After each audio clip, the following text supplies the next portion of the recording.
Hello, hello, hello. Hello, everyone.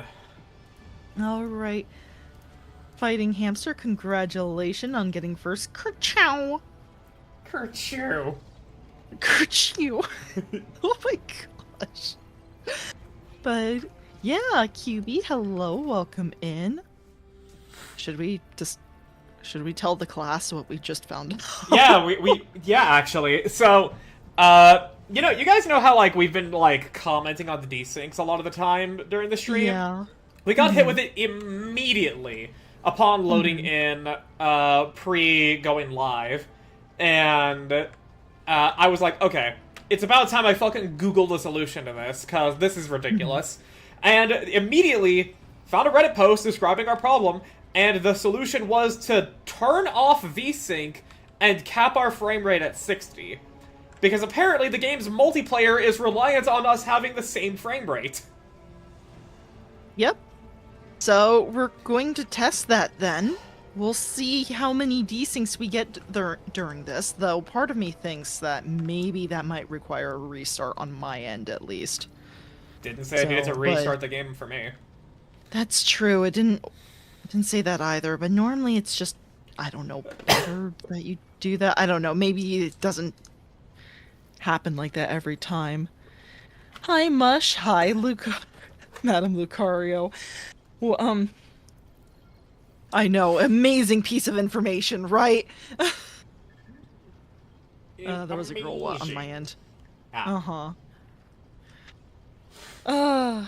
But yeah. We got more stuff to do, right? How y'all doing? YouTube is fucking me in the ass. Yeah, I wanted to try and put it more eloquently, but yeah, that really is the best way to describe it. Oh.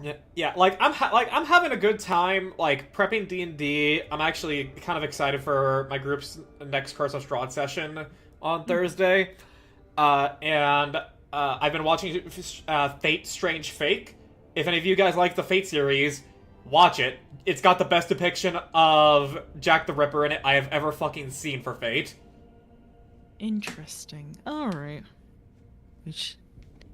I mean, we don't know a lot about him historically, but exactly. So that's what makes it. That's what they did to make him so fucking good in the show. He's the coolest guy in the show.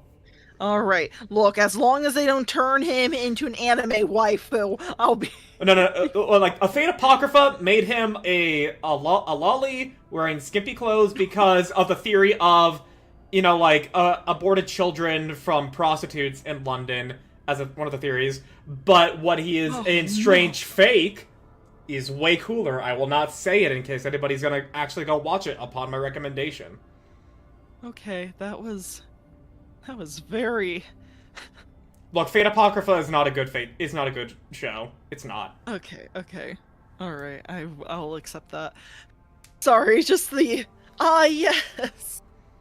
He's a lolly because of the aborted children. It's like what? I'm sorry, I just had a reaction to that. It's like the worst thing I could have heard. Oh my gosh. Look, that is exactly why I didn't get into Fate before. No, okay, Fate as an IP entirely, really fucking cool, really good. Fate Apocrypha, trash-ass show. Don't fucking watch it. Okay, well, thank you for steering me clear of that. But as for D&D, I'm also very excited for my next session. Let's just say my players were talking trash about a specific monster for weeks, and then when Arnold the Abyssal Copepod finally made an entrance, they all went silent for a bit and started freaking out. So, I am... and Luca's here, just with the...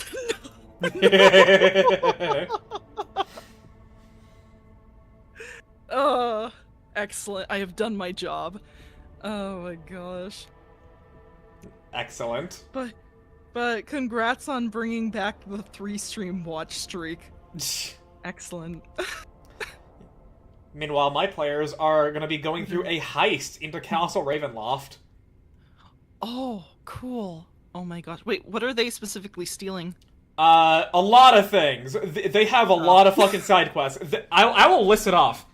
There is a spear from a fucking dead god from, you know, like the tribal people of histories past in Barovia. They are having to steal an item called the Icon of Dawn's Grace, which will let them redeem the fallen angel that's in Barovia. They are going to rescue the husband to a werewolf priestess, or else they're gonna fucking die because they swore an oath that the goddess will kill them in 7 days if they don't rescue him.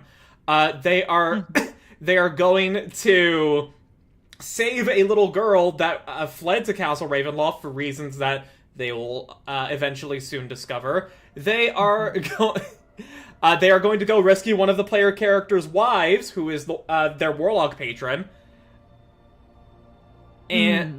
And let's see here, what else? Yeah, I think that's everything. I may be missing one or more things. There's a few rescue missions thrown in there as well. That's gonna be fun. Yeah, and the brides are all gonna be there, and whereas in normal Curse of Strahd they are just generic vampire spawn with a name and nothing more, in the version I'm running, they are fully fledged vampires with very scary powers. Like one who's like the crazed psychopath one. Her second phase, I've dubbed her the Bone Turner, inspired from the Magnus Archives. Oh, that's cool though. Right, I still need to watch Magnus Archives. I'm sorry, I'll get to it. It's an audio drama. You can listen to it while doing anything else. I know. Oh my gosh. But yeah, that sounds exciting. That sounds cool. You need to keep us updated on that heist then. Oh, I will. I don't know how far they're gonna get because they're not gonna be allowed to long rest in Castle Ravenloft. Oh, okay. Yeah, they have until dawn, until Strahd returns. Yeah. Oh, until okay, yeah, no. Yeah, they're on a time limit for this heist. That sounds like they might have to pick and choose then. If they're reckless and take a lot of damage and therefore will be needing to short rest, yeah, they may have to pick and choose. Otherwise, well, we'll see. Okay. No, I kind of... Speaking of Han's character, yeah, Lucas says, I'm still angry at the pastrami plunderer for shooting Han's character. Okay, what? Okay, I need. They have a nameless sniper in a ghillie suit made out of flesh that was shooting at Han's character. I'm really proud of it because I managed to sync up because that's where we did our little cliffhanger off from last time. It was the sniper's turn. And so at the intro, I managed to sync up the music with my little introduction. And I was really proud of it. And I just basically ended it with, so Sheena, can you dodge bullets twice? And unfortunately, he did hit her, but it was great. It was really amazing, and I still do kind of feel bad because speaking of, it's nice that you are letting them do everything because I basically gave Han she had to pick and choose between defending her friends and taking control of the Vive to steer to safety, and unfortunately both were good options. I'm not going to say there was a wrong option there, but unfortunately, when she picked defending her friends, she missed her shot, which was really upsetting. Oof. Yeah. Oh my god. Well, yeah, live it at the dice. Yeah. Yeah. Well, I never said I was going to let my players do everything. I'm just going to be like, because since on Foundry, there's this module that you can download called Real Time, and and that actually like lets you set an in-game clock, you know, like and days and everything there. And I have it set to where Oh. basically every second that passes in the like every 2 seconds that pass in the real world, 1 second passes in the game. So, I'll pause it if they're deliberating, like if I'm needing to narrate something or anything like that. But they are on basically a time limit. It's just also a matter of I don't know how quickly they're gonna get anything done, and I don't know if they're gonna just do something that I don't expect. Because in Castle Ravenloft, there's an elevator trap that they can spring in the basement, The follow. which will send them up to Strahd's suite, where Gertruda is currently being held, as well as his treasury. But then the party will be separated, and they don't know. And the elevator trap, you can't just follow it up. No, that's can't. Oh, that's gonna be fun. That's gonna be interesting. Okay. And the werewolf they are rescuing, I mean, he can fight, like he's a fucking werewolf, but he's got 3 levels of exhaustion in 2024 D&D rules, which means he has a -6 to everything. Oh, he's not going to be too useful then. Okay. So if they were thinking of maybe adding to their ranks to what is the word I'm looking for?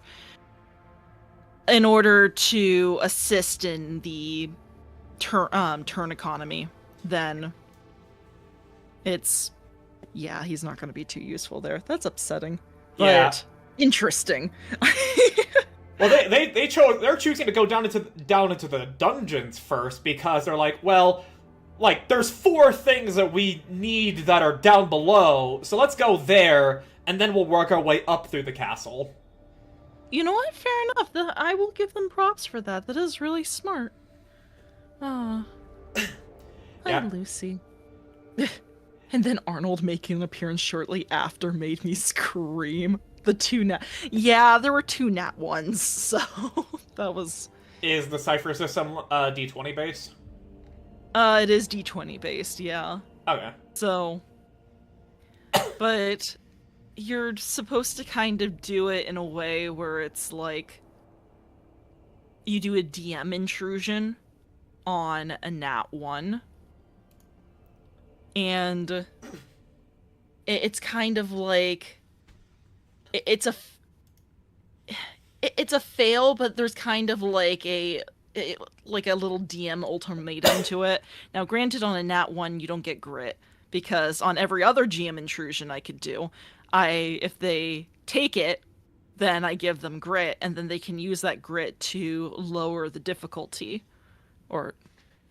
and it's very neat. It's an interesting system, but I probably need to work on it a little bit. That reminds me, too, I needed to look up something about the nat ones, because the system we were using did something very strange, where it said it was a failure and a success for the nat 1. So I don't understand why Foundry said that, because I thought I read it was just supposed to be an outright failure. So, yeah.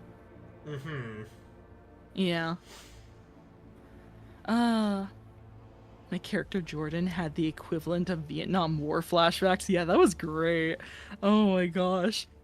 No, I was telling Sylphie last night, I just love the fact that everyone in the first V was cornering this guy, interrogating him, and then when they come to the conclusion he really doesn't know anything, it's like the only one who can kill him is Sheena, but Sheena had to reload that round. Oh. And so he just ran. My GM intrusion was he just runs out. It was so funny. But then he got eaten by... He got eaten by Arnold showing up. It was great. I assume Arnold is the fucking, like, yeah, macroorganism? He is an abyssal copepod, which is basically... think of you know how people treat bears in like national parks, right? And it's kind of like, oh yeah, they're cute and cuddly or whatever because of the propaganda around it. That's not the right word, but it's The in marketing. reality they're like what was that? The marketing. Marketing. Thank you. That's the word I was looking for. But in reality, they're terrible killing machines that will absolutely tear your guts out and eat you alive. That's basically what an abyssal copepod is, but it's an isopod that's 10 times more dangerous in the size of a bus. I knew it would be big because I know that the mystery flesh pit has like macroorganisms instead of micro. Yeah. Yep. But knowing that it's basically a giant isopod paints a very specific image. Yeah. Oh, I also forgot to mention, it's got hands, like human hands, opposable thumbs, and everything. Oh, I hate that visual. I hate that visual. It's great. I love it so much. That is nightmarish. I don't even need to see the actual image to be like, no, fuck that. Yeah. But yeah, no, like I said, my players were talking shit about what they have lovingly dubbed Arnold for the past couple of weeks before we met him. And then when he shows up in all of his glory, it's just...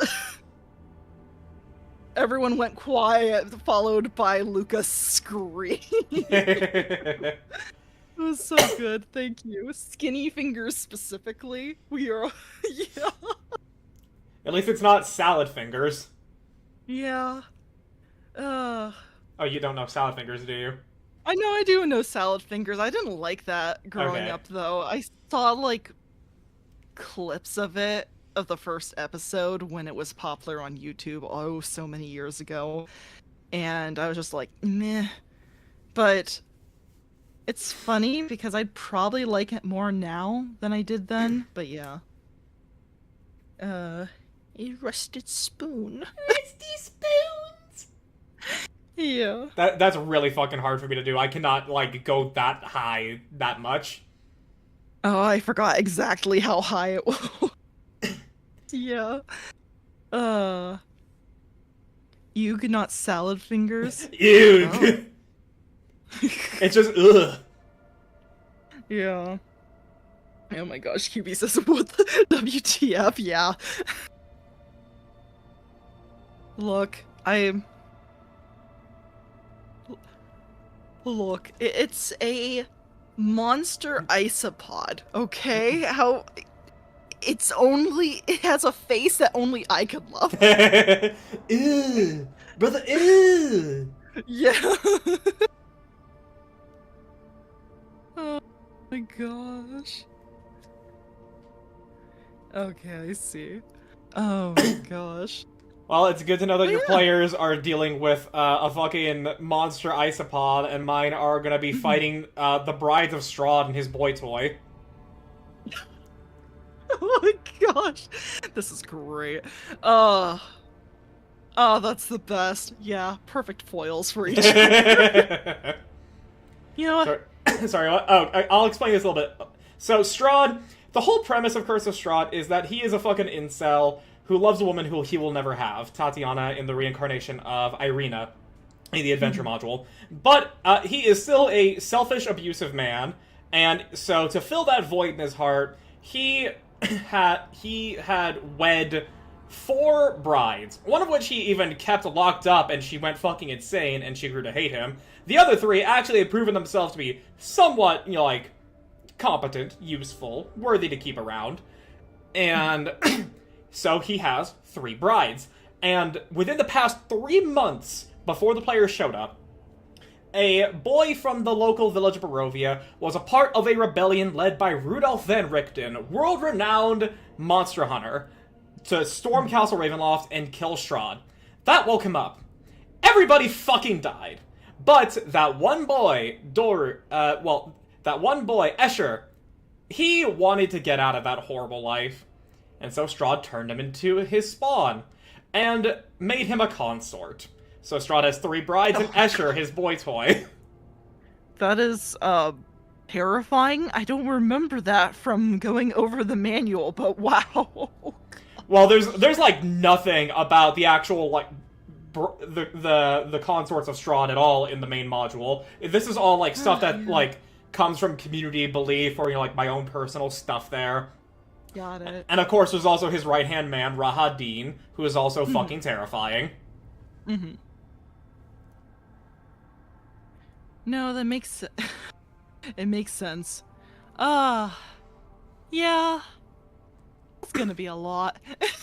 It is. I am. And here's the annoying thing Mhm. so because I'm using Foundry, I can't just incorporate all the information on Roll20 that I paid for years ago, which means I have to transcribe it over in addition to the alternate version of Curse of Strahd that someone in the community has made, and I'm copying information down. Someone did make a fully like modulated, multi-layered map of Castle Ravenloft that I was looking for, Oh. but they decided, well, what if we just changed the shape of all the rooms to not match what the module has? What if we just added some of our own rooms? What if we just compressed the castle to 1/3 the fucking height and a quarter of the size? Like, like, with by length. So, I tried to make do. My players had the dinner and everything there in the castle with that map. I didn't like it. It had a lot of fucking, like, tile triggers that shouldn't fucking happen. It's like, there's a fucking vampire face jump scare for some reason. I don't know fucking why. And so I had to grab a different map that someone who's a really good map artist made, and I had to, like, go into GIMP and, like, trim out, like, sections to where, like, the map overlaps and you could look down and everything there, and redraw all of the walls and everything for the castle. That's what I spent the past 2 days doing. Mm-hmm. No, that's a lot of work, man. It is, but I care about the presentation. No, that's true. That's good, though. No, I kind of gave up on making my own maps for a bit, mostly just because it takes me too long to do. But I used to do it for my last homebrew campaign. Huh? Oh, Well, yeah. did you tell? Oh, yeah? Well, here's a beautiful thing. The more RP heavy a system is that doesn't require tactical positioning or anything there, the more you can just use scenes. Mm-hmm. That's fair. No, that is true, and that's what I've basically been utilizing for Mystery Flesh Pit. It's been very how do I call it? Very hmm. I can you know what? I don't remember the name of it. I'm gonna call it economic and humble. Let's call that. Uh-huh. Yeah, in other words, I am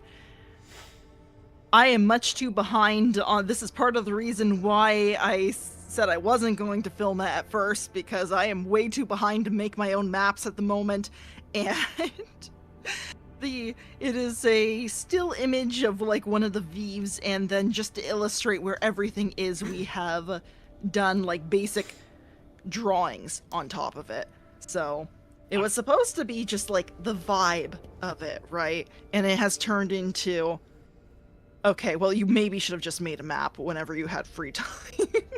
I mean, how tactical would you say the cipher system is?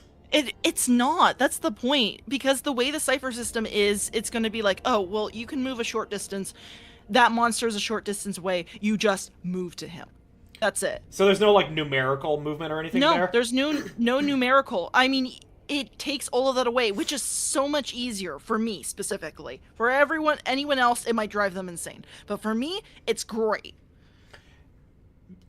Yeah, I've grown to love systems like that, to where you don't need to worry about numerical movement or anything there. Then you would like Cipher System, and they do that with the economy as well. It's just basically you have this amount of money. Oh, is that a moderately priced item? You just buy it. So you don't have to worry about like, oh, they get 1,000 gold from this treasure chest, and they found like 50 copper in this other one, and so they have 150 copper plus the silver they had beforehand. I don't know. And so Uh, so it's just nicer that way. That's what I prefer. Yeah, Uh, yeah. I like me some crunchy systems. Like I want to try Draw Steel. I want to play Pathfinder 2e, but mhm. as a as yeah, as a GM who is trying to just like be a workaholic and like nonstop make his own stuff as well as stuff for other people, Mhm. I very much appreciate a low prep system like Blades in the Mhm. Dark, and I also would love to try Daggerheart. Yeah, Daggerheart looks fun. And we need to do more Blades in the Dark. Lucky, I Look, need to get my murderous grandma. look, as like I at the very least can say this much: when I finish Curse of Strahd, I Mhm. I already know what I want to run for my current friend group, but for that it's gonna be like I told them. Either I'm running them through a pre-written Pathfinder 2e adventure, which thankfully Paizo's based and actually turns those into modules on Foundry. Thank you, Paizo.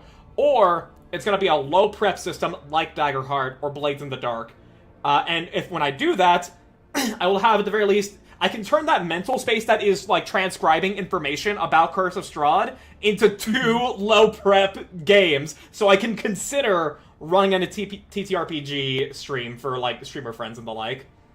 That sounds yeah, that would be really fun. Please ask me the moment you're going to Don't worry, do that. don't you are already like one of the first people I am definitively gonna be asking because you Excellent. want to. Yeah. Oh, no, I appreciate it. Okay, but I need to address really fast. Luca asked me, "Oh, did you tell Lucky about Jimmy or the emergency tampon?" No, I have not told him anything about those yet. And Well, I think that, Jimmy is open ended. Emergency tampon sounds a lot more. What the fuck? yeah. Okay, the short answer is Jimmy is very much a pushover park ranger that I'm unfortunately going to have to turn into a full-scale character because he's been very helpful so far, uh, and Luca's character Jordan has latched onto him. So, um, which I'm not upset about, by the way.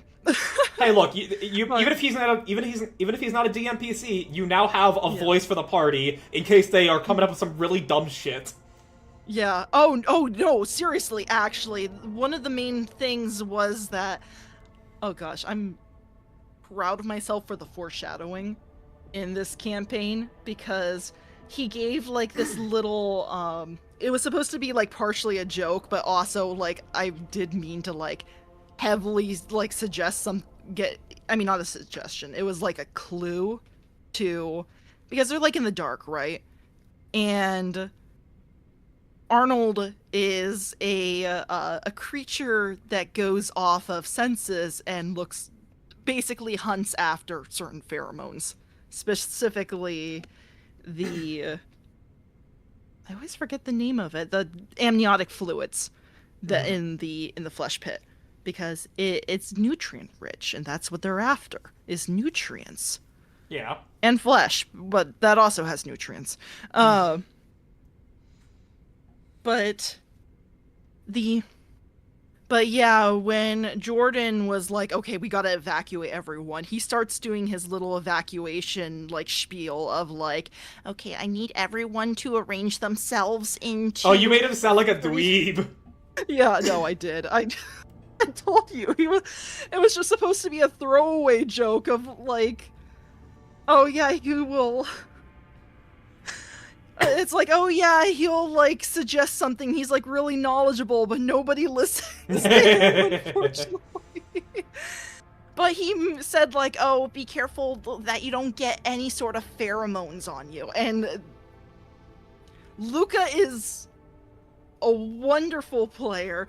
Immediately picked up on that was like the coke heart throb because corporate America did a secret collaboration with the open secret really collaboration with well it was Coke and the park together did a collaboration where they put the amniotic fluid into a Coca-Cola, called it Coke Heartthrob, gave it like a syrupy, sweet amaretto and rose water type of flavor, which sounds amazing. And it was supposed to be a Valentine's Day special, but now they just keep it all year round, and it's a part of this universe. And of course, they stock it on all of the Vives, and so, yeah, they can use it. Sheena was lobbing it at the second Vive earlier to try and distract the sniper. Unfortunately, she didn't hit him, but that's part of the reason why Arnold was, like, reaching into it and, like, grabbing people out of the second Vive, was because it was covered in the Coca-Cola. Quick thing, sorry, sir, for not addressing you. Hello. I don't know if you've left already. But yeah. So, Jordan was going to use that to distract Arnold and get everyone out, hopefully, safely, we'll find out next time, out of the Vives. So, we'll see. We'll see about that. It'll be great. And what about this emergency tampon? That's a longer story. So, this actually goes back to before we officially started the campaign with character creation. So, with character creation, you're allowed a certain number of items that are arranged into expensive, moderately expensive, and inexpensive. And so, as Luca was creating Jordan, she had one slot left on the inexpensive side, and it gives examples in the book of what she could pick up, but it's not like you have to go with one of those. So she asked me, "Hey Arjun, can I take a tampon with me?" Okay. And I said, what for? I don't think you're going to be using that." Tell him. I'm telling him now. And so Sorty was awesome, the call. And it's like, "Oh, tampons are super useful. Did you know it takes this many tampons could have saved the Titanic?" Oh my gosh. Yeah. And I'm like, okay, fair enough. It's versatile. However, if I'm going to agree to this, there has to be a caveat, because Han's character, Sheena, is a park guide, and park guides come with something called a pod, a POD, and it's supposed to be a kind of standard issue health kit, but it's got some like experimental stuff in it that's supposed to heal you up really quickly. And so I told them you can have one singular tampon, because if I give you more, especially at the rules that we're putting this at, it's going to be better than Han's pod. What the fuck? Yeah. Flash forward to last session. Luca found a way to use it. So remember when I said that Han's character Sheena got shot? Yeah. So when Jordan basically immediately went into action, and their first thought was, "I can use the tampon." Oh my. Stick it in the bullet hole. I asked, "Okay, you could use the tampon. How are you going to attach it?" Immediately, with duct tape. Oh! Han's character has a tampon duct taped to her shoulder and her neck. And it is staunching the bleeding. This is where we are right now. And she regained 3 health from that, due to our rules. It's just, oh my gosh. It is insane. I don't know. When a player's There you joke go. actually comes out to be useful. I know.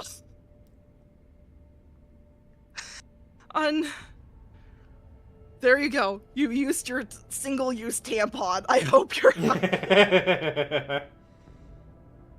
I am... This is what I have to deal with. I have great players, but I have to deal with their shenanigans. That sounds about I set right. this game. Yeah, this is why I set this game as satire and not pure horror, because I knew I couldn't keep it in pure horror. Oh my gosh. So yeah, insanity. This is the insanity I'm dealing with right now. Wonderful. Yeah. Become a testament of time for being a chaotic player. Yeah.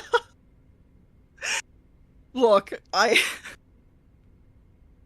have come to the point where it's just like, I can figure out how to deal with this. I can use this to my advantage.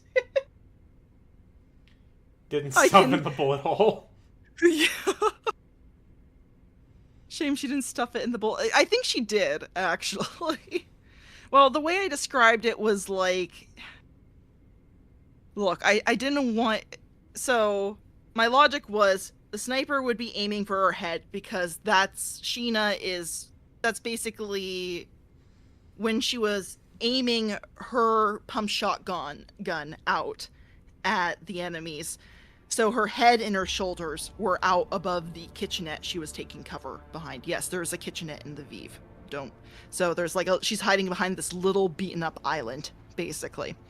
Mm-hmm. And so that was all that was available. So it was just kind of like, well, he would be aiming there, but I don't want her head to immediately be shot off. That doesn't make any sense. Because remember, this is a story game.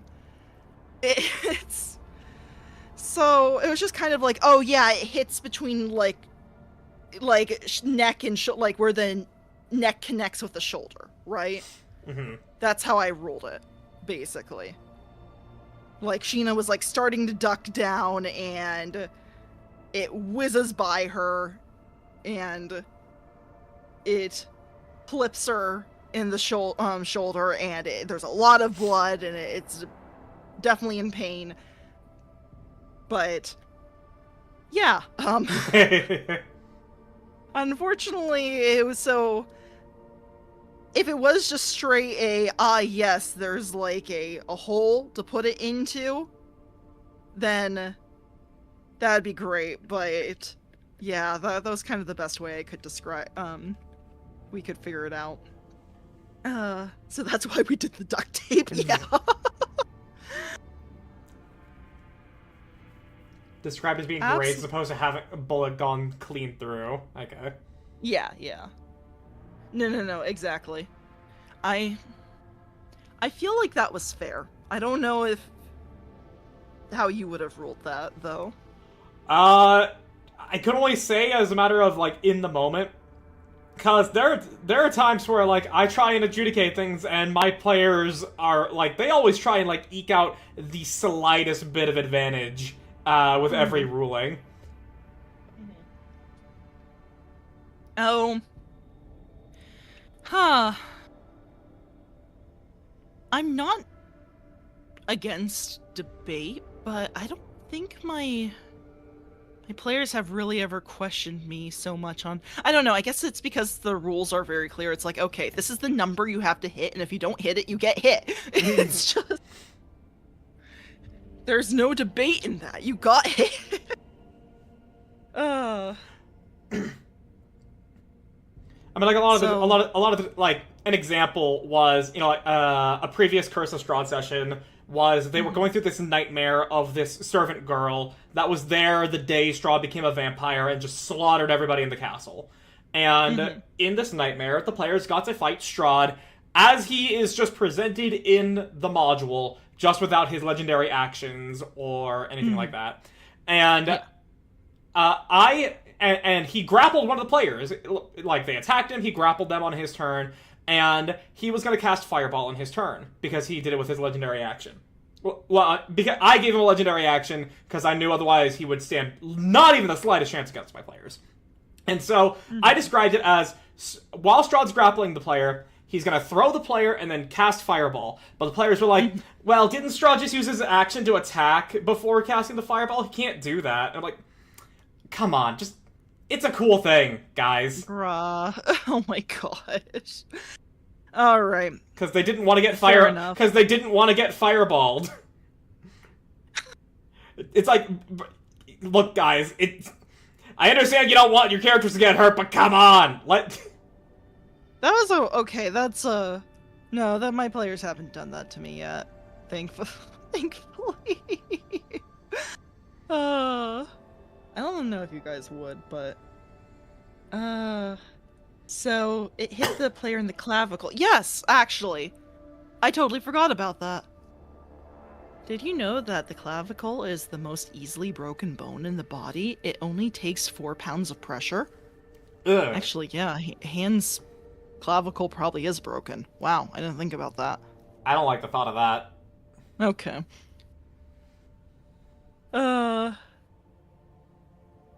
Thank God it hit the artery. Oh no. Oh yeah, hold on. No. Yeah. That would be an artery. I might have to retcon something.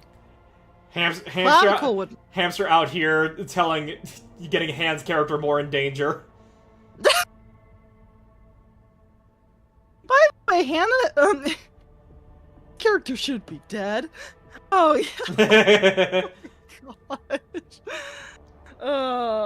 Yeah, I figured out due to this some medical stuff that a viewer in chat mentioned. Oh my god. Look, we'll probably just retcon the position a little bit. It's just make it more in the shoulder. Like, I think that would make sense if it was, like, more away from... You're welcome, Han. Yeah, thanks, Hamster. I'm sorry. I, like, totally forgot about what was there. I was just kind of like, what? I can't hit her in the head. It's like either it's gonna hit her brain, and maybe somewhere vital, like the medulla oblongata. I can't have that. What's around the brain again? I don't know. Surely it's not as I mean, you could have gone for the ear. That's true, but I don't think an ear hit causes 6 damage. So. I mean, how is health represented in at the very least in the Mystery of Fleshpoint specifically? There's 3 pools. There is your might pool, your intellect pool, and your speed pool, not in that order.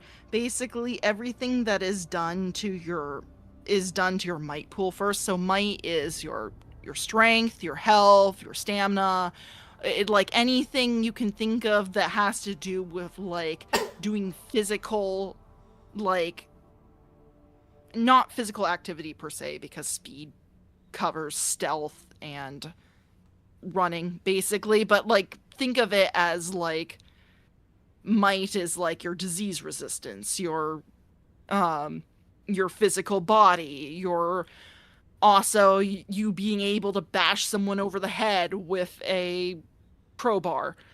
And so that one always goes first. And so if that hits 0, normally the average is around 12 points. I forgot what Han had. I think she had somewhere around that for her average in health. Your physique, perfect. Yeah. And so basically I forgot her exact statistics, but she had somewhere around the average. And so 12 is not a lot. And the sniper basically does 6 points of damage if he hits. So, and that is a flat damage. Yeah, that's fair then. Yeah, so that's why I'm kind of like, Yeah, if it was just an earshot, I don't see how that can do 6 damage to you. Because if it was something along... Oh, I should mention, too. If you run out of your might points, it doesn't mean you're dead. You still have... It starts taking points from your speed and your intellect pool. Yeah, it's like Traveler. Yeah. And so, but each time you lose all the points in one of these pools, you get a debilitation. So, in that case, as what happened last session with Jordan, she reached 0 and now she has a debuff, which is actually what I have to look up. If the debuff continues even if she takes a long or short rest. So I need to look that up. Mm-hmm. So we went ahead and we ruled that one as broken ribs, basically. Mm-hmm. Yeah. Say hand gets a disadvantage on melee attack and physical things using arms for the next sessions because shoulder wound. I'll do that on the... So there, like I said, there's 3 different states of health you can be in. There's hail, there's I want to call it injured, but I think it's something else, and then there's debilitated. And then there's death, or even a state of undeath, because technically even if you lose all of the points in all of your pools, if you're stabilized, you can still live. But yeah, that's kind of a very low chance then there. But Okay. yeah. 3 ribs to be exact. Did I say how many? I didn't tell you how many ribs were broken. I just said your ribs were broken.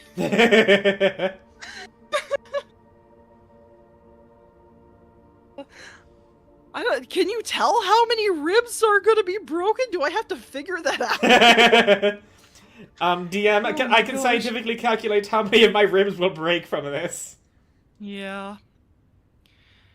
Yeah, but look, the Vive went over the edge into a chasm. I feel like that's pretty fair if she's being tossed around in the Vive, that she'd break a couple ribs. Yeah, no, that's fair. Yeah. I feel like you and I would be quite fine if I was a player in one of your games, Arjun, because I am the type of person it's like, fuck my character up, man. Like, I've played with DMs that are, like, way too fucking scared to, like, mortally wound my character. It's like, nah, bro, I'll fucking learn how to fight with one arm. Oh, I love that. Oh, gosh. I don't want to... Here's the thing. I'm hesitant on just straight up cutting off one of your arms. That would be a discussion I want to have with players first before I'm just like, yeah, your arm just gets lobbed off. Just like that. You couldn't do anything about it. Well, I mean, obviously, if it's an out of nowhere thing, like, not cool. But I mean, like, if there's a matter of, you know, like, my character is fucking unconscious and it may get coup de grace, it's fine. Cut off my arm. I will deal with it. Fair enough. Okay, I appreciate that. Oh gosh. I'm too... Oh, wait, there's the... I'm too broke to use the bathroom. But you just... Oh, there we go. Yeah, Luca got it.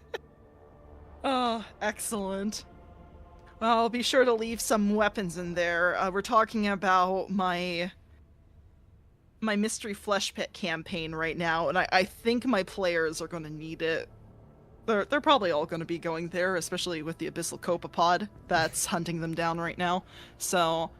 I would ask what your plans are for them, how to deal with it, but you have one of your players here, so I have, yeah. I can't...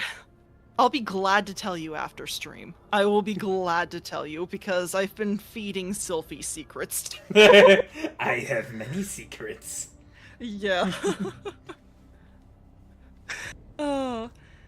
But... No, I can't let the players know. Yeah, so all 3 of my players hang around this chat. I can't let them know what my players are. Margate and Tina Dominic. Marge and Tina. That's a new nickname. Hi, how are you doing, Ben? It's been a while. I hope you've been doing well. Oh my gosh. But yeah, that's why I'm hesitant on injuries. Basically, because it's like, oh, I need to somehow balance this with the rules of the game, but also make sure that it's not, you're just dead type of thing. So, but yeah, I kind of hope that, I know, Luca, you were raging at the 2 nat 1s last game, but I hope they were interesting and they tied into your backstory. Because I literally gave her a, let's just say, a PTSD vision with one of them. Oh, So, joy. yeah, that was fun. Argentina dominatrix is a little old. Fair. Yeah, I forgot about that one. Yeah, fair enough. Oh my gosh. Oh, I know. I love swapping D&D stories. This is great. Hell yeah. Mm-hmm. Bro, those nat ones could suck a wet part of my ass. Those were bullshit, but yes, they were executed wonderfully. Okay. No, I would have preferred if you hit 2, but just to kind of... I'll figure out why... Okay, I need to figure out if Foundry is just high, and it's saying, like, oh yeah, it's a success, but it failed. Why it's saying that. Because if there's something with the rules on that I totally missed, I need to apologize to you. Because I'm still learning. Cypher is new to me. So, and I can't navigate the book fast enough. Okay. I saw a game that was announced today and it made me think of you. Cowboy shooter, Souls-like, but everything is like super Lovecraftian and Hoarder. What is the name of this? Alright. But yeah, no. But Lucky, you need to tell... you need to tell me, keep me in the loop about your Strahd campaign, because I... Oh, I happily will. Mm-hmm. Oh my gosh. Okay, shall we finally get to the game? We shall! We had this dialogue pop up ages ago. Oh my gosh. And we have not addressed it. Yeah, Ravor has been staring at me, just, capping. Exactly 1 hour in. Well, I'm not gonna count, like, the immediate, like, hour, because, you know, that's start a stream talk and everything there. Mm-hmm. Yeah, this is always kind of the start of stream talk that we always do. It's... And then we just really rambled on D&D this time. Yep. Look, it's great. Guns of... I'm assuming that's Ekaton?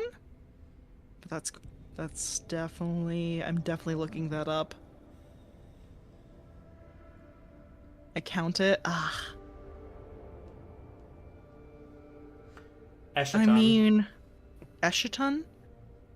Yeah, that makes more sense. Send you the Steam page? Thank you. I appreciate that. Oh, that looks cool. Okay, definitely looking at that later. Alright. Okay, but back to the game here. Mm-hmm. Ravel here on the Vox line, Lord Captain. Good thing. We're getting out of here. Already getting reports in the lower decks. Singing coming from the bulkhead. People get what he's saying. And the like. Just one last thing. What's it been done with the planet? No iconoclast choice for you here. No iconoclast choice. It's either destroy or don't destroy. Alright. We'll be dogmatic. Super dark. It's also super co-op. Ooh. Lucky, do you want to do a Western a Lovecraftian Western with me? I mean, on the face of it, that sounds pretty good. I would just need to actually see it myself. Yeah, that's fair. I'll send it to you. Cool. All right. We'll do the dogmatic option. Yeah, that's kind of a stupid planet. Okay, that's for you for later. Okay. Cool. Darmanatus. Innocence proves Wait. nothing. Wait, You what happened? You I chose. chose it, right? If you did, nothing happened. I was hoping for a kaboom! What? Where is the kaboom? There was supposed to be a planet-shattering kaboom. What the? Are you kidding me? That was so underwhelming. So underwhelming! We were... What? Sylvie, hello! Welcome. Anywho, since I'm in 3 minutes of sads, just wanted to come by and tell you about a game before bed. I have stupid work in the morning. Ah, fair enough. Well, thanks for dropping by, Ben. It's always a pleasure to see you. Alright. I don't know what went on there, but sure, I guess. Just pretend there was a giant explosion there, okay? Hope I didn't leave it alone by accident. I was at least expecting a... Oh, are you sure about that, Captain? No, I just checked the dialogue choice thing here. You did say destroy the planet. It just... nothing happened. Nothing happened. Okay. You gotta be kidding me. Alright. Well, I'm glad we didn't end on that last time. That would have been disappointing. Yeah. Sadness in games seems to be the theme today. Yeah. Naomi was telling me about something earlier. Wow. But yeah, where are we heading next? Where are we heading next? I know Heinrich, to finish his quest, you do need to talk to him on the bridge. Oh, right. Okay. Yeah, I do need to talk to that. Okay, well, we'll just go talk to him really quickly. Maybe do our regular spend an hour talking to people. My disappointment is immeasurable and my day is ruined. What is this game news stuff? So, Love in Deep Space was supposed to be releasing a new Werewolf Boy, and because of the backlash from the Chinese community, they're pulling back on it and every other boy from now on, which I think is a waste of their time and money. I think that's honestly stupid, because they could be getting money, they could be getting profit from the rest of the world, but they decided they're going to pay attention specifically to the Chinese market. But whatever. I guess I'm not an expert in advertising. What do I know, right? It's just but yeah, it made Naomi very sad, and it kind of does actually piss me off, just because it's like, really, it got that much backlash. Bro, what the fuck? I don't even give a shit about Love in Deep Space, but that's still dumb.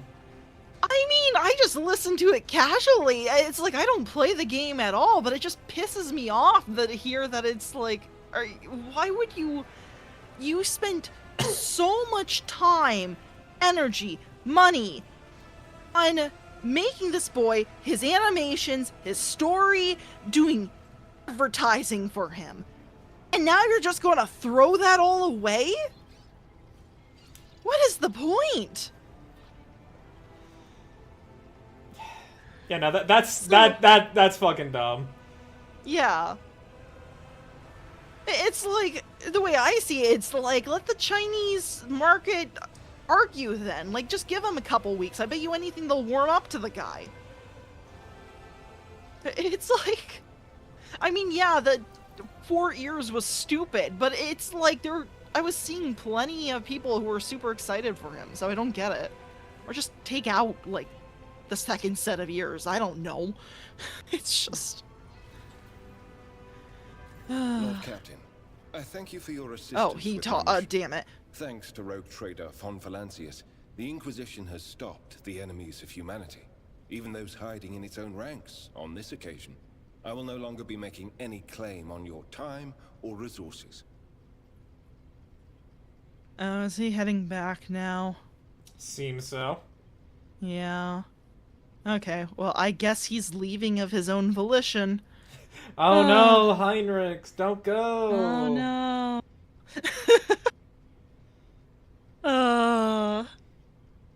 Oh gosh. I wanted to relive my Twilight days. He really did have that energy. He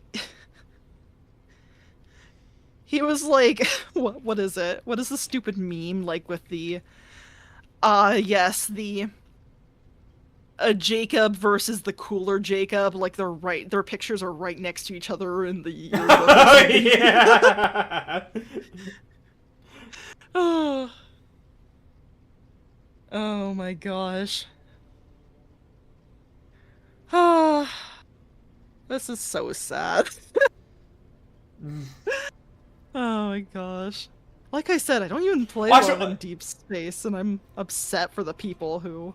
Yeah, go ahead, I'm sorry. Yeah, I was gonna say, oh, you were thinking of Daniel, the cooler Daniel, but replacing it with Jacob. Right. Because... Yeah, exactly. No, I couldn't remember, so I thought I would just go for the Twilight reference. But yeah. Anyway, I go cry a little... Don't cry! You know what? Just adopt him. What are they gonna do? They can't sue you anymore. There'll be more anime boys out there. Yeah, there'll be more anime boys out there. Just adopt him and write fan fiction. Yeah. He's a dog. This is so cursed. Oh my gosh. Yeah, exactly. Look, he has 2 fans here already. It's so... Yeah, like I said, waste of money. Waste on their part. Just terrible. Alright. Well, what happened to Emelina? There are ways of breaking into her memory and extracting the secrets she is still keeping within herself. I will see to it that no secret escapes the grasp of the Holy Ordos. This is not the first time, or the last, I fear, that I will cause the death of someone close to me. There have always been reasons for it. Sometimes the reasons are dictated by duty, sometimes by my own personal volition. Oh. Yes, because your volition has been so good so far. Okay. Oh my gosh. Perfect judge of actions. Uh-huh. Yeah. Exactly. I feel like the moral of the story is we shouldn't let Heinrichs be able to do anything. That's the really funny thing, given that, you know, Dark Heresy is about you being an Inquisitor. Or an acolyte to an Inquisitor. Yeah. No, I still keep... I still keep thinking back to Kiava Gama and what a... Bruh, I let him do everything he wanted, no matter how heretical it was. And this is the thanks I get. My gosh. Is he housebroken? Hell if I know. Oh my gosh. Twilight Team Groomer versus Team Gaslighter. Well, I mean, he is a werewolf, so I guess Gaslighter in this case? Heresy in this economy? Oh my gosh. Everything Emelina said about Calcazar, should we be concerned about it? It is dangerous information, but you are already too deeply involved. In the Inquisition, there are 2 main philosophies: Puritanism and radicalism. The adherents of the former are conservatives who strive to follow the letter of inquisitorial doctrine in all matters. The radicals are more pragmatic. They believe that the end often justifies the means, and they use tools that a Puritan would condemn as heretical. So, you're heretical in this case. You fall into the heretical school of philosophy. Got it. And that's how you get a gun to your fucking forehead.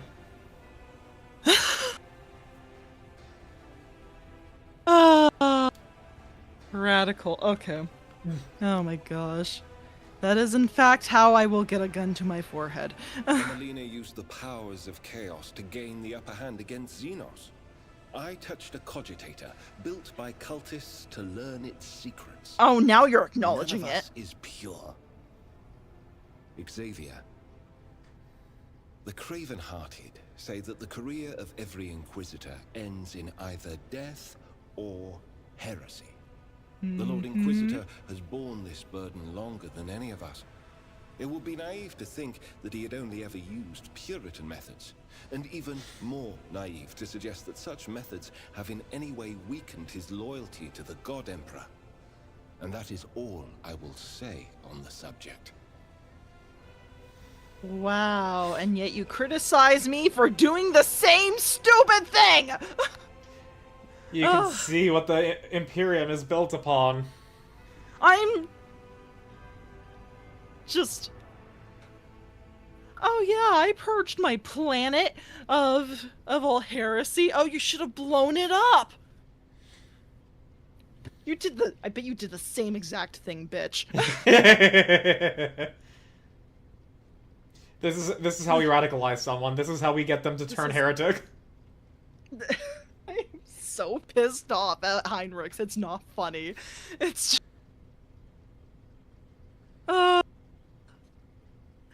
I'm just kind of over here like, the only thing you didn't blackmail me for was Yurliette being there, but then you, like, put her in kangaroo court and forced me to make a choice, basically. And she's not the problem! Marja is! Oh my gosh. Okay, we're losing him. We're losing him now. This is fine. He's just gonna come back later and arrest me for something else. I mean, he's saying he's gonna go back under Calcazar. Yep. Alright. What are you going to do now that this is I done? will remain part of your retinue. That What? will not change. I will continue to accompany you until I receive orders to the contrary from the Lord Inquisitor. If ever. Who knows? Perhaps one day my journey will end like Emelina's. But that day is not today. Whoa. You said you were... What do you mean? Psych. Okay. Psych? Say psych right now. Oh my god.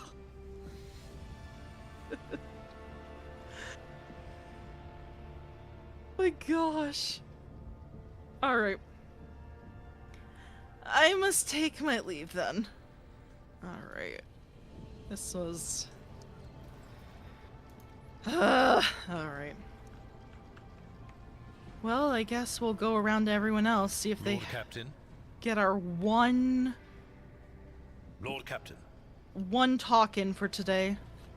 Hold on. We talked to everyone last time. Not too much has happened. I don't know. There's Ulfar. Let us raise our cups at Fator. Okay, in he honor doesn't. of deeds accomplished and in expectation of those yet to come. Fenris Yul. Alright. Rogue Okay, here we Trader, go. What disputation will you honor Nuncius and me with today? Ah, yes, he has a lot. Let's see. I'd like to know more about But you. can anyone truly know the essence of another person? For a veil of words often shrouds meaning that cannot be discovered in one brief conversation. Then again, all the greatest works on human nature began with scant material. Ask your questions, Rogue Trader. By the way, At the end of stream the other day, I was looking at where, like, what would you call it? Like their gauge on like how heretical or dogmatic they are. And apparently Eogun has 1 mark in heresy, apparently, Oh. which is fascinating. Yeah, interesting. I wonder if that foreshadows anything. Maybe. Alright. Bless you. Where do you hail from? Stygius 8 is a forge world located on one of the moons of a gas giant in the binary star system of Vulcanus. A magnificent place. Stretching from horizon to horizon, mighty manufactorums crisscross the moon's surface, producing armaments and equipment. For the armies of the Segmentum Solar, the designs and patterns we produce are unequaled in the galaxy. The huge titans of the Legio Honorum tower over cohorts of Skitarii, making ready to escort countless expeditions, ravenous for knowledge and lost technology. Ooh. Welcome, Nara. You missed us spending an hour talking about D&D and the like. That is true. Yeah. We had some crazy plans for our player. And beneath them, deep within the moon itself, lies a labyrinth of archives and laboratories, where many sages cultivate knowledge and conduct experiments in the name of understanding the will of the machine god. Nuncius and I spent our adolescence and part of our adulthood there before we were permitted to leave our cells for the cabins of expedition ships and the tents of field camps. I miss my home, but I do not regret leaving it, for stagnation is the enemy of knowledge. Oh, And that's why he's got that 1 point of heretical. yeah, I was about to... Oh, I see.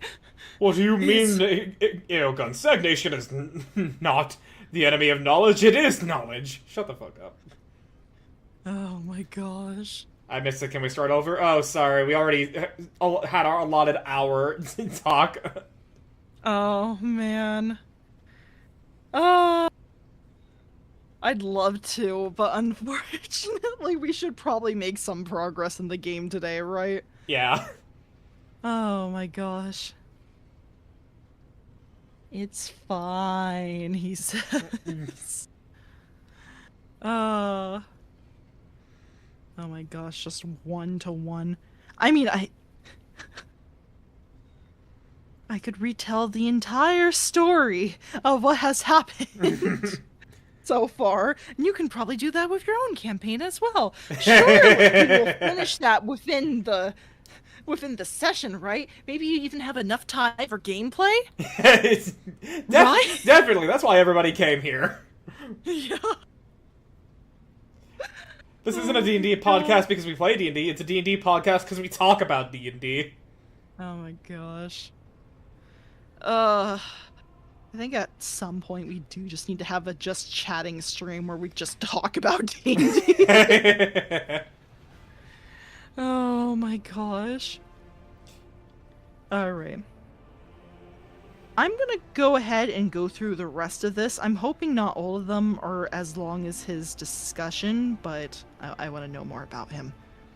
But I think I might just do that, and Marjai, I think we might be done with Marjai. I think all it wants me to do is click on the thing I don't want to click on. Because, I know what his answer is going to be for that. And I am greatly afraid. Be very afraid. Yeah. Dude, yes, and you can tell everyone how much of a crazy player I am. I would love to, honestly. Oh my gosh. You and Sorty both. You guys... Oh my gosh. I'm amazed that this time you're playing the level-headed character, technically. Even though I'm still debating on if the emergency tampon proves otherwise, but okay. Oh, insanity. Alright. Why do you wear black robes? Don't all tech priests wear red? No, not all. The robes of tech priests often vary from world to world. They're imbued with symbolism that reflects the principles of a particular branch of the tech priesthood. Red is the color of Mars. It is present in the robes of each world as an homage to the red planet. White symbolizes the purity of machines and sacred augmetics. I haven't seen any tech priests in white yet. Yeah, same. Huh. But that makes sense. That's... Alright. One is compelled to carry a certain stigma living on Stygies 8. Certain theological disputes often lead to conflict with our fellow clergy. Black symbolizes our guardedness and otherness, while with red we emphasize the purity of our faith in the Omnissiah and our fellowship with the rest of the cult Mechanicus. Ooh. Okay, that is very interesting. There is a persuasion here. What theological disputes do you have with the other tech priests? Of Stygies 8 are most dogged in their acquisition of samples of xenotechnology. Under our doctrine, any methods used to gain an advantage over the enemies of humanity are justified, so long as they do not cross the line into heresy. As you may have guessed, where exactly that line lies has been the subject of debate and discord for centuries.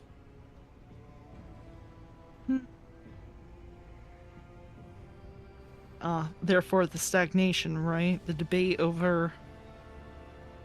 Ooh. Mm-hmm. Look, I'm finding more and more tech priests that don't believe in stagnation. I don't know what tech priests you guys have been introduced to, but so far I have found 3 that don't believe in it. And I love them all. It's like JoJo's, just all stand users coalesce together. Yeah. They're just the entire population of tech priests that don't believe in stagnation are just on my ship. There's like 3 or 4 of them, and they're all here. Oh, you are a gosh. walking vessel of heresy. Oh no. No! I'm a good subject of the Emperor. No!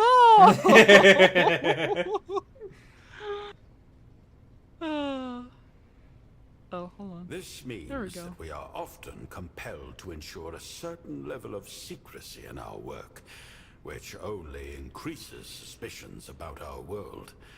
But for the sake of the Imperium's victory, we are prepared to live with this stigma. That is an incontrovertible fact.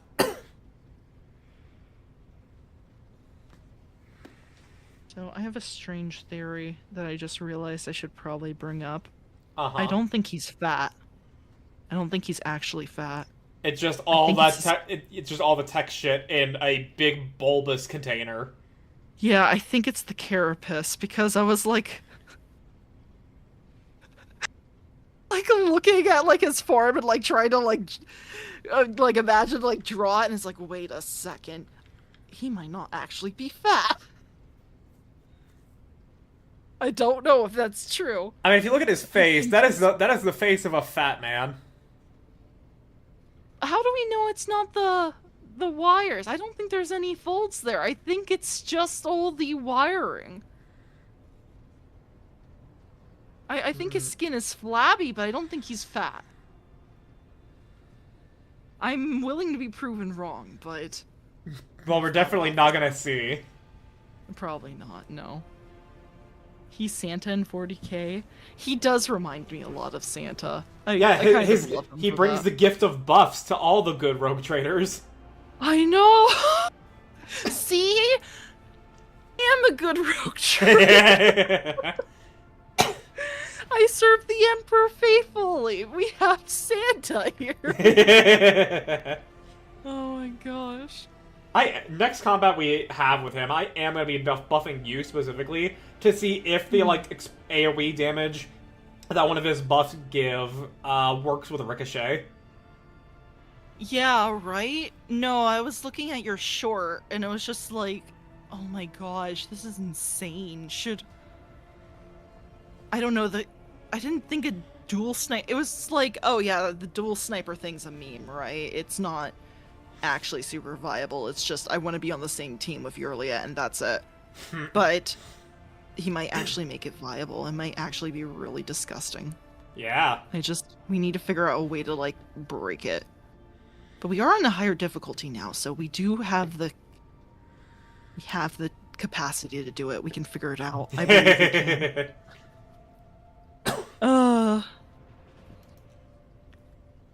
I love how we were talking about heresy and my brain went to, so here's my personal theory. I don't believe he's Yes, Oh, that's gosh. a heretical thought for sure.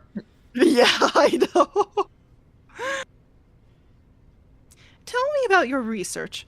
What is it you're trying to I understand? have dedicated my life to many questions. The blessings of the fusion of organics and machines. Time to give them a show. I got a raid. The possibility Oh, heck yeah. of Moist the Duck functioning of Bomb. flesh, Quite genetics, and quite the That's a name name. there. Hang on, let me get the shout out for you. all his manifestations. This is the You truth. welcome. and incontrovertible I typed your name fact. wrong. God damn it. But Fuck. it seems to me that attempts to become like him exclusively through Am organics I typing it correctly? Do not There have we go. design. Holy shit, Aogun is still fucking It's talking. nothing but a biological Yep, design. so Components can be replaced and improved by genetic transmutation. I wish I could have somehow predicted the raid coming in, so, I did not listen to a word he said. No one sees the raid coming. Hello, Moist Duck Bomb. You're playing near Replicant. How far into it are you at this point now? Cause I finished it on Saturday, ending E. I have done all of it, other than the side quest. But fuck the side quests. Ooh. And it was the game does deserve all the accolades it gets. Mm-hmm. But yeah, so how far along are you? I take it you did enjoy what you did go through so far? Wah. I think that is all that's needed to be said. Yeah, clearly. Yeah. Quite a glowing review, if I say so myself.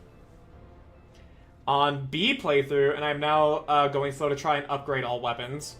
If you just want to upgrade all weapons for the sake of doing it, then more power to you, but thankfully you do not need to upgrade them all to get all the endings. You just need to collect every weapon. So, yeah, you don't need to worry about it, but if it's for a personal thing there, then more power to you. I couldn't stand to do that kind of grind. The grinding that I'm wanting to do right now is Warframe. That's fair. There is a certain achievement in that, though. It's like 10%ing the game, right? I think, but I'm also not an achievement hunter. If I just see that there's like I'm 80% of the way to an achievement, I'm like, oh, okay, yeah, I'll go for it, or I'll be like, ooh, hey, very few people have this achievement, nice, but that's about it. Right. I just finished the Seafront boss again, and this time chose to lie to the wife. I told her the truth every single time. How did that turn out? Oh. Want to see the final forms of all weapons and have a stream to read all the weapon stories. Okay, very, very valid there. Oh, that is cool. I didn't know they also had lore behind each weapon. That's sick. Yeah, they do. I did not end up reading them myself because I already knew that I was not going to be reviewing the whole game. I didn't even know if I was going to make a video on it, but I do have a video idea on it now, which is how near replicant like shows how a game can like flip your perspective or something like that, because there is a big reveal at the end of the first playthrough, but I shan't say what it is. Got it. Yeah, so if that's why you're upgrading all the weapons, by all means, like, yeah, reading all the lore, that's more than I did, so have fun going through that process there. But either way, welcome in. We are playing Rogue Trader. Because I was trying to address the raid, we have not heard what Aogun, the corpulent tech priest here, had to say recently, so we're gonna have to read that again. Do you want to go ahead and read it, or shall I give my performance of Eogun? I'll read it once I just addressed what Voice.com just said. Got it. Definitely like the truth more. The lie makes her blame herself, thinking her arguing made him leave her. Though no matter what... are you talking about, like, one of the weapons? The lie makes no, her... that's to the, if... Lie to the, tell the truth or lie to the wife. Oh, my bad. Oh, yeah. I forgot I asked that. I was trying to answer so many things. I know, there was a lot. Okay. Yeah, I didn't like that couple, because in Nier Replicant, there's this couple to where your first introduction to them is, you know, like, they're all, like, super lovey-dovey, like, disgustingly sweet, and you think that, oh, yeah, that's cute. And then they get into an argument, and they, like, say they did some shit that is, like, you only do this to the person you hate the most in your fucking life, and yet they're still married after 5 years with the time skip as that. I'm like, okay, I don't like you two now. Yikes. Yeah. After Replicant, I move on to Drakengard 3. If ever you raid in, once you do that, I am curious how it goes, because I have people that are more than happy to tell paragraphs upon paragraphs of how Drakengard 3 is when I don't think I'm going to be playing it, at the very least for a long time. Their love language is raised voices and about dumb shit. Bro, the husband, like, said, yeah, I know you like apples, and we're saving them. I ate 5 of them. And the wife says, I know you love collecting stamps, and I threw them all out, and I would do it again. I'm like, you two fucking hate each other. No, I agree with that. That is, yeah, they hate each other. Oh my gosh. That's the type of shit boomers say. It's like, oh yeah, we get along and we make it work and we still stay together after all these years. It's like, bruh. Should you guys even have gotten married in the first place? Yeah, I do not like that couple. No.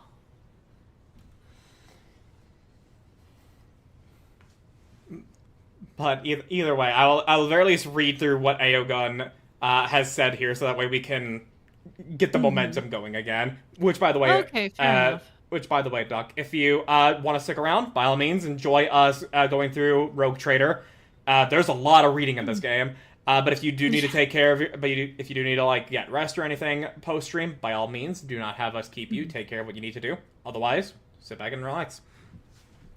Yeah. So, let's see if I can do Aogun's voice.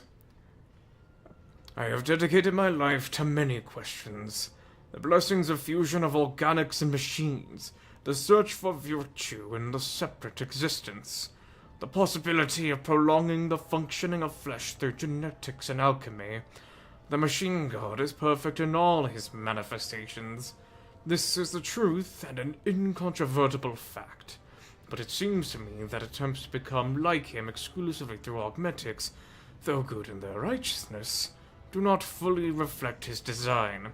For the organic body is nothing but a biological machine whose components can be replaced and improved by genetic transmutation. Well, basically. Okay. You meet them when he is convinced she left after a fight. Then after finding her bag on a shade, they too like to accessorize. And pops up starting to fight about apples and stamps and dumb stuff. I love them. I don't. That, like, the arguments they have are, like, they hate each other. But either way, if you needed to go, by all means, have a good night. And hope to see you again sometime. I mean, there is a certain realism to it, so I can see why you would love them. It's just kind of like there's alarm bells ringing in my head, like no, no, no, don't do it. Why do you guys do this to each other? You guys need therapy or something. You need to divorce. Oh gosh. This isn't really a joke, but as a product of divorce, I don't like, I don't like that as an option. Well, thankfully, they don't have a kid that would be having to go through it. Yeah, that's fair. Still, I can't. Oh boy. All right. Well then. Yeah. Now back to We Rotator. won't get into that because I can't make that funny. I say as I laugh. I believe the truth lies somewhere between these two paths, and both lead to my ultimate goal, my magnum opus, to challenge death itself as a phenomenon, bringing humanity closer to the eternity of the Omnissiah. Huh. Okay, I'm seeing where that one point in heresy came in. Might have just come in. Okay, cool. Alright. What did you do before you arrived at Alter Templum Calixis X-17? I may not look it, but I am a wanderer and a pilgrim. Nuncius and I have led research expeditions with the aim of finding relics and artifacts and advancing the quest for knowledge. I have also endeavored to learn from my colleagues at every opportunity, developing my expertise in genetics, hermetics, and augmetics. We have visited more than one world, voyaged on more than one ship, and got our hands dirty more than once, both literally and figuratively. He's revealing so much about himself. That's great. Yeah. It's... Oh my gosh. Normally I have to deal with, oh, I don't want to talk to you about this right now. Oh, I'm a bundle of secrets. I have many secrets. I have many secrets. Every street. Thank you, Speaker D, for giving me a new vocal sim. That's great. Oh my gosh. What was it like living on Alter Templum Calix's X-17? Many secrets lie within that blessed temple fortress. I spent decades there. Still, I am not certain I discovered all You saw of them. it too, right? Yeah, However, the it's too fucking Silver fitting. are not known for their Yeah. insularity for nothing. They are quite reluctant to make contact with the laity, or even other tech priests. Nuncius and I were lucky that our skills were in demand, and we were able to ensconce ourselves in that fountain of wisdom. Secrets? He has many secrets. He has many secrets. I just can't believe immediately. He has many secrets. When I heard that, I was dying. Oh my gosh. Alas, the doctrine of isolation and the intransigence of several colleagues had brought my research to a standstill, and so I seized the opportunity to join your retinue. And I'm happy to have you here.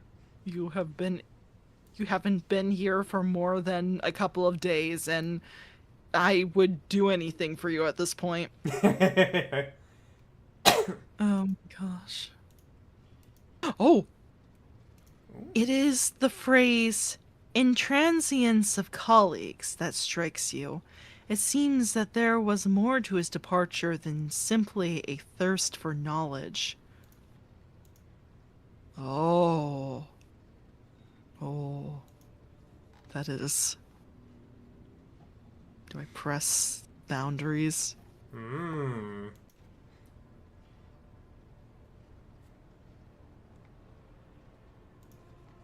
Be honest. With whom did you No, quarrel? Lucius. I was not trying to hide anything from the rogue trader. I only reasoned that the squabbles of tech priests would scarcely be of interest to her. No, they're of interest to me. I love drama. Of course. A disagreement arose with the cloister's arch-chemist, Tekla Paradigm 13. She stubbornly refused to understand the importance of my research and would not authorize access to the sacrarium of alchemical reagents. Since her arguments were invalid and her theoretical basis flawed, I decided to disregard her prohibition and grant myself access. Oh. Huh. What did you do with those reagents? I acted discreetly to ensure that my colleague would not discover my requisitioning of the reagents.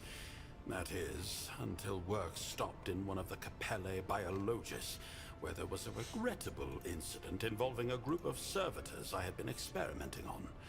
Such a fuss over just a few controlled mutations. This is starting to sound a little bit more like an escape from... I mean, I'm still happy to have you, but... If Tekla Paradigm 13 had approached research with the same zeal she applied to making my life on the station more difficult, she could have been useful for something.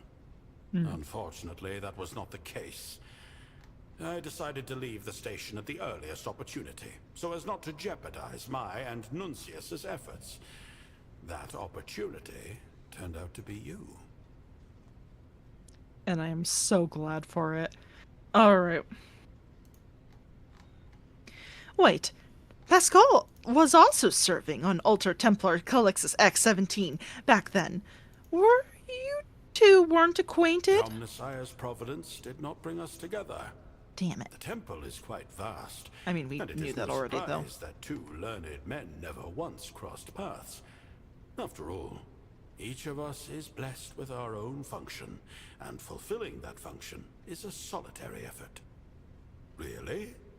My dearest colleague states that Magos Haneman and I once passed each other in Service Conduit 91-R. The esteemed Magos chided me for some minor neglect in the presentation of my augments, after which, having each voiced our opinions, we parted ways.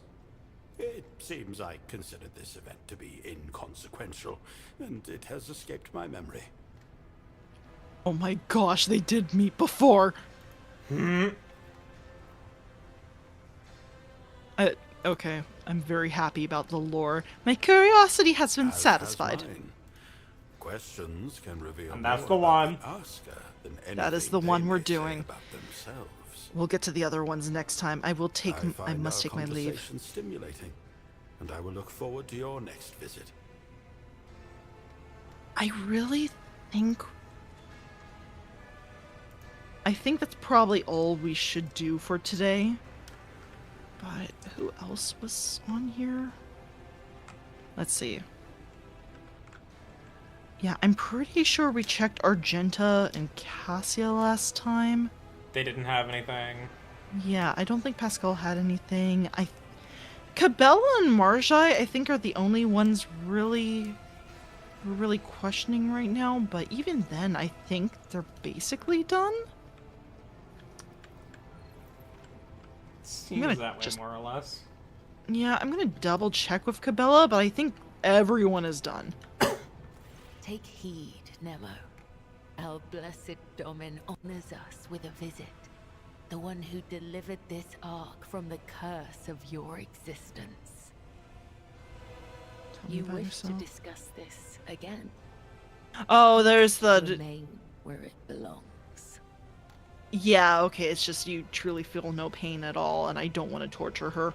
It is not difficult to Yeah, speak so- the truth. May the There we go. Okay, yeah, I think we're done. Cool. Okay, awesome!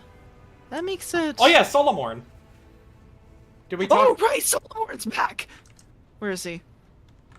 He's at the head of the ship, somewhere. Oh, yeah, he's in the corner I always forget about. There's like so many people at the front of the ship now, I forgot where everyone is. Yeah, there he is. There he is. Rogue trader. Okay. There we go. We should discuss your return from Vabo 6. Yes, I've been looking for a chance to have this conversation. I must tell you something about my past, so that we might consider the matter closed. If you agree to hear me out, that is. Okay. Yes, I am. What do you wish to tell me? It's about what really pushed me into the pit of anger.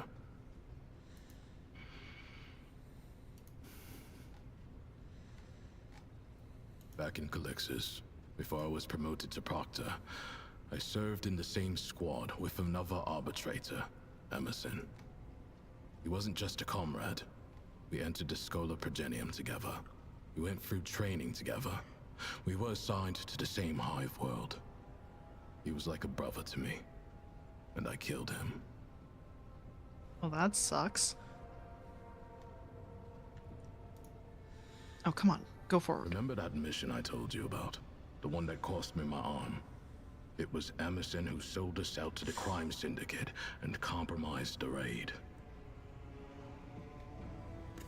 Why isn't it clicking I was today? Oh badly my wounded gosh. in the fight, lying on the floor, barely alive.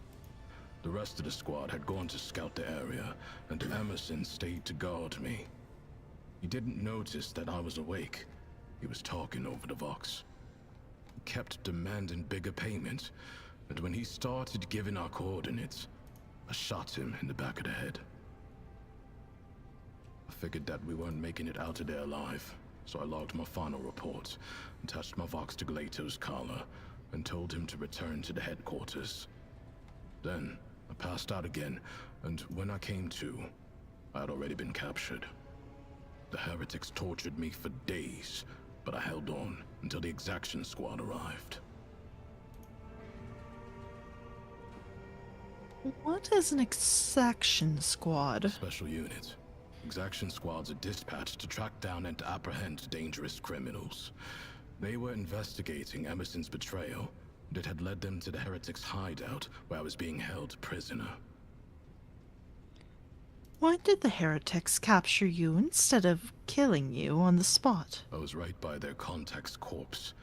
They had to know how I found them out, and what else I knew about them. They tried to beat the answers out of me, tried long and hard. I kept my mouth shut, because I knew that the second I started talking, they would dispose of me. Mm-hmm. How did you survive your captivity? I could throw pretty words at you about how I went through the Injunctor Call to know my mind, or prayed to the Emperor, but I did pray, and I was well trained to tolerate pain, but every arbitrator has their limit. When I was almost broken, what helped me through was hatred. I kept recalling that bastard's face, and smothered any base thoughts I had about welcoming death again and again. Hours of agony, hours in the whirlpool of pure rage. Oh. Yeah. Yeah. Literally carrying on through sheer spite and anger. I know. Sheesh. What a... I think he needs a hug. I'd love to give him a hug, but... I don't think... I don't think Adepties take hugs very well.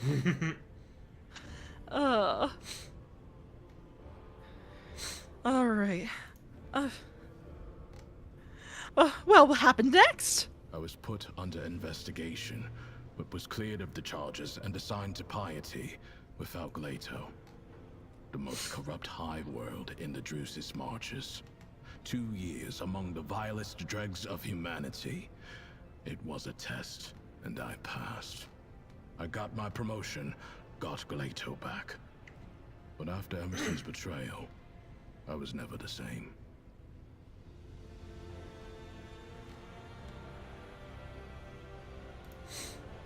What does that say about the rest of humanity?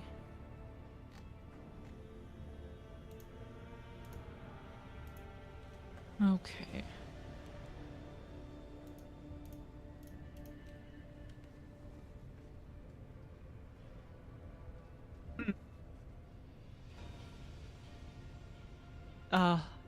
Sorry, I'm stuck between 1 and 3. You did the right thing by executing your former comrade, or I'm sorry you had to do that to your friend. You deserve better.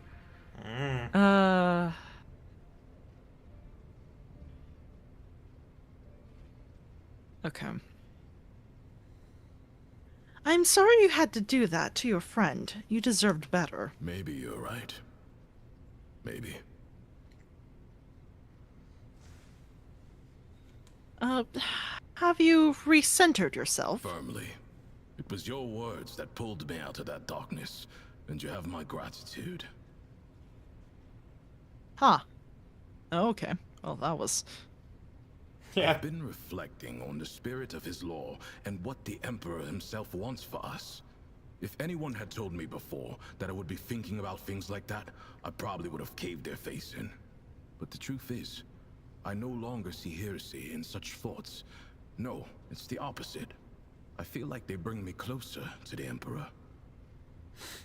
This is fascinating. This is character development. Yeah. Oh my gosh, that jump scared me. Hi, Uncle. Thank you for the 10 bits. Oh, wee.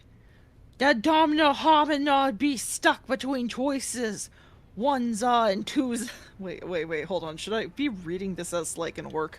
Well, you see, like, I don't know Ones. because of the very start and end of it. The rest of it is very orc. The middle is full orc, but I don't know about the start or finish. Maybe this is one of the kawaii boys we have. Oh, this is Jar Jar Jar. Jar. Oh, the Domino Hominid been stuck between choices. One son and two son, while making the Socrates fast, rubbing her beak in the Black Doctor outfit and whatnot. Oh! You're way too good at that. That's great. Oh my gosh. What's are you talking about?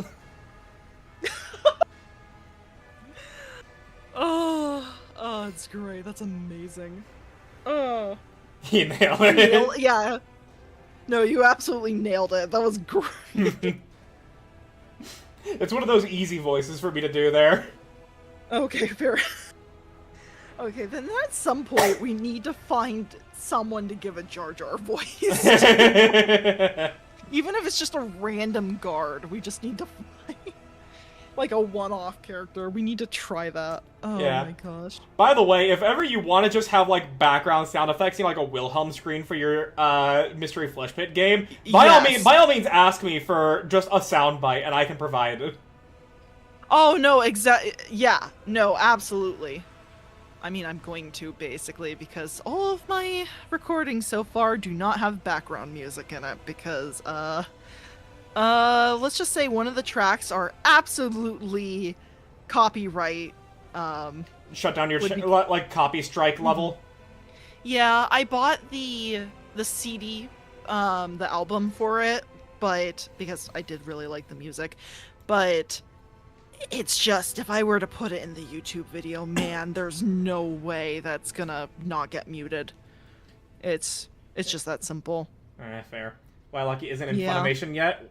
Because I have not yet done a whole lot of voice acting stuff. If I was not as busy as I am running D&D, making my own videos, and doing commission work, I would 100% be actually trying to cultivate a voice acting career. Yeah. Because I don't know if I'm good at voice acting in general, but I have fun with it. I'll say you're definitely better than me. I hope that counts for something. But just submit one audio sample. I mean, I was about to say that actually, funny enough. I was going to say, like, well, if you ever feel like building a portfolio, maybe one audio sample at a time might be Oh yeah, no, a like good idea. one thing I definitely would like. The one thing I definitely had the idea to do was like reading out, you know, like shit posts, Tumblr posts, and Twitter posts, like how so many people do and everything there. But I the dilemma with that is more of, first of all, I've seen pretty much every single reading one of that, so like it feels a little bit off for me. Secondly, I don't know what channel I would want to put it on, because my main channel, which is already suffering, kind of has the identity of video essay and game review. The channel I'm going to be making to put shorts on now that I see YouTube is wanting to fuck me is just stream highlights and everything there, and like condensed VODs. And if I'm going to make a third one, it would be about like talking about shows and media and everything there. So I don't know where I would put that. Yeah, that's a good question. The Redditor mod voice? Oh, princess. The princess. Please answer the phone immediately. Oh my gosh. I mean, I don't know. I really hate the multiple channels thing. I mean, I get it if it's like, okay, one's an archives channel, but I don't know. Part of me is just like, it should be all on the same channel. The subject is whatever I'm interested in. I mean, like, I can understand it when, like, the content is different enough. Like, you don't want to put cooking content on the same as gaming content. That much is understandable, but, like, brother, just because I have Twitch clips does not mean I am separate from fucking talking about video games. Yeah.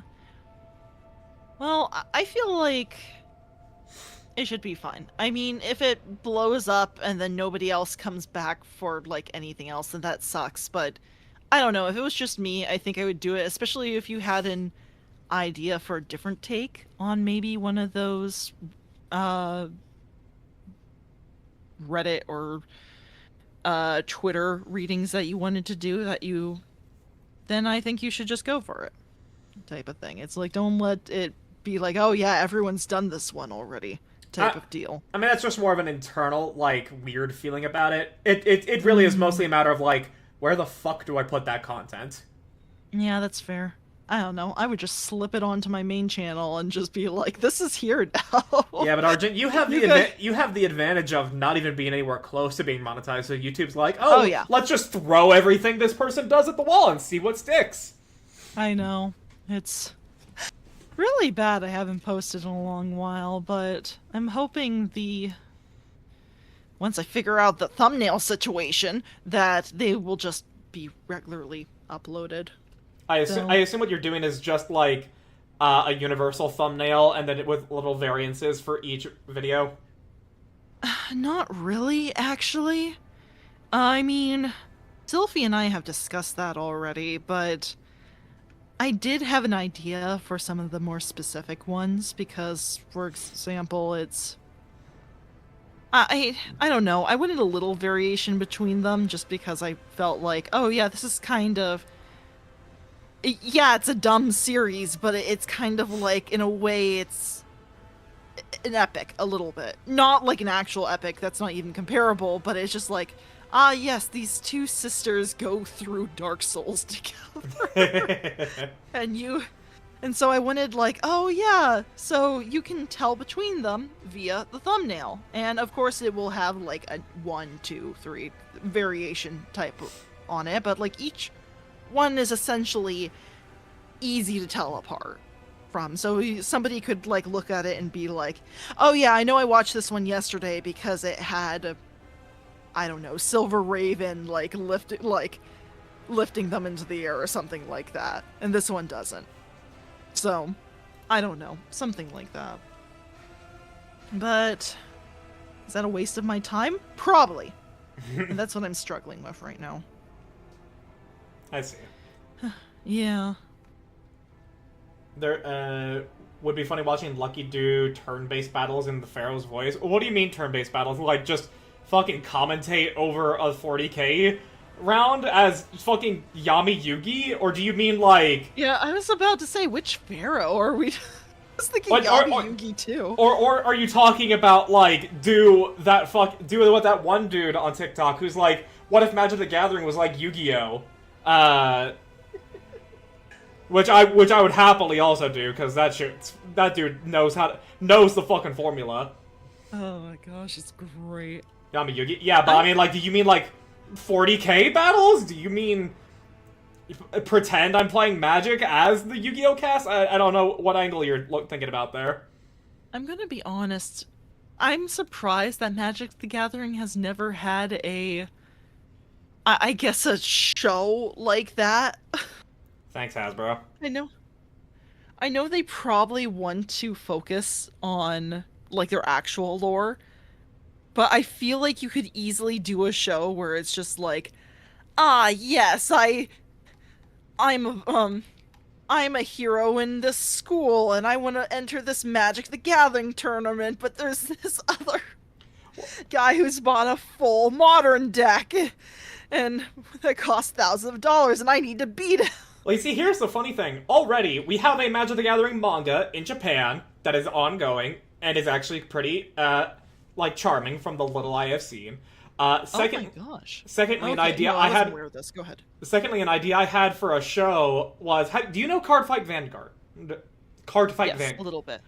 It would be Watched a few episodes. It would basically be that, but Magic the Gathering. You know, like, whatever is going on in the current episode, you know, like, whatever match we're having, we, like, flip to the view of whatever plane the Planeswalkers are currently dealing with, and they're actually, you know, like, fighting each other and everything there. So it's like, one person is playing, you know, like, a mono black deck with, like, 3 copies of Liliana. So, and the other person is playing a mono blue with Jace. So it's a matter of, like, Liliana and Jace meet up on, let's say fucking, I don't know, Ixalan, and they're, like, fighting each other for some reason.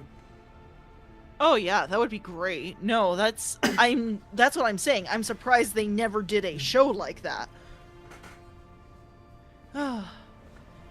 But yeah. Oh well. We all would love that, but We would. Hasbro wants them to be getting 5 more Marvel sets. Sure. I would. Oh well. Whenever you combo your abilities. That would be fun. Maybe something to think about. I don't know if I could, like, do the whole Yu-Gi-Oh thing for a 40K thing, because, like, a turn in a 40K is, like, 30 minutes, if you're good. That's true. That's sometimes true. I mean, granted, they do shorten a lot of turns in Yu-Gi-Oh as well. So, just maybe you can embellish a little bit. Just maybe. I don't know. Cut corners with rules and stuff like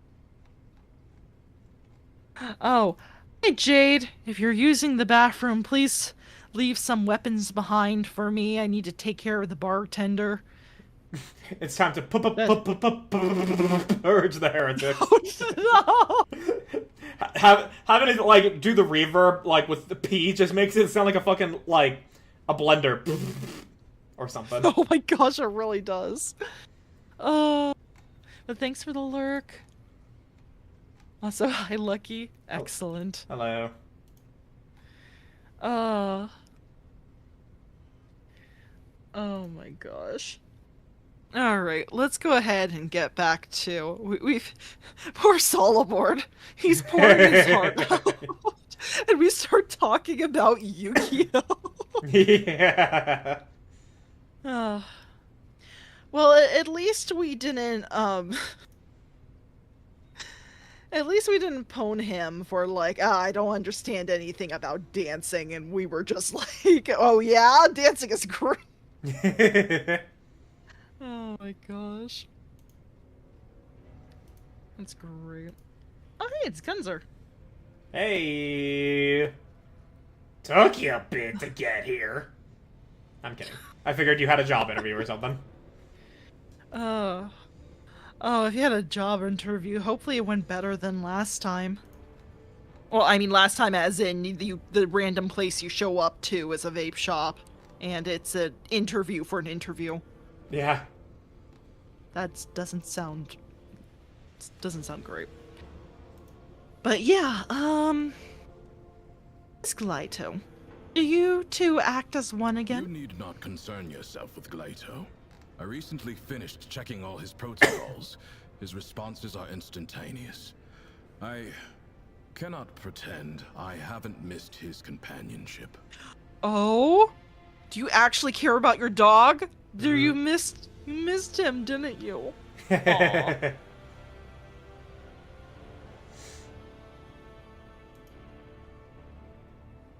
Aw.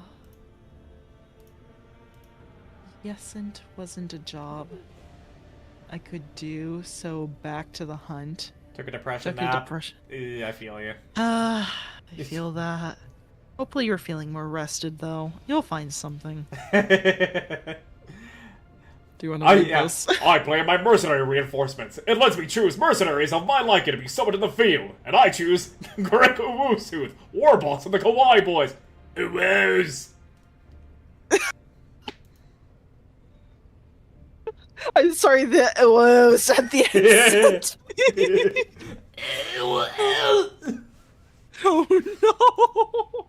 That one is dying. Yeah. The Dark-Tide RBDs also care for their dogs, despite their objections. Yeah. Yeah, Solomon was definitely in denial. I think he really cared for Galaito, and I'm all here for it. Like I said, character development. Oh, it's so great. Did the Marshal contact you about your reinstatement? He did send a message, and the phrasing was unusually heartfelt. Solomon Anthar, you are hereby restored to your rank of Proctor.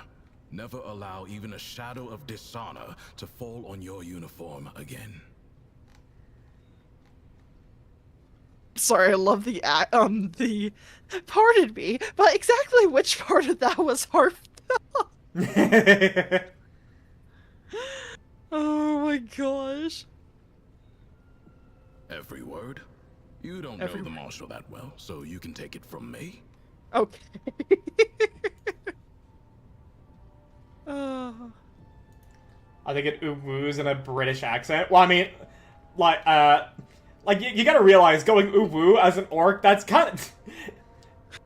It's either you gotta be, like, it's the equivalent of a wah, or you gotta be like a Gretchen, and you sound like the goblins that they are. Oh my gosh. How does one uwoos in a British accent? Uwoo, if I do say. I don't know. Oh my gosh. I would need to hear a British e-girl talk. That is a fair point. Okay. British No, I'm not looking that up. Oh my gosh.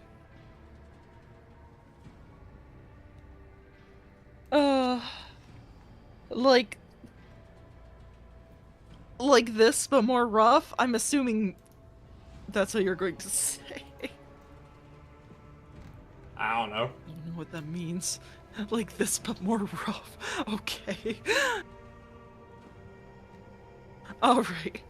I have asked all I wanted. It is about time we changed the subject.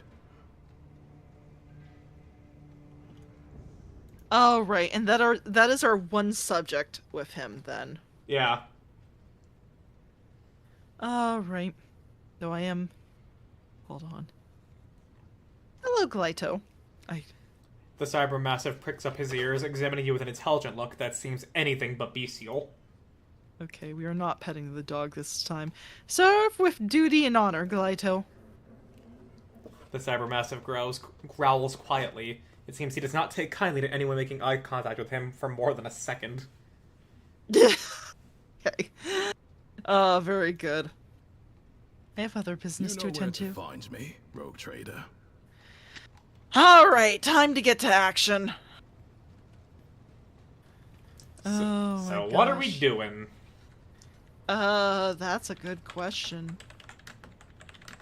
What do we have, I guess is the... Let's check the journal. As soon as this loads in, because I should have checked beforehand, and I didn't realize it was going to be a problem.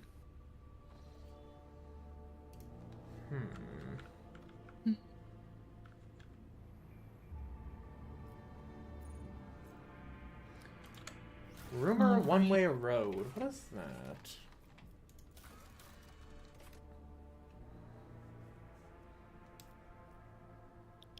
Ah, this is the place. Yeah, this is the place that I was like. Once we get to Act 4, I want you to see it.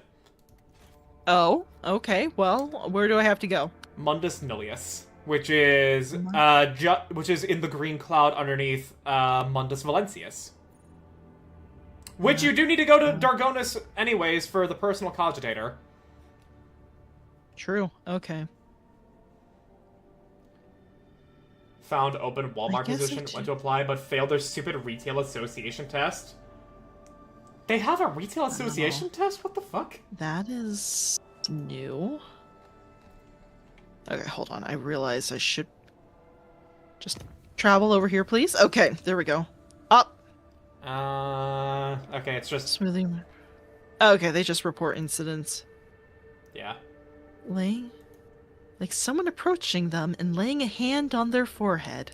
Then the hand seemed to pass through their skin, through their skull, with tender motions, sorted their jumbled thoughts into some sort of order. Oh, that's nice of them. The Magus Pascal noted that the mysterious incident had allowed him to remember a few highly obscure tech rituals, which it seemed he had never studied in the first place. Yeah, and so I touched the glowing... Hang on. Do you know... I don't remember the name, but do you know the Blender animator who just has the very simple, like, 3D gray guys, and he has, like, a Finnish accent or something? I think I do. I think I've come across this SCP. Yeah, the SCP one where it's D-class. Yeah, I touched the glowing copper ring, and now it seems to alter the universe where everybody here says Parmesan instead of Parmesan. Oh my god, yeah, I remember.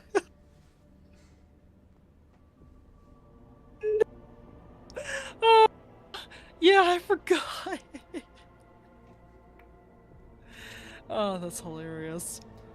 They're being picky about who they gosh. hire, I guess. Gotta love corporate America, but enough to pressure for me. Onward with 40K, and that totally doesn't mirror real life.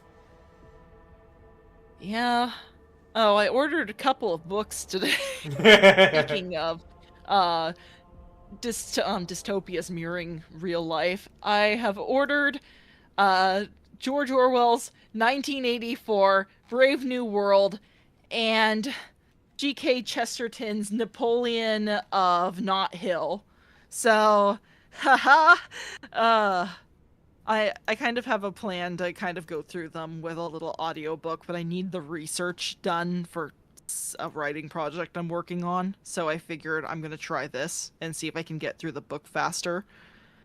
Because I've been spending a good amount of time on Infinite and Divine, and I am over 100 pages now on the book, but I know it's 100 out of 300 pages. Yeah.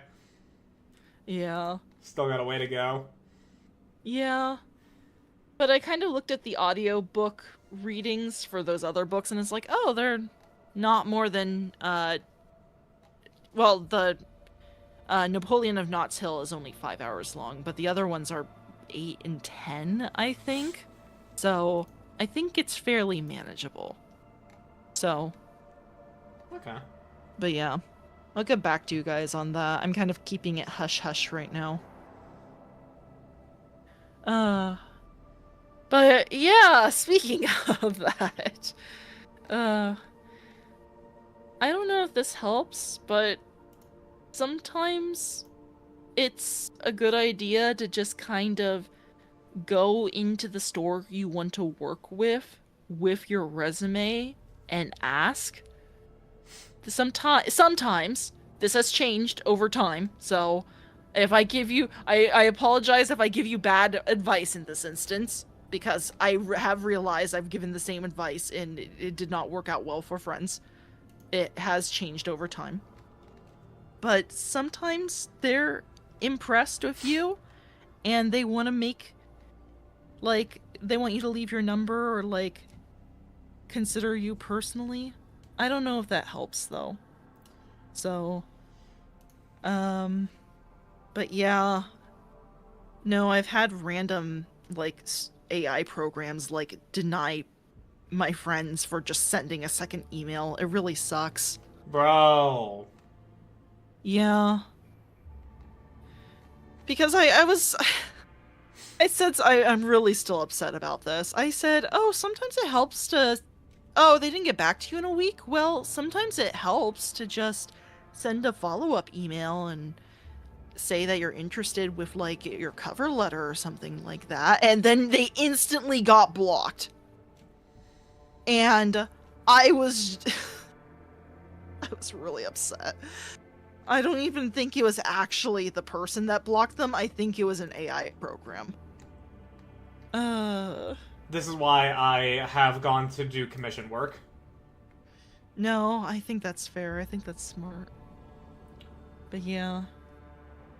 Give them a firm handshake and they'll give you $30 an hour. That is not what I'm saying, hamster. That is not what I'm saying. I'm just saying, at least that's how I got my current job. Is basically, I went in, like, shoot, that was how many years ago now? I went into my job. I said I was interested. They apparently, I left my resume and they forgot about me. And so I figured, that was like COVID though. So it was just kind of like, oh, they probably don't need me type of thing. I'm sure it's a competitive job. And I was advised, oh, you should go try them again. They normally need help. And so this was basically with someone who I work with pretty closely as a volunteer. And so I went back to them again and I said, hey, is there any chance you guys need any more help around here? I have my resume. And apparently that did impress the new manager there, who's my current manager, and she hired me in a couple weeks after that. So sometimes it helps. For smaller At shopping least that's chains, it could work, but I'm one of untold dozens, and it is to be a human in the Imperium. I mean, that's fair. Yeah, that was a small shop, so that is a good thing to preface. If you're there, it's easier to be a lot more personable in those kind of situations. So like I said, my advice unfortunately isn't 100% applicable across all situations, but I just don't want you to lose hope, okay? Because trust me, I've been there. I was jobless for basically for that entire year after I quit my deli job. So but yeah. It's all right. Right, I'm so sorry. Where were we supposed? You said there was something along the way, and I totally forgot. So Dargonis is like, you need to go to your personal cogitator to get the for the information to continue the DLC quest. And right, okay. The spot I wanted you to go to was Mundus Nullius, which is in the green cloud underneath Dargonis. Okay, there we go. The homunculus' Lord. prism. Wait, what? That's the rumor that just popped up. Interesting. Okay. Well, let's see what Victus has to say. Uh-huh. Lord Captain, I bring you new information about the Xeno device that you discovered during your time away. Ever since your return, the tech priests have been making every effort to comprehend the nature of the mysterious technology. And they have succeeded, to an extent. After many rituals and pleas to the machine god, they awakened the Xeno artifact. But a moment, it produced a holographic copy of a planet and coordinates that matched a location in Langren's belt.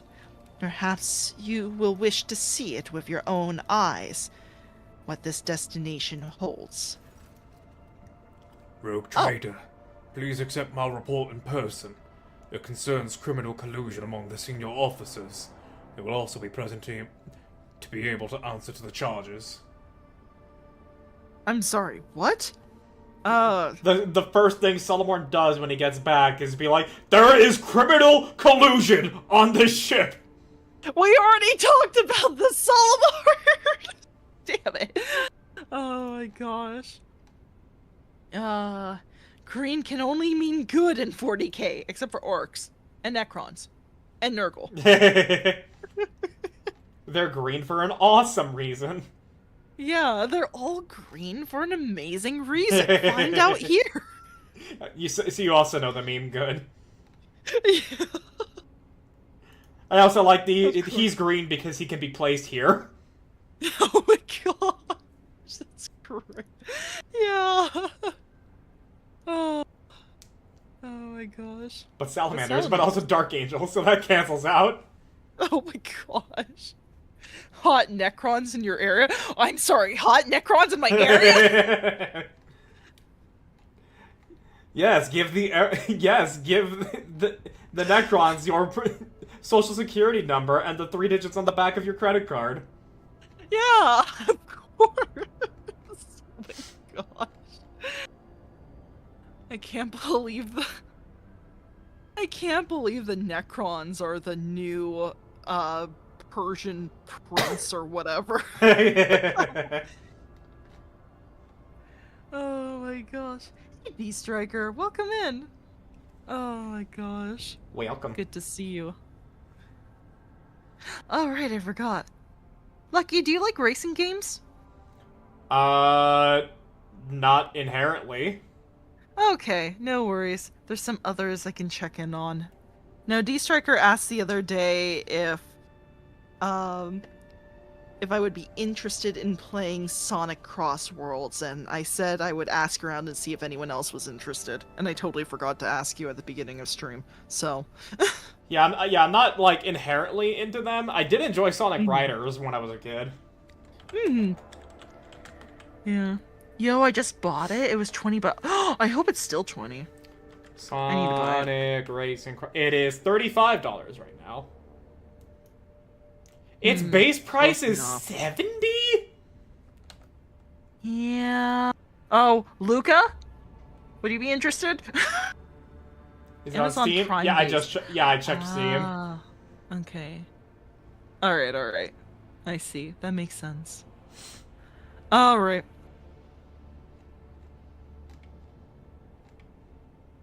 Use... for discounts these days? I don't know that. I don't know that site. Or I'm assuming it's a site. I love Crossroads? Oh, heck yeah. I got it for $8 last week on PS4. Bruh, that's a good deal. Need to see what my schedule would be like? No worries. We don't have a solid date yet, so... Still need to talk to people. Alright. Alright, Solomon's over here. Yeah. Alright, criminal collusion? I would prefer not to tell all the details of a vox. It could be overheard by those who will have to stand before you and answer for their actions. I will see you without delay. On my way. Not this again. Oh my gosh. Salomorn, we talked about this.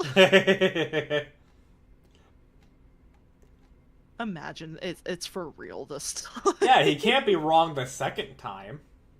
Right?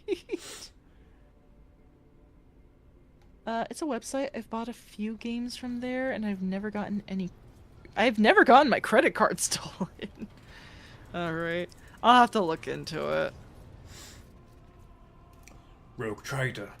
I hold the 3 senior officers accountable for the misconduct I have uncovered as part of my investigation. I allege that the ship's crew is full of wanted criminals. Do you refute the charge, Janris Dunrock? Wait, didn't we do this before? I don't remember. I know something like this. I'm getting really bad deja vu because we did call these 3 up before. So, unless this is something else. The high factotum stares at the arbitrator with an uncharacteristic coldness. What are you insinuating, esteemed Proctor? Heretics on board the ship of the Emperor's Anointed are a threat to the whole Imperium. If anyone knew of this and failed to report it, punishment will follow. Isn't that right, Foxmaster? Oh gosh, okay, this is giving me major deja vu, but it might be something different. Because maybe it was just with... maybe it was just with Victress and Halvor? I don't remember Danrock being there before, but I'm not sure. Yeah, I don't... Keep me in the loop. It will. I don't fully remember. Yeah. Alright, I'll be able to tell in a moment. Victress does not react in any way to the arbitrator's words. I do my duty honorably, and I will obey the Lord Captain's will, however it may be.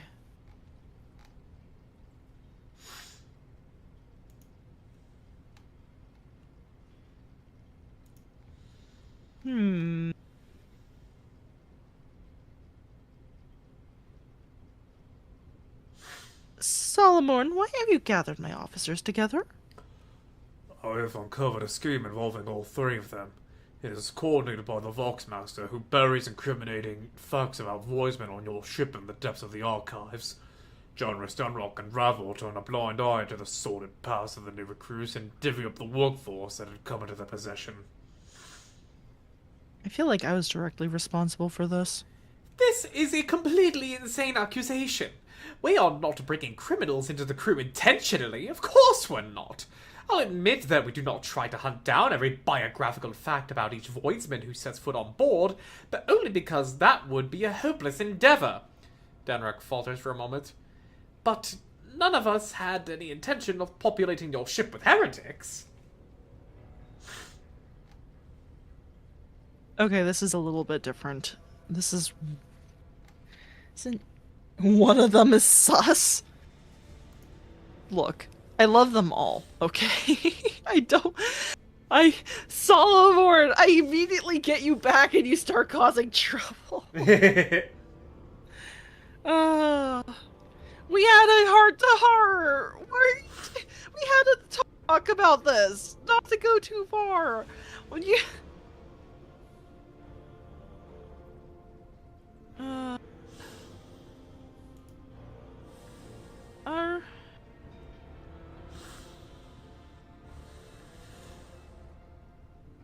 Are we really taking fugitive criminals into our crew? Sort of. Sometimes they slip through the net because we don't have information from local wardens. Sometimes we're forced to overlook an unsightly past for the sake of acquiring niche specialists. Even common smugglers, for instance, often turn out to be quite an asset on Ravel's crew. I mean, that's true. I mean, I will say this, Solomon. You might as well take me in, because I used to be a crime. Oh my gosh. That's exactly what someone with the intention of populating your ships with heretics would say. Oh no. We do draw a line, however, at even a whisper of genuine heresy in the Voidfarer's past. Victress raises her gaze to you. I'm sure you realize, Lord Captain, that smuggling and false cultism are both heresies in the eyes of the law, for they transgress his word. But one is far more dangerous than the other, to put it bluntly.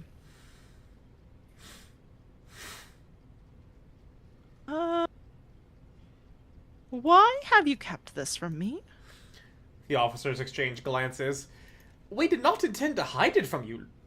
Lord Captain Theodora did not deign to involve herself in so trifling a matter as replenishing her workforce. She was only interested in ensuring that there were no interruptions in the running of the ship. We have always handled crew appointments on our own, without your ladyship's involvement. I mean, crimes could range from murderous cultists to a dude accidentally vomiting near a statue. And that does. I mean, and that's a bullet to the brain for him. oh my gosh. This poor man just had a bad bowl of corpse starch. And his timing couldn't be worse. Oh. Why not hire people from the lower decks?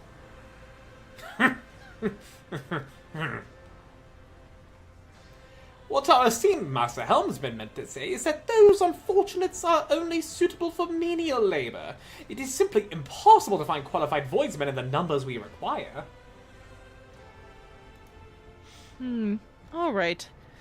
And Solomon, why stage this scene, accusing senior officers in front of the entire bridge? I was in a rush and applied the regulations I'm accustomed to on other vessels to your flagship. It was my fault for misjudging the situation, rogue trader. Okay, well at least you've taken accountability for that, sort of. I've heard enough. The assembled officers look at you in anticipation of your decision. Let's see, so allocate protectorate funds for training specialist crewmen. We have enough measures of their craft on board to train new generation. Way things are, continue efforts for the good of the dynasty. Okay, let's see, what do these do? The first one is your lance weapons do +3 damage, which is basically just the front laser. Or, your macro cannons on the first round get +1 attack. And we have 3 sets of macro cannons. Oh, macro cannons.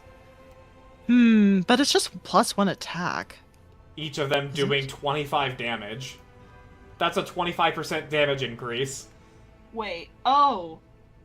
Okay, I see. That's really good then. Oh my gosh. Wait, but isn't...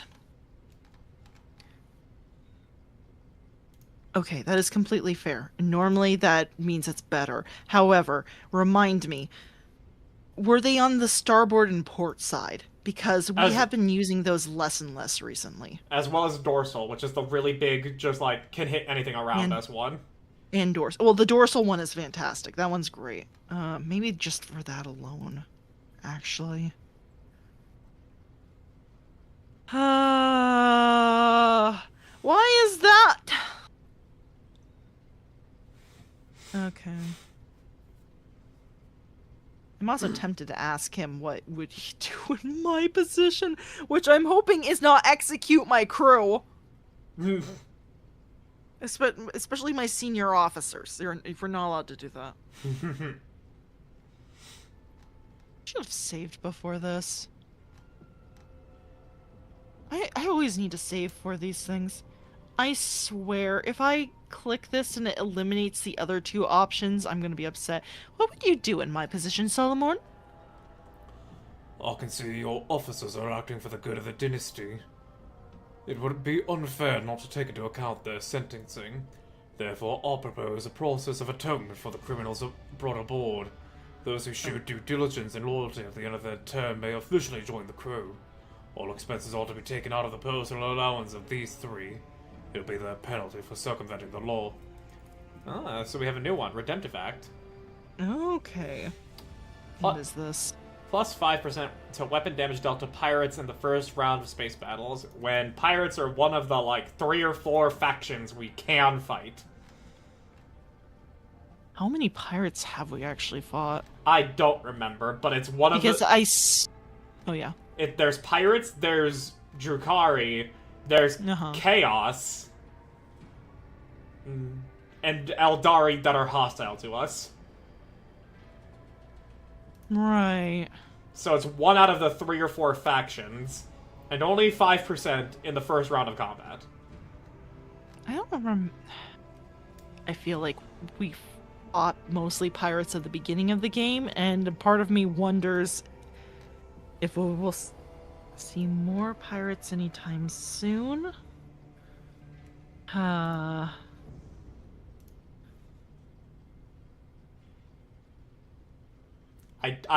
do not think that the 5% damage against pirates in the first round of combat is at all worth it. Yeah, unfortunately. Yeah, it's probably I'm satisfied with the way things are for the good of the.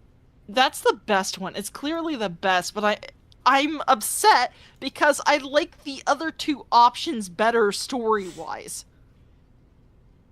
That's why I'm upset. I have no idea.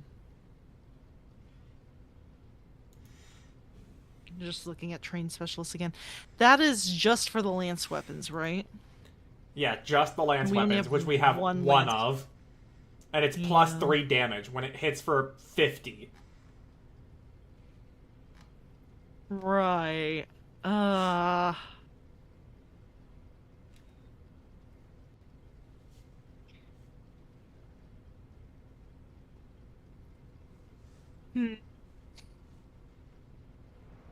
Okay, well, let me ask this.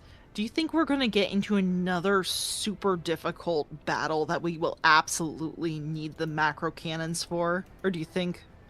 No, I think we are well sorted. Okay, I'm going to base this based off my...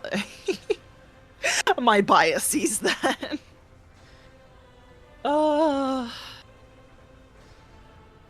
Because I'm kind of just like, okay... I know we just made the difficulty harder, so we might need every advantage we can take. But part of me is just like, okay, but if we give it up here, would it really matter if we take everything else down the line? So... I mean, fair. Because part of me thinks, yes, if I leave the pirates alone, they're gonna do something. I wish there was like a... I like Solomon's suggestion, but part of me is like, oh, but don't take it out of your pay type of thing. I have more than enough to...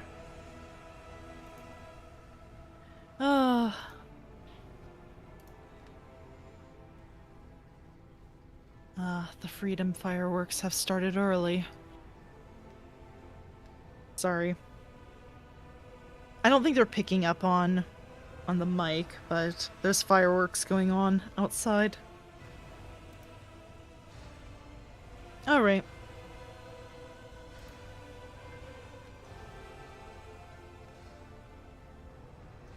I think everyone will be fine with allocating protectorate funds.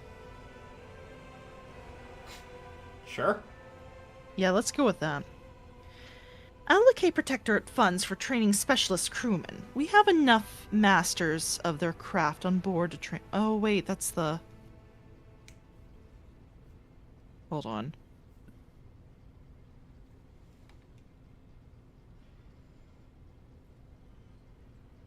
They're only suitable for menial labor.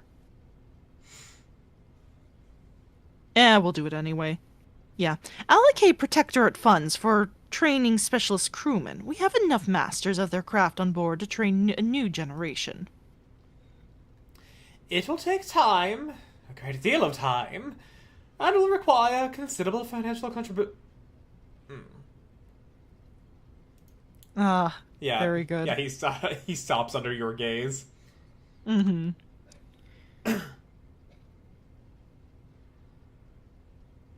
Oh. We'll see it done. Oh yeah, my bad, I did not see that. That's... My bad, Yeah, it's okay.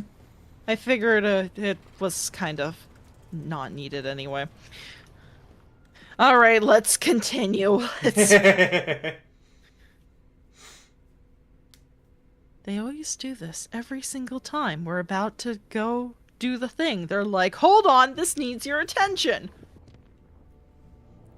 Alright, we can now go to Dargonis. Excellent.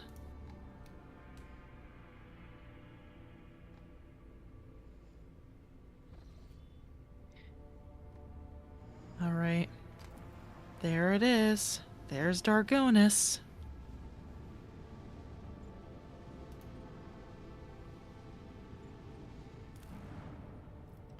Is there any projects that we can finish?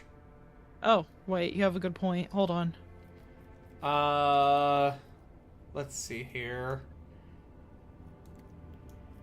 Let's see. Oh yeah, did you want the Librarium, or the Society of Cartographers, or the Schola Progenium? I forgot. Hold on. Where we discussed this and... We did, but I don't already remember what we forgot. decided. Yeah. Yeah, the Loyalist Garb is just good for you because you don't want to move. It's going to give you a lot of dodge, That's cover true. efficiency, and more dodge against ranged attacks. Society of Cartographers is a weapon that will get outclassed eventually, but it's Imperial Navy rep. And Librarium has... I talk about that 5-star radius around them with a ranged attack. I mean, it's good damage. It's fine. Cast Battle Commission rep and efficiency system-wide is good. It's not a bad choice.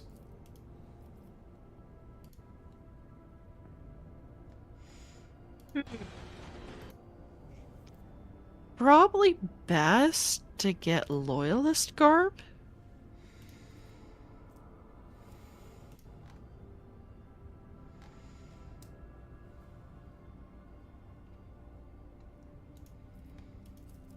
I mean, if that... 100% per round.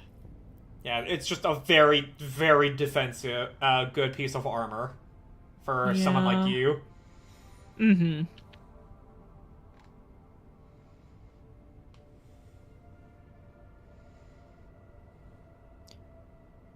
Whenever the...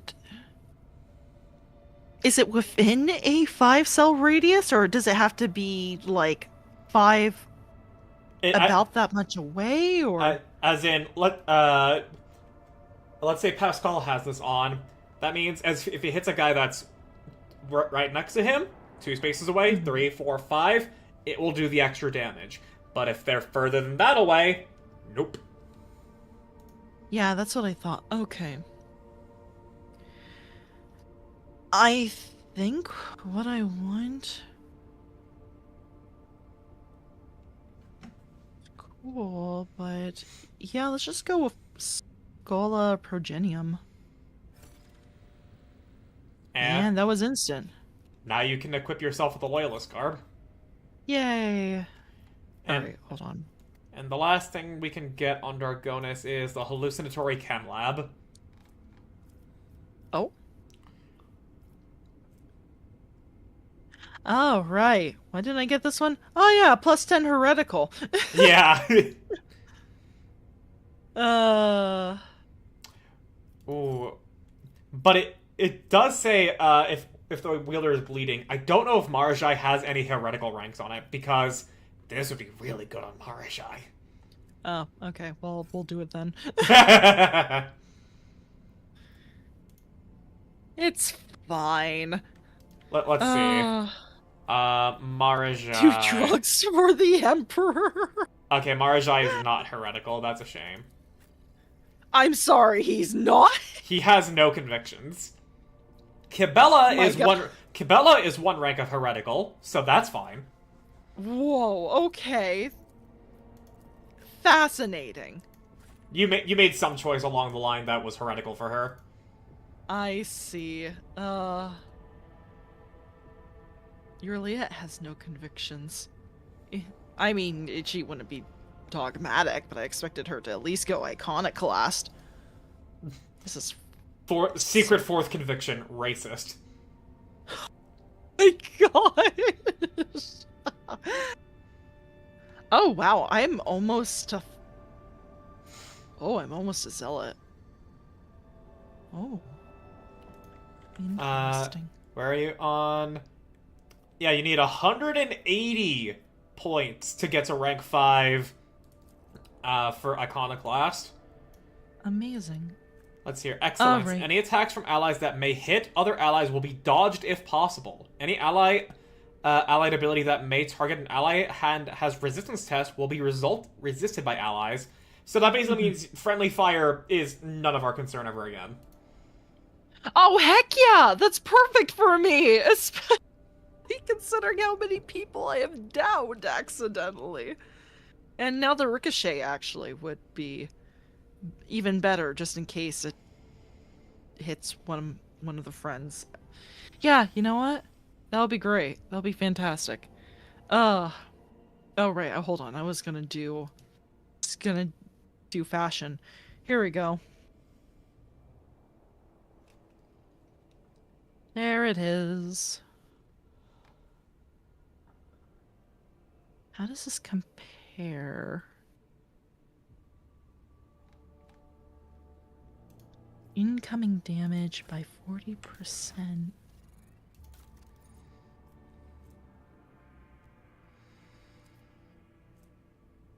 Grace by 15%. Where has not moved in the turn? Yeah, just... It's a So it's plus 20 versus plus 15. Sorry, I'm just doing the trade-offs here. Also, bear in mind that it's a difference of 10% armor, but you lose 25% dodge by wearing medium armor. That is true. I guess we can find someone else for this, for the scout armor. And then 20% dodge against ranged attacks. Yeah, no, we'll go with this one instead. If I could see it, the drip looks cool. Or at least what I can see of the collar. Alright, let's go in. Come on. What? Let me go. Let me in! Let me in! Let me in! You gotta be kidding me. Oh, we needed There to... we go. Oh, yeah, we needed to attend the fucking, event that happened. I see. Terrible news from Dargonus, your ladyship. Your vigilant servants have discovered an abscess of treachery on our capital world. One that has grown far too large and could rupture at any moment. The informants report that the group known as the Foreman clan is actually a cover for a horrendous cult of genetic aberrations, who currently have their people in every echelon of the hive. They are traitors to the purity of humanity, traitors to the creed, rebels and heretics. This is the results of my action. Apparently, the unholy sermons speak of the 3 sorrowful phalanges of a finger pointing the way to retribution and unity. Oh, it's the Gene Stealers. They're back. Oh, when they would come back. Alright. This is... Yeah, this was the one that I missed, because one happens later. Not gonna tell you how, but one does happen later. But this was the one I never got. So I could not finish off the whole Gene Stealer quest line. Oh, that's a shame. Heck yeah, we get to do it now. Okay. Alright. What exactly did my people find? The Gene Stealer cult was behind the rebellion of the capital world of Dargonus. Quest updated. Ooh. Not my Levi's. Not my Levi's. Not my Levi's. Oh my god. One tenacious clerk from the Administratum questioned the authenticity of the reports coming from the ruins of Scipione 84249. He personally observed the debris removal and entered the lower levels of the fallen hive. There he discovered signs that proved Scipione had been infected by the gene plague. Thousands of corpses of the extra-armed abominations had been buried in a mass grave. Oh. He also found the remains of Achilles Scandalar's people. It seems they had noticed the signs of corruption, and the traitors, aiming to cover up their crimes, buried their misdeeds under the ruins of the hive. On the way back, the clerk's transport was destroyed, but he miraculously managed to survive. Now the heretics think they have covered their tracks once more, and so they continue their plots, oblivious to the unprepared for our attack. What is... Hold on. In Plague of...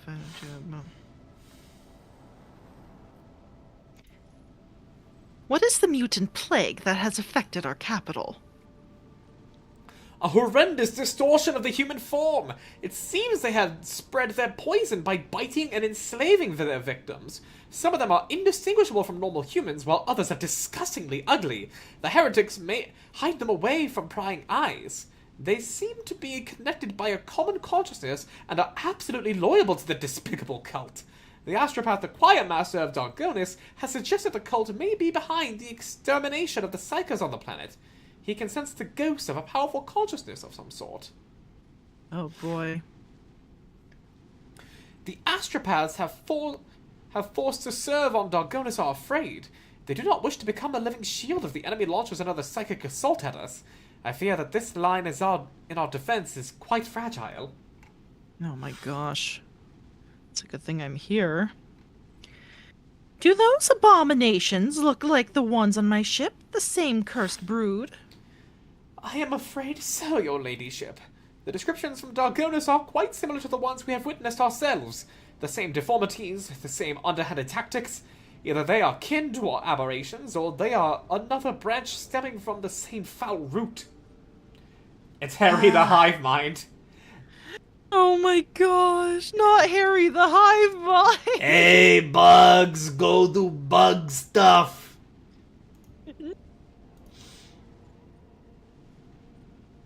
Alright.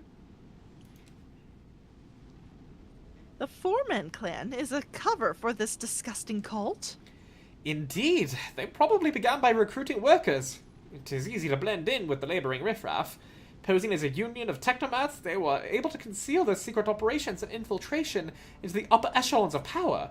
Each new crisis allowed them to gain more of our trust and resources. Damn it. And most despicable of all is that they have perverted our faith. They revere the God Emperor in the form of a four-armed monstrosity. Their prayers are full of hatred toward those in power, and promises a reckoning when their dreadful deity will come and equate them with their oppressors. With us, that is. Many fools and troublemakers have fallen for their lies. Living in the secluded labor settlements of the ruined Scipione, they could act with impunity, but at least it prevented them from infecting the hives as severely as they could have done. The death cults that had sprung up through the intercession of the blood-spun web had gotten wind of the trouble and sent quite a few misguided parishioners to the Undying One, depriving the heretics of some recruits.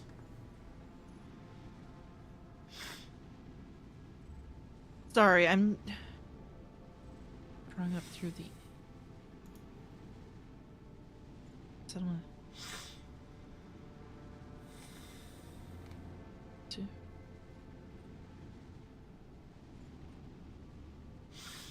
I'm trying to... Hold on. I'm misunderstanding something. Give me one moment.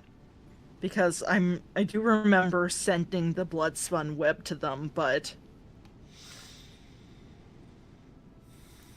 Depriving the heretics of some... Okay, that was good! That was perfect then! Heck yeah! Oh my gosh! Once again! Heinrichs, what are those mutants? They are called gene stealers, and they are not simple mutants. They are Xenos plague that breed inside the human brain, further distorting their genetic makeup and enslaving them to the brood. This is much more threatening than the Drukhari fleet that ravaged the capital earlier. If they are on Dargonis, then they will try to overtake the entire planet sooner or later. Is that why you don't care about Marjai? The messengers of the Great Devourer. My kin can sense the shapeshifters. But you should stay vigilant. Oh my gosh. But you should stay vigilant, Ellen Talk. For a species as physically weak as the monkey, their arrival may spell death. What forces do they have at their disposal? The heretics mostly consist of workers, but some have infiltrated the guard as well. Their weapons are primarily made from repurposed industrial machinery. The cultists are fearless and will readily sacrifice themselves for the sake of their common goal. But the worst part is their psychic threat. We cannot even begin to gauge it. If we had not crushed the engine vandals, they could have joined the ranks of the cult. At least we warded off that particular threat in time. Oh my gosh, everything... All of these are like past memories that are flashing back. It's like, oh yeah, do you remember when all of these were a problem and you had to pick between them? Alright. I'm realizing the mistakes I have made, and I'm thankful that not all of them are mistakes. Because I was pretty sure all of them were gonna be mistakes. Oh my gosh. We have to act. Absolutely right. It is impossible to negotiate with the degenerates. Our only option is to completely annihilate them. We should start from the top. Should we attack decisively and quickly, or should we show our hand by bringing assault vehicles into the capital and gain an advantage in firepower? Do we quietly eliminate their leaders, or do we rain destruction upon the infected territories and cleanse them of traitors? Okay, that was a lot all at once, Dan Rock. I need options. Oh my gosh. Argentum, raise the people to battle and publicly proclaim war. Tell the people that the heretics are hiding among them and that millions of loyal subjects will grind the thousands of traitors to dust. May Dargonis cleanse itself of this filth. Marjai's caustic laugh sends shivers down your spine. Let others sully their hands. Just one beacon, and my kinsmen will descend upon the affected hives. Perhaps they will cause some additional casualties here and there, but have no doubt, none of your enemies will survive, even hiding in their little nests. I'm not doing that, Marjai. The problems that happen afterwards, I will then have to deal with them. I'm not dealing with them afterwards. This is just an excuse for your kin to come back to my planet. I'm not doing it again. Oh my gosh. The cleansing should be thorough. A good few wrecks of dead ships still linger in orbit after the day the Xeno scum attacked your world. Command your fleet to pick them up and send them plummeting toward the nest of the spawn, trying to encroach on your domain.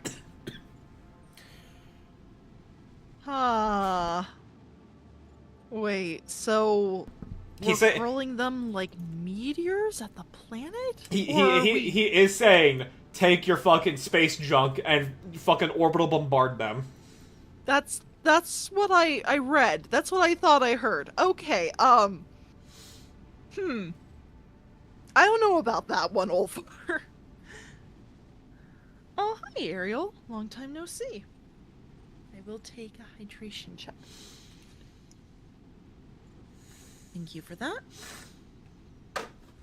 Save people from the fire by blowing up the building. Bitch, you a space wolf. Get your ass down there for me.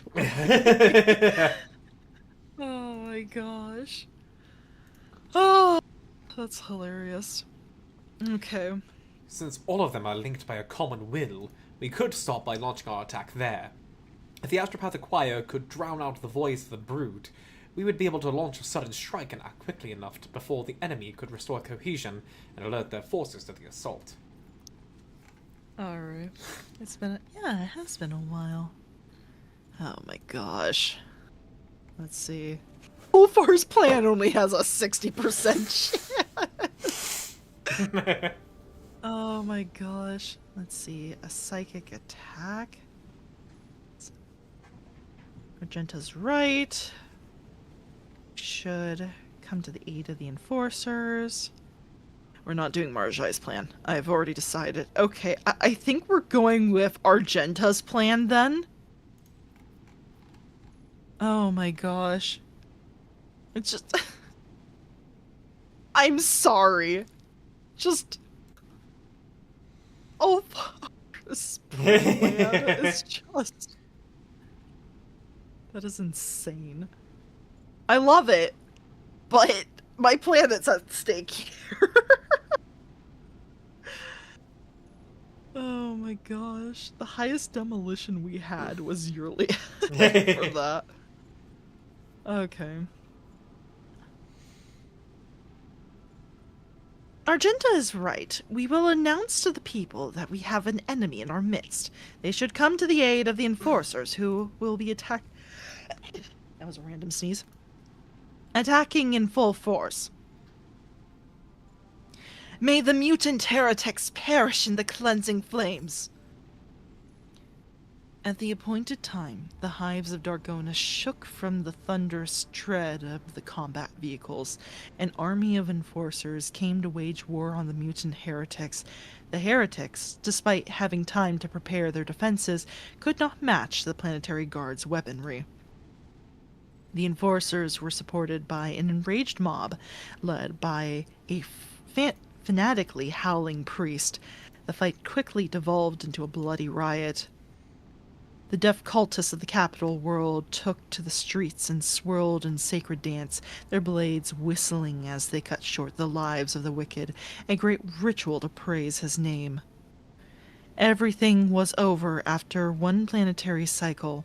The filthy shrines and the heretic sanctuaries were set ablaze, the cult's agents mercilessly exterminated, and the rest of the aberration's strength crushed amid street battles. Ooh, what's this? Oh.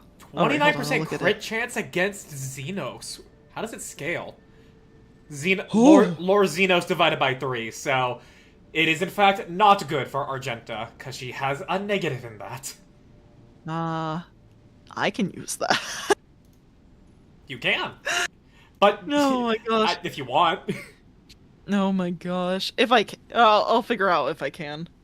I have a lot of good stuff on me right now.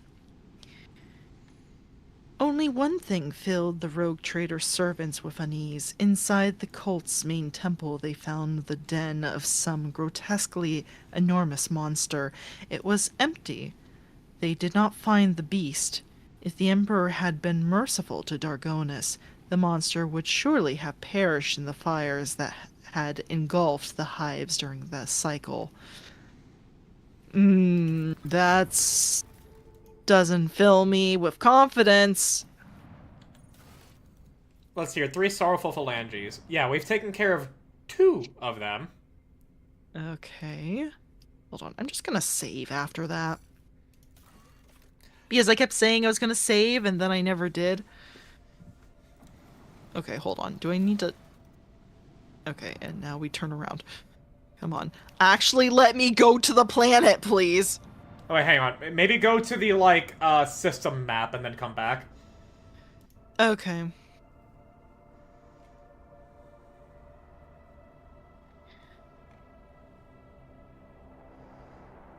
Because it is through a loading screen. That's true. Alright, we'll try this again.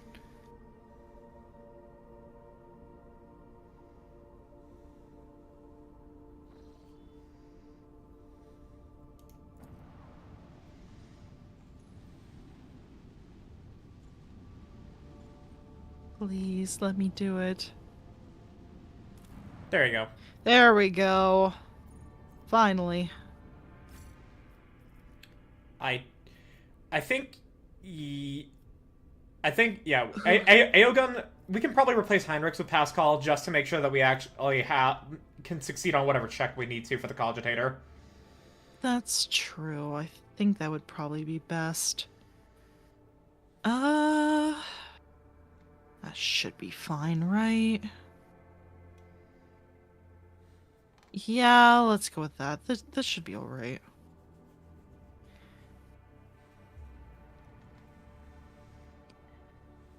Though I would like to would like it if we could try out Ulfar sometime in like a skirmish or something. I don't know. If Oh only. well. If only.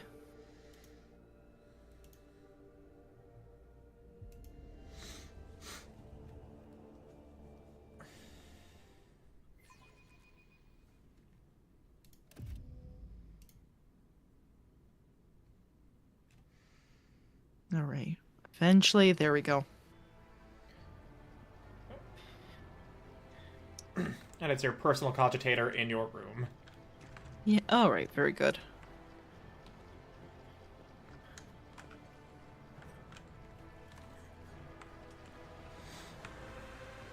Which should be right over, yeah.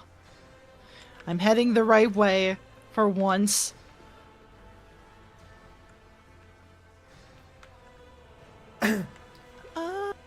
Was it in here or was it? Use the cogitator. There we go. Yeah, I guess it's there. Yeah.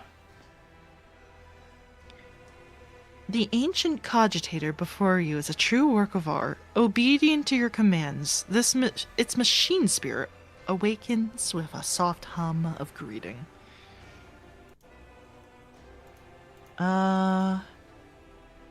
Enter identifier Laria. Oh. When are you gonna get back to playing Warframe? I played it just a week or two ago. Yeah, she got to play Dad game. Yeah. No, I still play it. Open entry titled New Horizons. The 3 star systems in the Sonaris Maleficum that have come into my possession and... Oh wait, hold on, who was... Oh yeah, this is the last guy. I'll get it. Oh, okay. 3 star systems in the Sonaris Maleficum that have come to my possession, and my journey shall henceforth be known as the Tear of Solar, Ignis Corona, and Fortis Porta. These are new horizons that have never before known humanity's rule, and whose rogue Xenos overlords obliged me greatly by having already eliminated each other. The artifacts they left behind, a legacy of sorts, are priceless.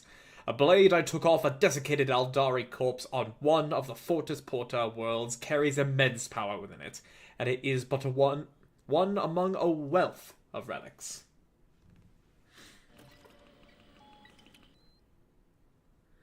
Cluster of systems around the Terra of Solar. Alright. Interesting. Attached to the entry are astrographic coordinates.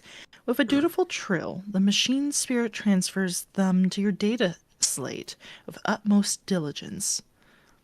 Alright. Open entry titled The 32nd Mirov. Calder is getting sloppy. He used his Calixis connections to give me utter dregs, whom he tried to pass off as elite troops, but I can only thank him for his lack of judgment. Those with nothing to lose make the most loyal servants, once they feel but a modicum of their master's good graces. Lowly scum no more, they will be sword and shield of House von Valentius, in faithful service to me and my descendants. Right, very good. Open entry titled The Crimson Dance of Cain? Yeah, I'm assuming Cain. that's... Yeah, Cain. Okay. The power contained within this blade is a most mysterious one. Even Exalt 117's keen mind has failed to comprehend it fully, nor have several Eldari Xenos captured on my orders been able to tell me anything illuminating, save for the weapon's name, the Crimson Dance of Cain. I know Cain to be an all-obliterating embodiment of war itself in their abominable belief system. A fitting name for it. Huh. Finish working with the archive. The cogitator dutifully closes the data respiratory and clears its bit screen to await further instructions. Alright, let's request an archive. The volume of data stored in the cogitator's bowels is enormous, and its comprehensive analysis would take months of dedicated logists and historitor labor. However, the ancient device's machine spirit turns out to be unusually accommodating and informs you that it will readily open any selection of the archive. Oh, this probably was present to me first before I did Yeah. Lyria. Okay. You present the correct modifier of what you're searching for. Turn it off. Alright.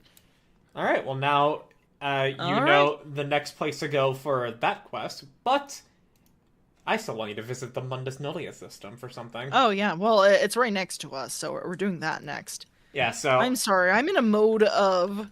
I think I might be leaning towards we're going to do all of the side quests before we go smack Corda, and... Oh yeah, no, that's what I did, because all of our companions are important. That's why we play these games. Yeah, exactly. But while you are moving to the system, I need to go pee real quick. I will be right back. Alright. I can do my due diligence. Yeah, I do need to play more Warframe.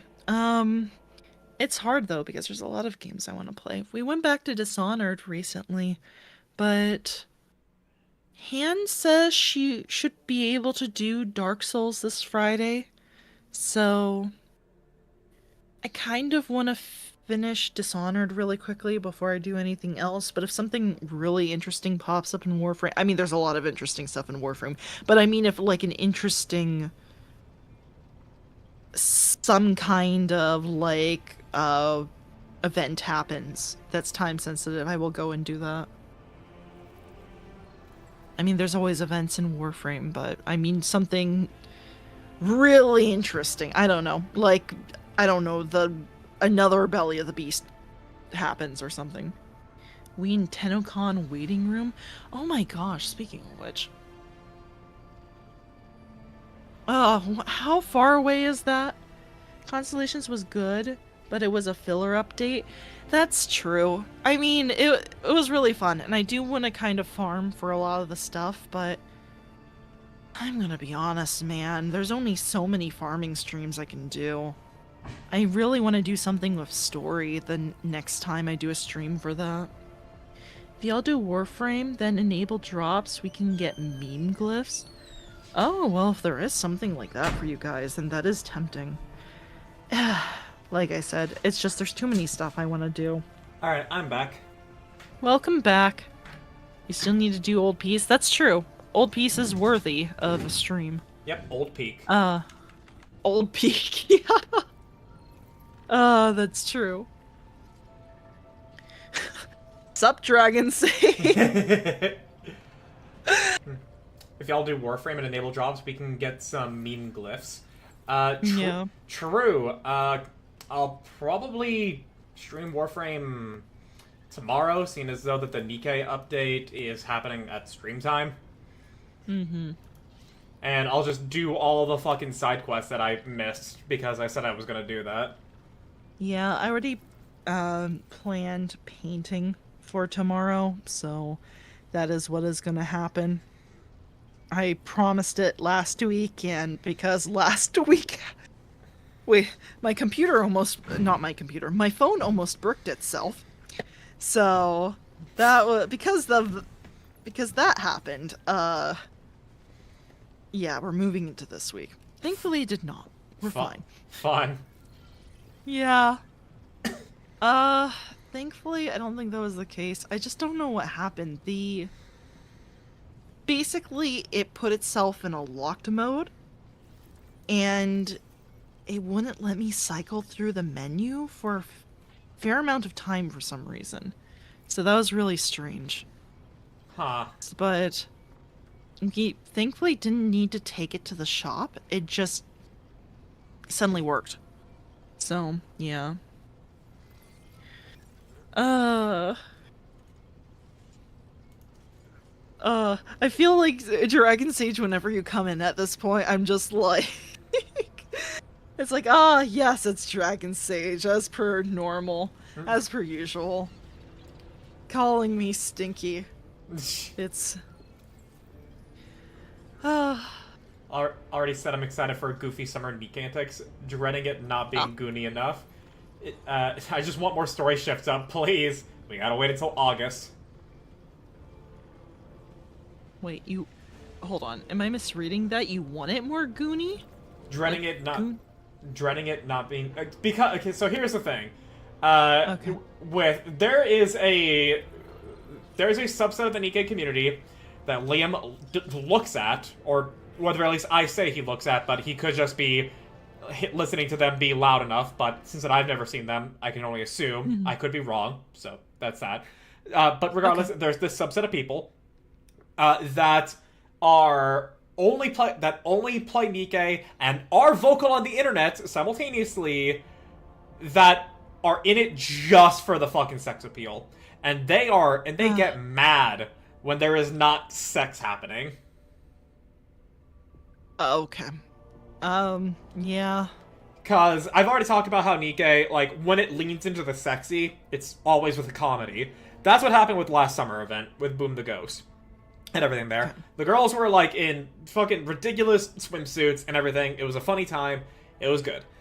But the commander, the actual character that you control, did not make any sexual advances on any of them, including the main girl, who we all know is in love with him, and everything.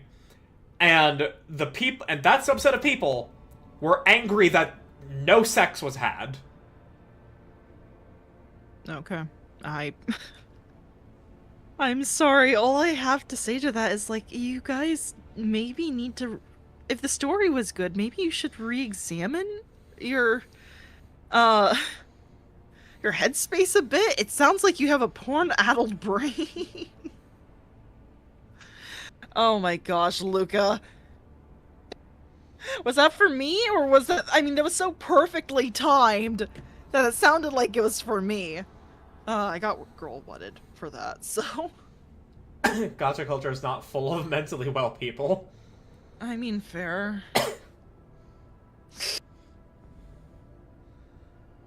Oh my gosh.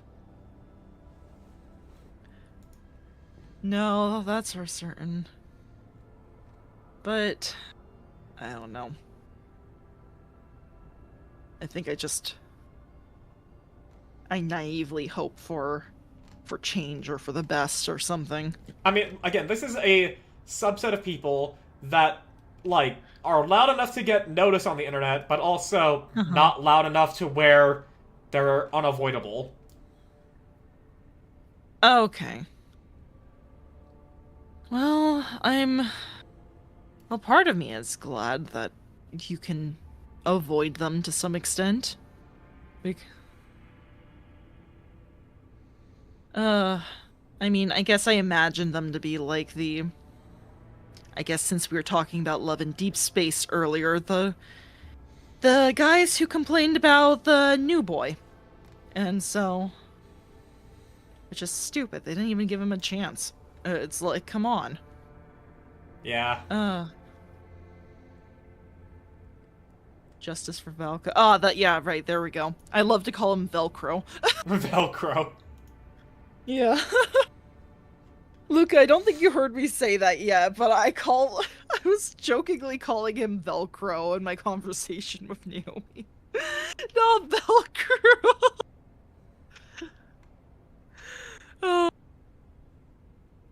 Oh my gosh. But yeah, I just shared that even Love in Deep Space has its fucking loons, yeah. Gacha people are... Yeah, no, they are. I mean, like I said, it's like they pulled... I don't think they even should have listened to them. They literally pulled a guy for backlash that was just happening in the Chinese market. It's like you didn't even give him a chance. It's like you don't even need to interact with him. Just stick to your other boys. It's like, why do you care? Yeah.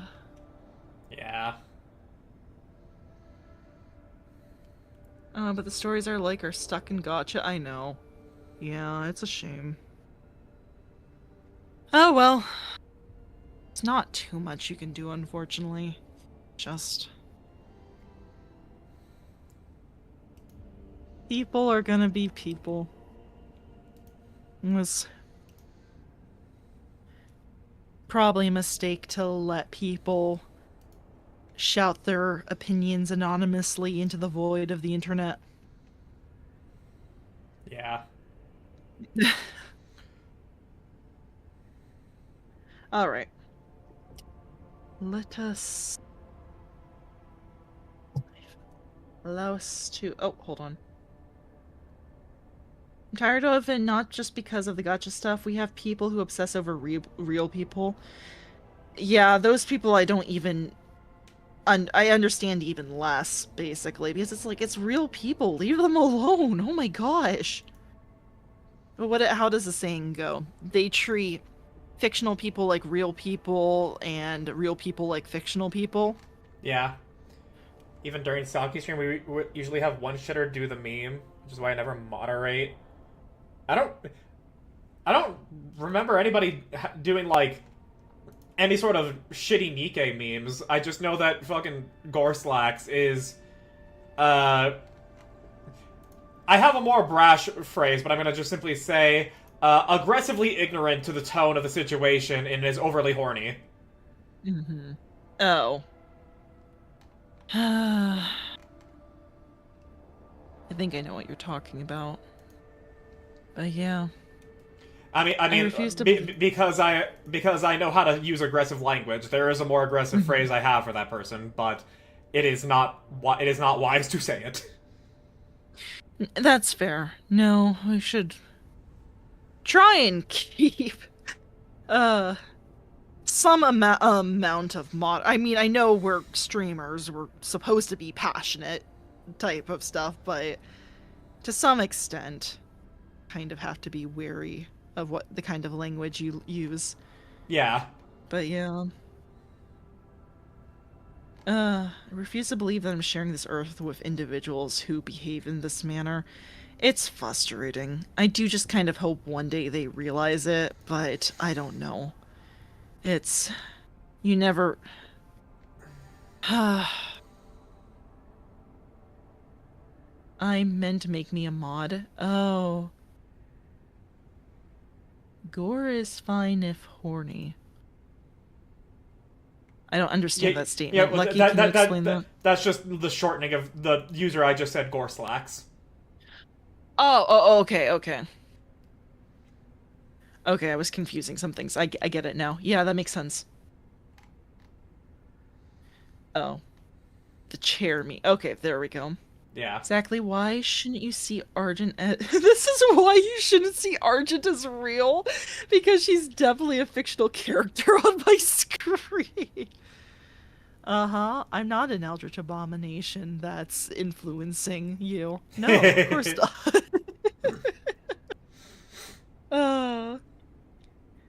And I hear Corn call for blood. I'm back, Corn. I got a sweet treat. Yes. One single difference, E. Just E. Correction. Hey, just get one guide, idiot. I know. I know, there's like so many... Okay, normally that's... That means you can't really name... And I'm subject to this too, okay? I've done this before, where I've accidentally named NPCs in D&D campaigns similar names. But it's normally not... It's not good when you're supposed to do it. It's really easy to confuse names. There's like...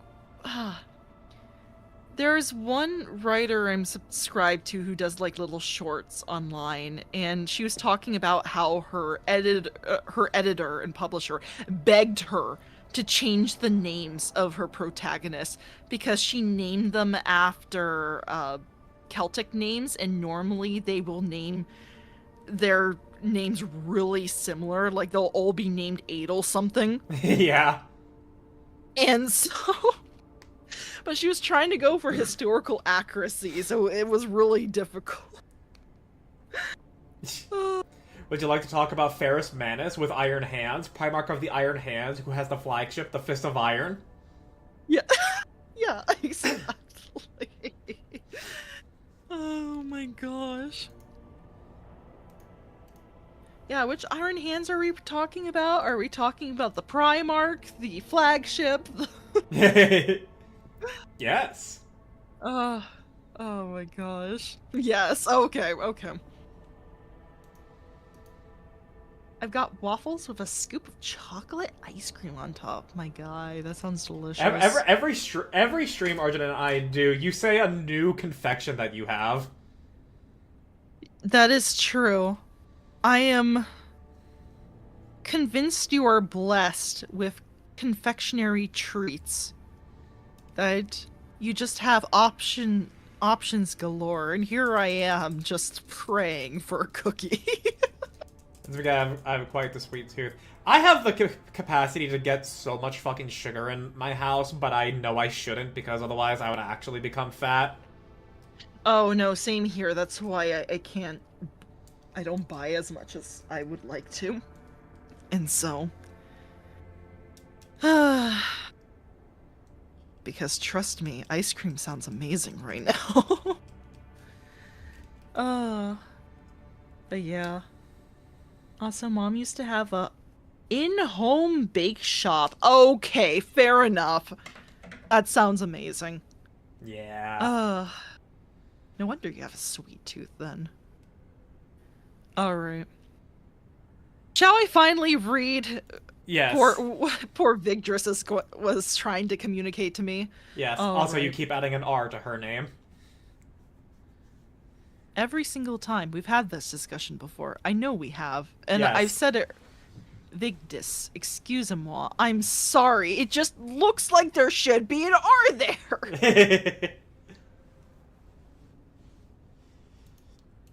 The whole ocean is your ocean when it comes to putting... If it comes to R's, I always put random R's in places they shouldn't be. Call Argent a pirate because she likes her R's. Yeah, exactly. Oh, that was better than what I said. Oh my gosh. Alright. Lord Captain, urgent Fox transmission from the Sector Bionica. Hail, Rogue Trader. Aogon's sonorous voice fills the channel. As you know, there are no unsolvable dilemmas, only poorly formulated questions. You strike me as someone who knows how to ask the right questions, so I would like to invite you to participate in my scientific research. Will you honor me with your presence in the Sector Bionica? Oh, absolutely, but I just ask every question. Oh my gosh. I would like to know more before I agree. Well, in that case, I am interested more in your philosophical outlook, rather than in your practical skills. I do not doubt the extent of your knowledge, but I myself will handle the technical aspects of the process. You really should. If you want to know about my focus and objectives, my research is dedicated to the extension and optimization of the vital processes that occur in organic flesh. Key to this endeavor will be deriving a formula to quantify righteousness. Your assistance in this matter will be invaluable. Excellent. Oh my gosh. You are a pirate! Yar har fiddly dee, being a pirate is alright with me. Do what you want, cause a pirate is free. You are a pirate. You are a pirate. I can only hope that it was synced up for you because you are. I was trying to sync it up. That's why I paused for a moment. I'm like, oh, I'm going too fast. Oh my gosh. Quantify righteousness? That's so stupidly 40k. Yeah. It's great. Isn't it? I'm sorry. I like my Adeptus Mechanicus boys. I feel like if I were to run a 40k RPG, you would want to play some kind of tech priest. I think so. I think it would be fun. Sniper thing again. Funnily enough, in every 40k TTRPG I've played in, I was either a psyker or a tech priest. First game ever, I was a psyker without knowing a single goddamn fucking thing about 40k. I became a Daemon host. Second ever game, I still knew nothing about 40k. I was a tech priest, and I very much did not play the part. Third game was Black Crusade, where I became a tech priest, and the game died right as my character went through a corruptive mutation that turned him into full machine. Oh, okay. Fascinating. That's upsetting though. It died. That was yeah. that No. Like cool. I was so excited because the last session, we got warped into our new base of operations via chaos warp bullshit, and everybody got enough corruption points to mutate. And you can modify the results on the mutation table, like the corruption mutation table. Also, it's based on what chaos god you're most aligned to. I was chaos unaligned. Everybody else was leaning towards another chaos god. And in my result, with my stats, I could modify it to where my tech priest could become full machine. But the funny thing is that we had another heretic in our party that wanted to become full machine. Literally, like, turn their consciousness into digital data and have it in a machine body. So I was so ready to be like, oh, at the start of next session, I was so ready, like, my character just gets up and cackles about the realization of what just happened to him. To, you know, like, have this conversation with our other heretic. Never got to happen. Damn it. Oh, that would have been great. Should have been corn aligned. Really? Well, we had a Chaos Space Marine who was worshipped a corn. We had his brother, who was a human, but, you know, like a really strong human, that also worshipped corn, but the talents he took aligned him with Nurgle more. We had me as Chaos Unaligned. We had another heretic who was aligned towards Zinch. And we had a human... I forget what role he was, but he was Worshipper of Slanesh. He could summon demon dogs and shit. He had a lot of memes about that. And he also was able to, like, convert hundreds of thousands of people with persuasion checks. Oh, okay. Let me see if I can even... That kind of charismatic. Let me see if I can find one of the memes that just... Yeah, okay, hang on. Hey, yeah, I'm gonna share it with you and show it on chat. What the fuck would a corn tech priest be like? I have no idea. Let's see, forward to Argent. Okay. That was fast. Oh my god. It was a pin one. You don't need to worry about the character's name, it's just... Alamos's demon hound seeing Ulfric get his ass absolutely destroyed, knowing full well that's gonna be... No! Oh my god. The whole table was just dying at this because of the Scooby-Doo face. That is hilarious, though. Oh my gosh. Oh, and that same Chaos Space Marine that worshipped Korn, he, as an I'll show you guys in just a moment. As an intimidation tactic, he ate a fucking snow globe. Okay, sorry, that... I did not expect that. Yeah, he just was literally just grabbed a snow globe and fucking put it in his mouth. He just put it in his mouth. Okay. Alright, un moment. Here we go. Yeah, that's the meme right there. I'm sorry for the unaligned black background, but there you go. That's it. That's the one. Okay.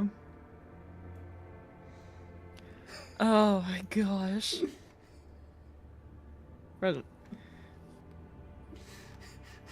If we were...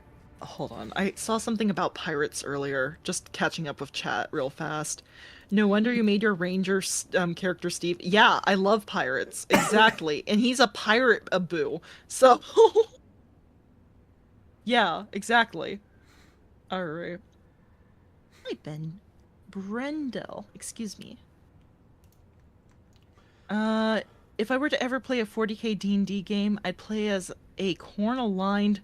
whatever named Mace. Yeah. Okay, I get it. I get it. I get the idea of making, like, a character that is kind of funny in a 40k game, but, like, 40k is one of those ones where it's, like, you revel in how, like, you know, how serious it is, and you wrap it around back to being funny. That's true. Look, I said this before. I love that Warhammer has a lot of stuff where it just doesn't take itself seriously, like orcs themselves. It's great.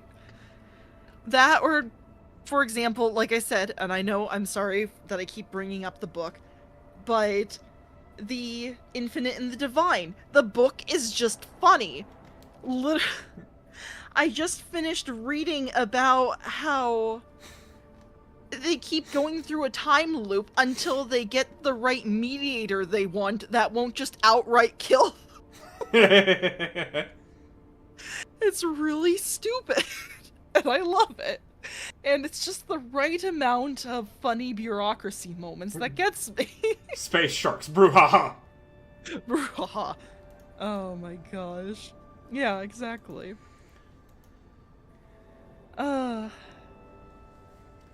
Think Helldivers Berserkers? Hold on, what was that? Oh, what the fuck would a corn tech priest be like? Okay, that's a neat idea. Nah? No? No, he's saying it, nah, as in when I pulled up the meme. Oh, right, there we go. Nah. Alright, that makes more sense. Like I said, I'm catching up.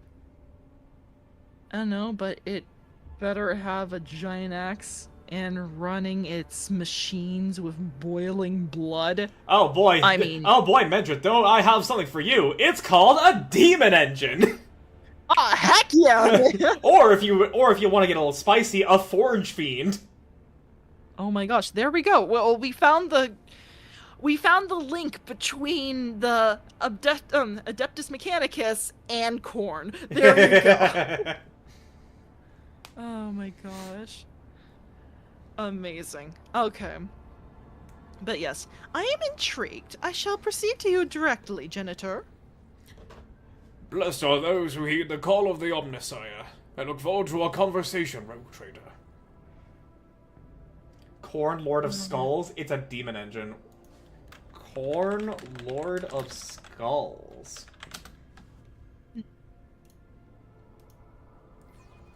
Oh yeah, I've seen that. That's wild.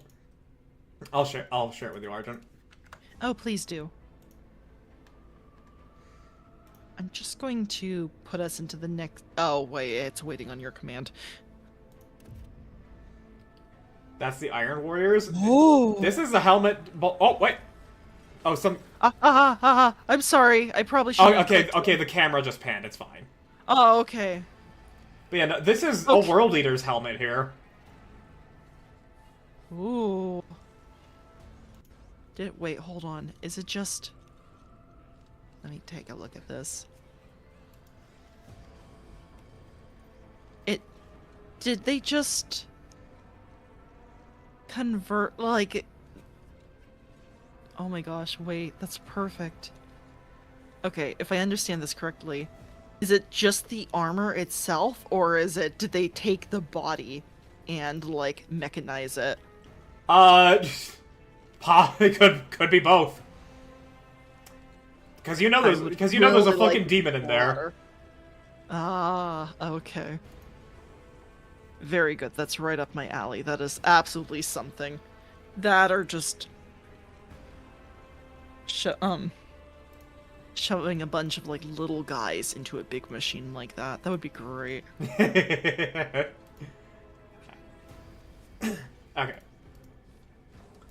But now for Aogun doing a surgery, it seems. Oh. And of course the retinue is here. The whole the gang's all here. Remember when they made the Demunculaba? Yes, Red Dragon, I remember the Demunculaba. We're not doing the Demunculaba. I know I totally mispronounced that, but I have heard you tell me that story 2 or 3 times now. Yeah. I'm not getting it again. No more. I remember this time. I'm not asking again. I remember this time. I was naive and foolish. I think we need to know about the Demunculaba? No. No, we don't. We really do not. I think it was 2 times. I think it was twice. If you want to see someone talk about it, fucking watch the Adeptus Ridiculous video on it. Okay. All right. On the operating table, several bodies are laid out, their mutilations exposed to the chill air, their chest and abdominal cavities yawn wide, excavated of their augmented organs, which now nestle in flasks, still connected to the bodies by tubes and cables. Judging by the rhythmic contractions, the organs are still functioning. Eogun hovers besides the tables, assiduously taking measurements and jabbing mechadendrites into the extracted organs or beside the bodies. Nuncius keeps stoic vigil nearby, an impassive observer of this grotesque spectacle. Good job, Nuncius. Good job. Yeah, Nuncius, you get a gold star. Great job. Sounds like the Vaporeon pasta all over again. It's worse than that, Mendrith. Imagine the Vaporeon pasta, but someone actually did it in real life. It's that level of bad. Oh my gosh. Feel the pressure come back, so I'm gonna try and get some sleep. Hopefully tomorrow's a better day. We can only hope. Please get some rest, Gunzer. It'll be okay. Okay. You see, it starts with an ultramarine that didn't follow the book Gorilla Man made. What? Oh. Even I don't know this connection here. I don't know this one either. Hold on. What? Oh, no, wait, I think I do remember. I think the Space Marine chapter that was involved in that story with the, we're gonna say Demon Kill Bossa now, was an Ultramarine. What is it? Yeah, I'll be able to do so in a moment now. Okay. Then I need to do this. Okay. No, I'll bring it up in a moment. Hold on, I'll be right back. Alrighty then. Well, Arjun is running away. Sounds like your dad needs her for something, so I'm not gonna judge or anything.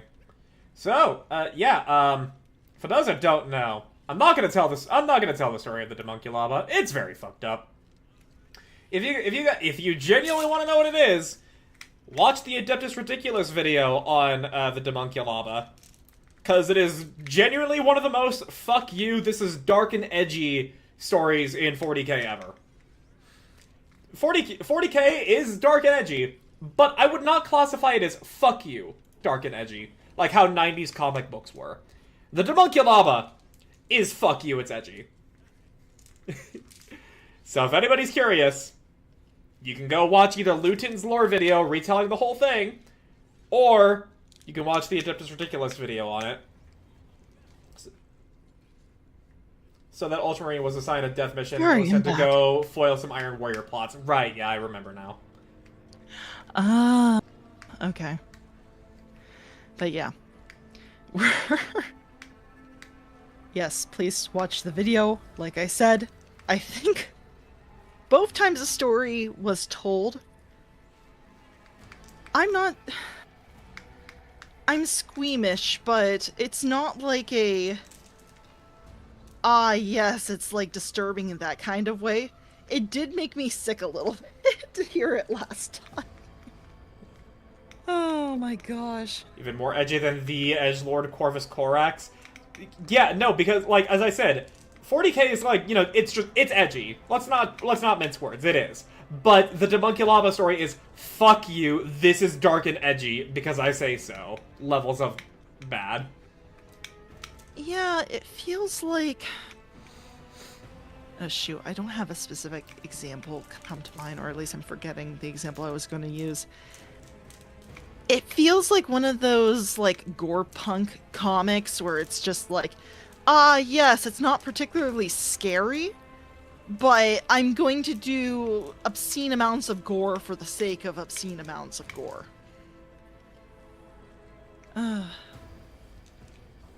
Yeah, it is just that fucked up of a concept. Yeah. Alright, let's go ahead. Take a closer look at the bodies. 3 men of different ages lie before you, young, middle-aged, and old. If you look closely, you can see that they still have a semblance of life about them. Each one had the top of his skull delicately removed, and electrodes are now attached to the bluish-hued brain tissue latticed with blood vessels. Below the neck is one continuous gaping wound, the edges spread and held in place by a complex system of clamps. All right, examine the young man.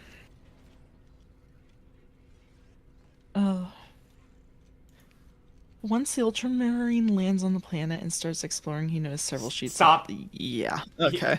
Yeah. All right. Yeah, You're stop, just Red Dragon. explaining the whole thing. Yep. Okay. Yeah, stop. I'm not gonna read the rest of it if you do just post the whole thing. All right. The pathologically emaciated build and spindly, almost transparent limbs indicate that this is a voidborn. A glance into the open rib cage reveals signs of damage. The sac around the heart is torn and the vessels have been reinforced with metal staples. The poor youth's heart is half augment. Both ventricles have been replaced by pumps which are connected to the opaque tubes that run to the Medicaid device's reservoir. The young man's neck is tattooed with his Bay code and job title. It seems he is a common worker from the lower decks. Now, are these guys dead, or are we still operating on them? Did I miss that? I think they're all being currently operated on. Okay. Examine the man. With his well-developed musculature.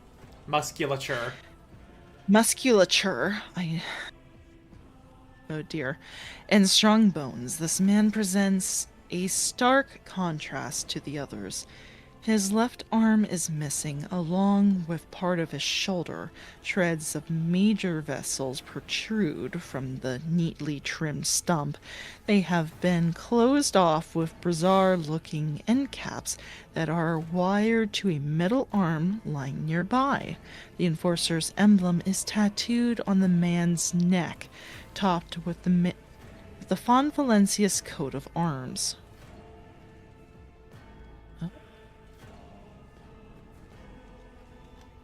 Well, that's cool. Heck yeah, Fon Valencia's pride. Alright. No! Don't make fun of me, Luca. I tried my best. It's not even that bad compared to other things. It's really fucking bad. It's pretty bad, man. Alright.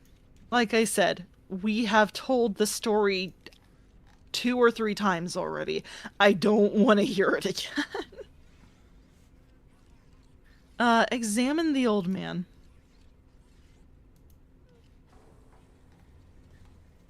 It's too late. My brain latched onto that immediately and it made me giggle. Yeah. Well, I'm glad I can amuse you. I'm never gonna live that down. That and Garrote. Alright. But yeah. The old man's eyelids are closed and his face is serene. He might appear to be sleeping peacefully were it not for the deathly pallor of his face and the monstrously mangled neck. He had been fitted with a voice implant at some point previously, but it had been wrenched from the unfortunate man's body. Every so often, the metal hose now serving as his trachea emits a reedy whistling sound. He is clutching something tightly in his right hand. It is an ornate set of prayer beads, the kind used by ordained servants of the ecclesiarchy. And your examination. Absorbed in his work, Aogon pauses for a moment, listening to Nuncius, then glances at the cogitators and shakes his head. No, dearest colleague, that would be excessive.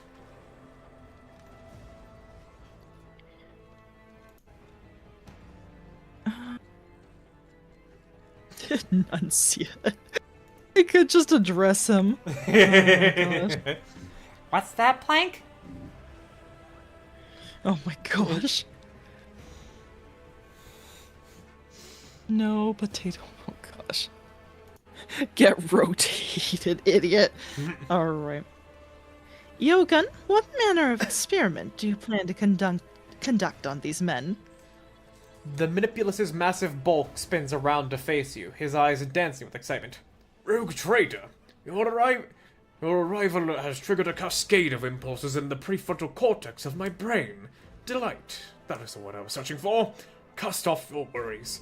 The subjects of the experiment have been preserved through a combination of alchemical compounds, local transactions of the emotive force, and moderately invasive augmentation procedures. In other words, all three are very much alive. Throughout the speech, Oh, Aogon's okay. mechadendrites continue their manipulation of the bodies. The crux. All three organisms were found in critical condition. I guess myself, in their usefulness and productive capacity, truly dead and nonsense. To move from a state of being to a state of non-being entails no benefits or meaning. I personally ensured that their vital functions were preserved. Our goal could not be simpler. To vanquish death by creating the perfect righteous man, to which I have dubbed the Triasomata.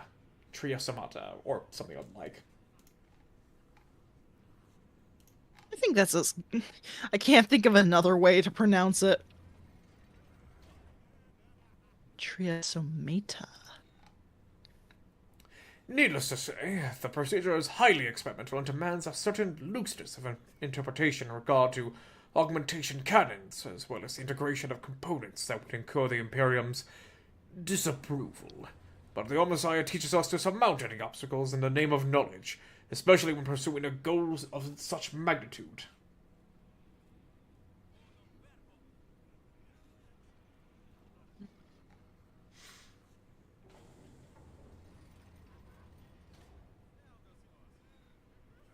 Triasomata. What is that? The triune essence, the amalgam of the best constituent parts of three individuals who have excelled themselves in service.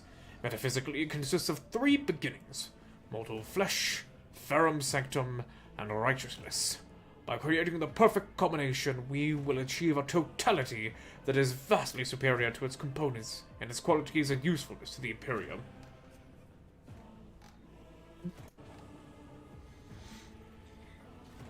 What is the practical significance of your experiment? In their current state, each of the subjects is doomed, but just as the parts of dying mechanisms can be combined again to create a functioning machine, so too can these subjects be combined into a single entity, granting them continued life through the correct configuration of the ferrum sanctum and organic components of all three. The only thing I require to continue the experiment is a solution to my dilemma. Which subject should serve as the basis? Aogon turns his burning gaze towards you. Oh, this is great. Oh my gosh, I love him. He is a manipulator after my own heart. Hold on, that was what he was called, right? Give me Manipulus. one moment. Manipulus, there we go. Excuse me. Oh my gosh. Yes! We're doing unhinged experiments on them. Surely their lives will get better after this. How did you decide to create a Triasomata out of these three? There are strong arguments in favor of each of them. The Genitor raises a clawed mechadendrite and begins flexing its manipulators in time with his words. Firstly, they have all performed their service impeccably, which suggests outstanding human qualities. Secondly, each body is robust enough to receive the blessing of the Omnissiah. And thirdly, there is no other chance of salvation for any of them. I say we do everything we can for all three of them. Yeah, no. Do whatever you're planning, we're doing that. Oh my gosh. Hey, Sylphie. Alright. Kin to heresy? No. We're not talking about heresy here. No. Why are all three subjects so horribly mutilated? 2 reasons. The first is that they were previously fatally injured. I performed numerous rites and manipulations to ensure that each was able to avoid a fatal outcome. The second is that I have been conducting the necessary measurements to fully assess the compatibility of the configurations of Ferrum Sanctum and organic components for an optimal experimental result. This often requires the extraction of said components.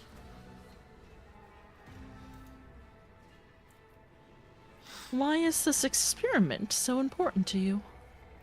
An angry spark zips along the pistons of the manipulator's beard. Oh no. He floats higher, turning his glowering gaze on the sector ceiling. Because I cannot abide the senseless waste of potential.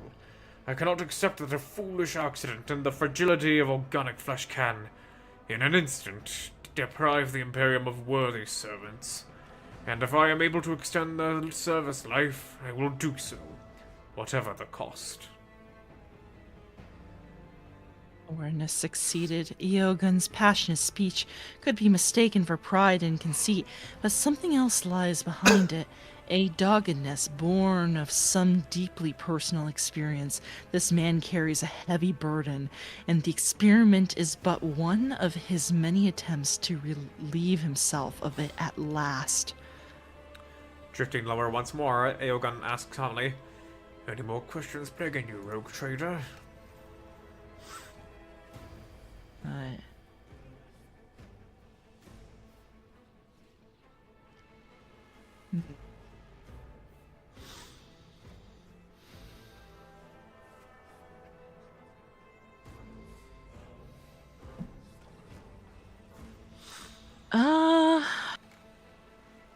I don't want to ask him for, but I also want to know what that would be, because if it's just like that kind of sounds like heresy, and it's like, oh, it's perfectly fine, and we just have that conversation, then that's fine by me, and I don't want to miss that. But if it's you think I'm doing heresy type of thing, no, I just want to know how you answer to that.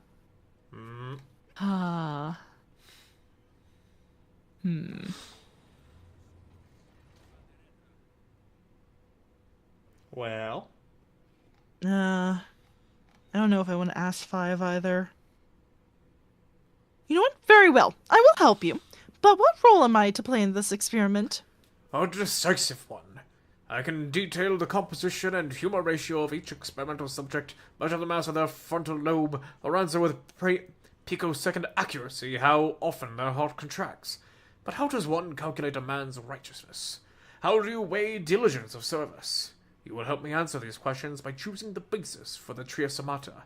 Your assessment will be the linchpin upon which this experiment hinges. Oh my gosh. By the way, I may need to sleep soon, pass out. I completely apologize. No worries.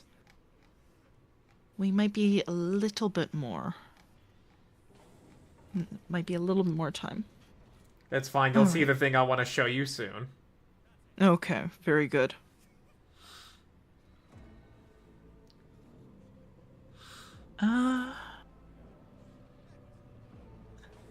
Why not combine all 3 minds to serve as the base? Alright. Why not ask Nuncius for advice?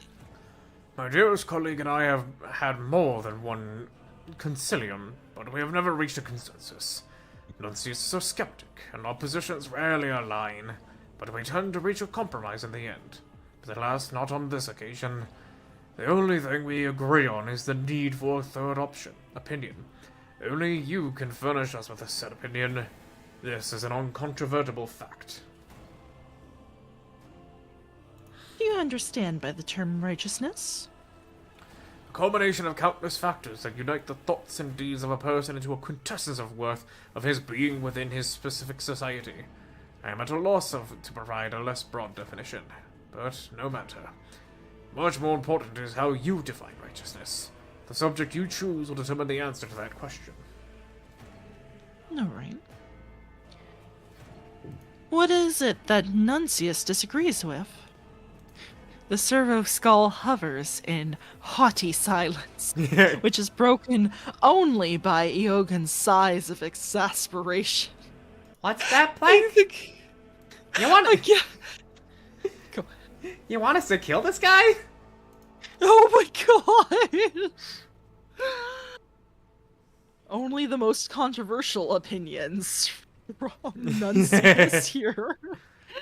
Oh my gosh. Pressing his lips together, the Manipulus grunts out. To condense his overly pedantic response, Nuncius does not consider righteousness to be in any way a significant factor in this research. Had I any less respect for my dearest colleague, I would say that this constitutes an egregious misunderstanding of the concept of the Trias Samanta, and is indicative of extreme close-mindedness. But such remarks are beneath me. Why not just combine all three minds to serve as the basis? Three minds cannot coexist in one body. Setting aside the fact that even I would not be capable of achieving such a feat in practice, in theory it would certainly lead to the complete deconstruction of all three minds. Some less flexible thinkers might even consider it heresy. Ah. You sense some agreement in Nuncius's silence. This is the only quest in the game where I really wanted to just say no, we're not going to do this, but I was concerned it would cut off the rest of Aegon's quest. This is far. This is like, I mean, like, yeah, this is messed up, but it's also like, the heretical side is just like, yeah, sure, let's have fun mutilating bodies. You can clip that out of context. The dogmatic side is, a more faithful servant of the Emperor, you say? Yeah. Well, on a heretical play. Oh. Yeah, I would understand your personal convictions, but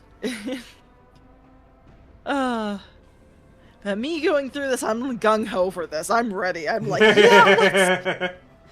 let's wrestle three of them. Let's do this. Oh my gosh. Of course. Oh.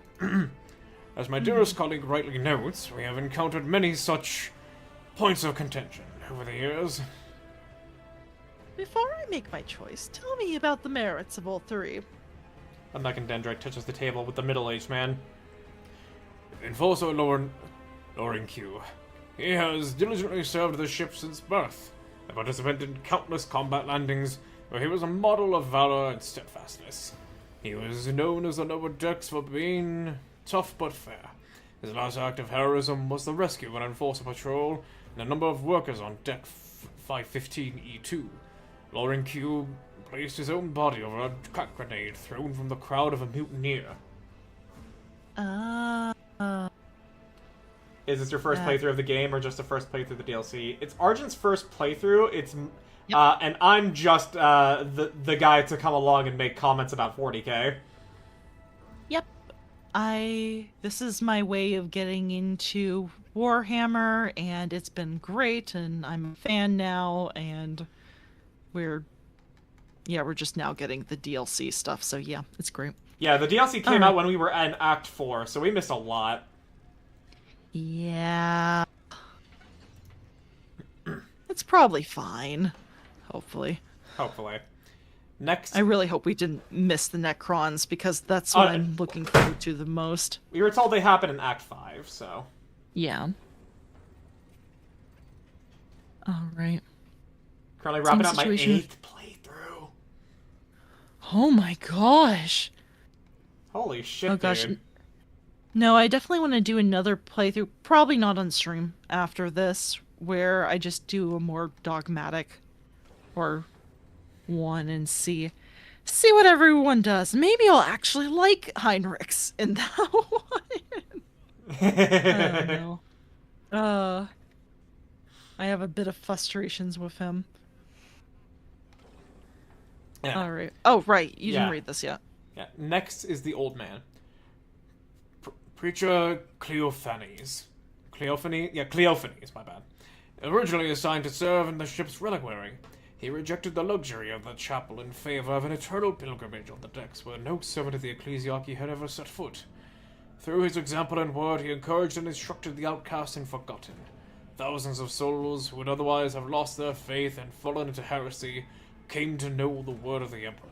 But it only took one to end Cleophanies' preaching for good. A madman attacked him during a sermon, managing to rip out the preacher's vocal implant before the crowd tore him apart. Tore the madman apart, or tore the preacher apart? Tore the preacher apart. Yikes. Okay. Finally, Aogun touches the Voidborn youth. Mikosh, a ventilation shaft crawler from Sorting Hub 10.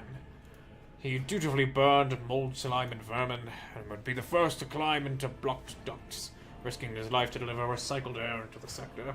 He was a true believer and never lamented his lot. On his final foray, he saved hundreds of workers by using his body to plug a hole in a combustible gas pipe. The toxicity led to a cardiac arrest and blood poisoning. Oh my gosh. Ah. All three of them. Aogun raises his mech dendrite in anticipation.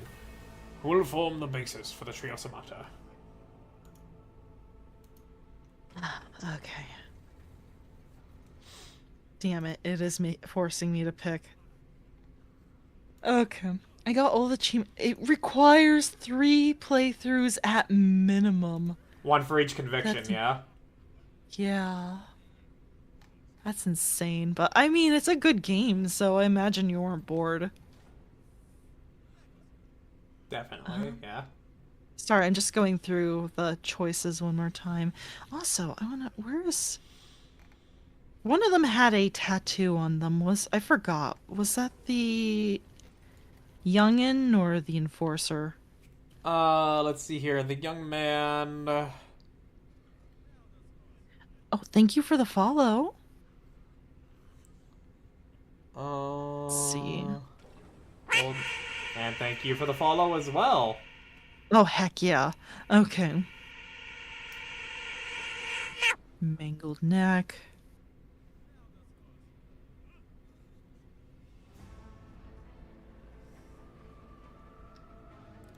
Yeah, the old man who is the priest. Yeah, the prayer beads.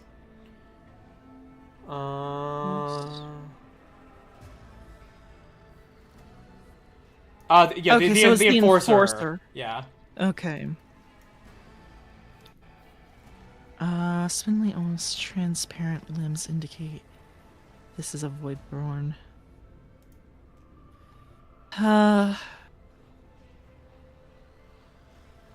I don't want to eliminate the priest, but I feel like because he was the eldest out of all of them, it might be best to just eliminate it. Like, okay, do one of the younger men. It's terrible though. I want to do all of them. It's, oh my gosh. Are you, Eogan, are you sure you can't put all of their minds into one body? Yeah, sure. Yeah. That can't go wrong. No, it's totally not an act of heresy. What are you talking about? Oh my gosh. I don't know. So, Lucky, you haven't gone through this yet, correct? Correct. Okay. What are you leaning towards? Well, these guys are the basis and everything here. Mm-hmm. So, I would probably say, the enforcer, because he's the most capable, and I mean, like, it's kind of hard to choose, like, which of the two guys who literally sacrifice themselves for the good of others would you want, because they both did that same type of thing. Yeah, they all did that, so it's just really, oh my gosh. Yeah, I think it has to be the enforcer. Alright. Aogun contemplates the half-dead man lying stretched out on the galvanized surface. The choice has been made. but you will deign to answer my question. Why him? I must know your thought process. Technically to the end, righteousness for giving one's life in service of the Golden Throne.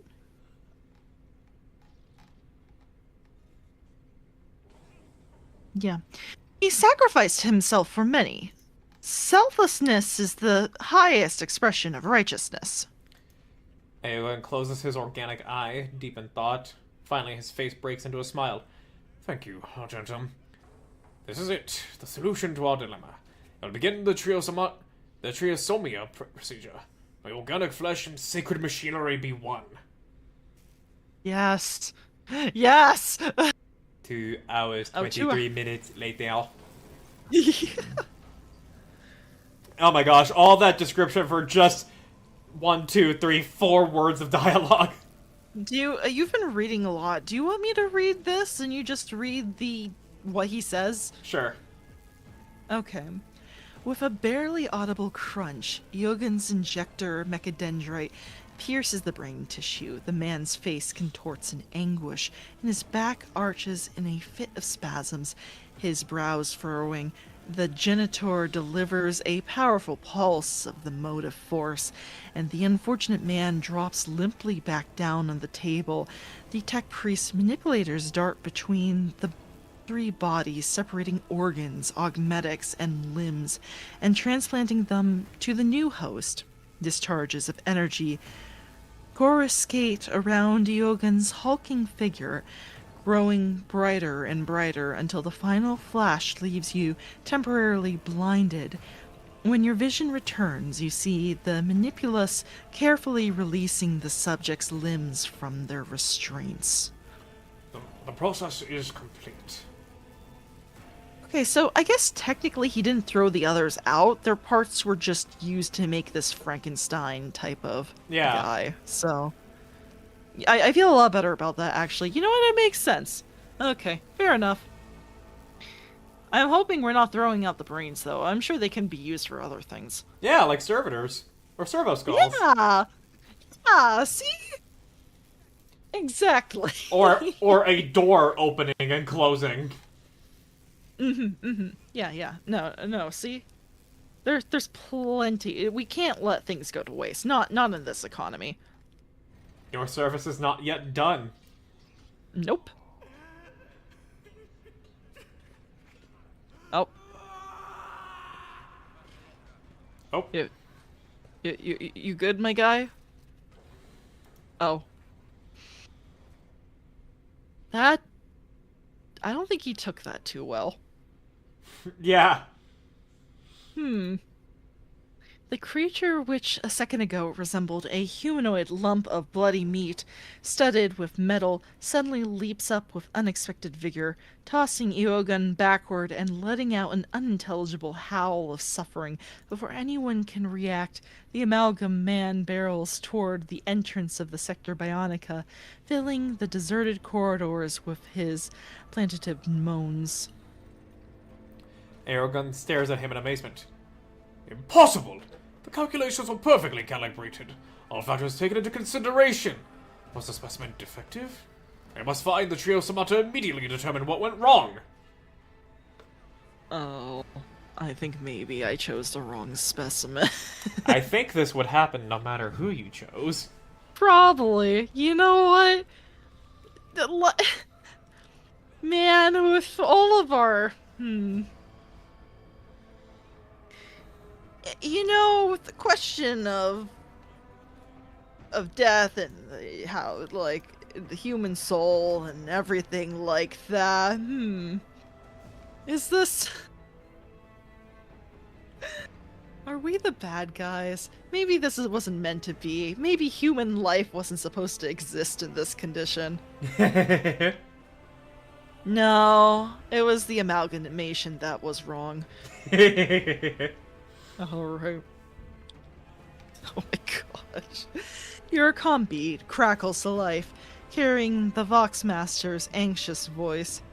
Lord Captain, an urgent report from Mistress Zauerbach. A strange creature resembling a malfunctioning servitor is heading toward the lower decks, shouting pleas that make reference to you and Genitor Phoebus. Enforcers have been dispatched to intercept it, but they assumed that you would prefer to assess the situation personally. That is true. I would absolutely like to. We are just standing here dumbfounded. Oh my gosh.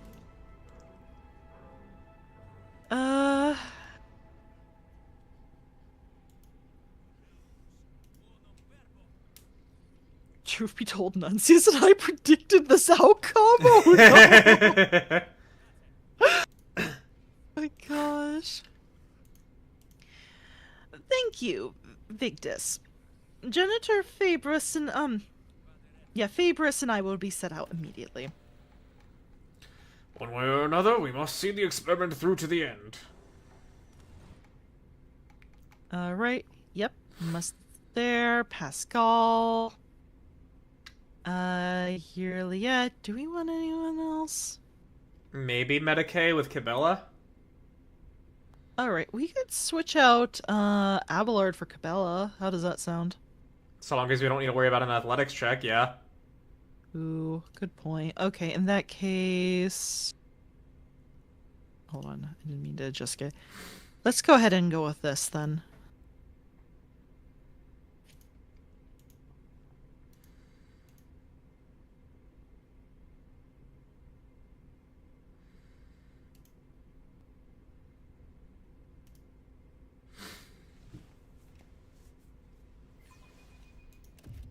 So what could we possibly have to do a fight for this? No idea. I guess it doesn't have to be a fight, but... This is also Act 2 content, so whatever it is, we'll handle it easily. Oh, yeah. Oh, wait, we've been here in this map before, actually. Yeah, this is the lower decks map. Okay. I feel like I haven't seen it in a long time, but I might be forgetting. Oh. Oh, that's just goods. Oh. Alright. Let's see. Where is he? Is it? We not want to... Maybe we actually need to look at, like, their models. I guess. Because they all say lower deck rabble. Wait, there's a door here. Oh. So shall Enforcer, ah. There it is. Oh! He's mutilating himself in front of the Aquila, holy shit. Okay. This is... Alright. The Triasomata lies prostrate before the entrance to the bay, a faint Aquila on the door, the only witness to his incoherent babbling. His hysterical wails of the righteous triune man are interrupted from time to time by the clanging of his augmented skull against the deck. A viscous mixture of blood and oil oozes from the staples on his forehead, and his fingernails are chipped from his attempts to dig the implants out of his body. The Enforcer's thunderous voice commands in an empty ear. Check the arsenal! The dynasty's banner is, down in Shroud! Do you want me to throw you in a cell? A spasm. Thank you for the raid. Oh right as I... I know, right as... Good performance, though. Oh. I'll let you address the raid before I continue reading. Yeah, no, hold on. Oh, hello, welcome in.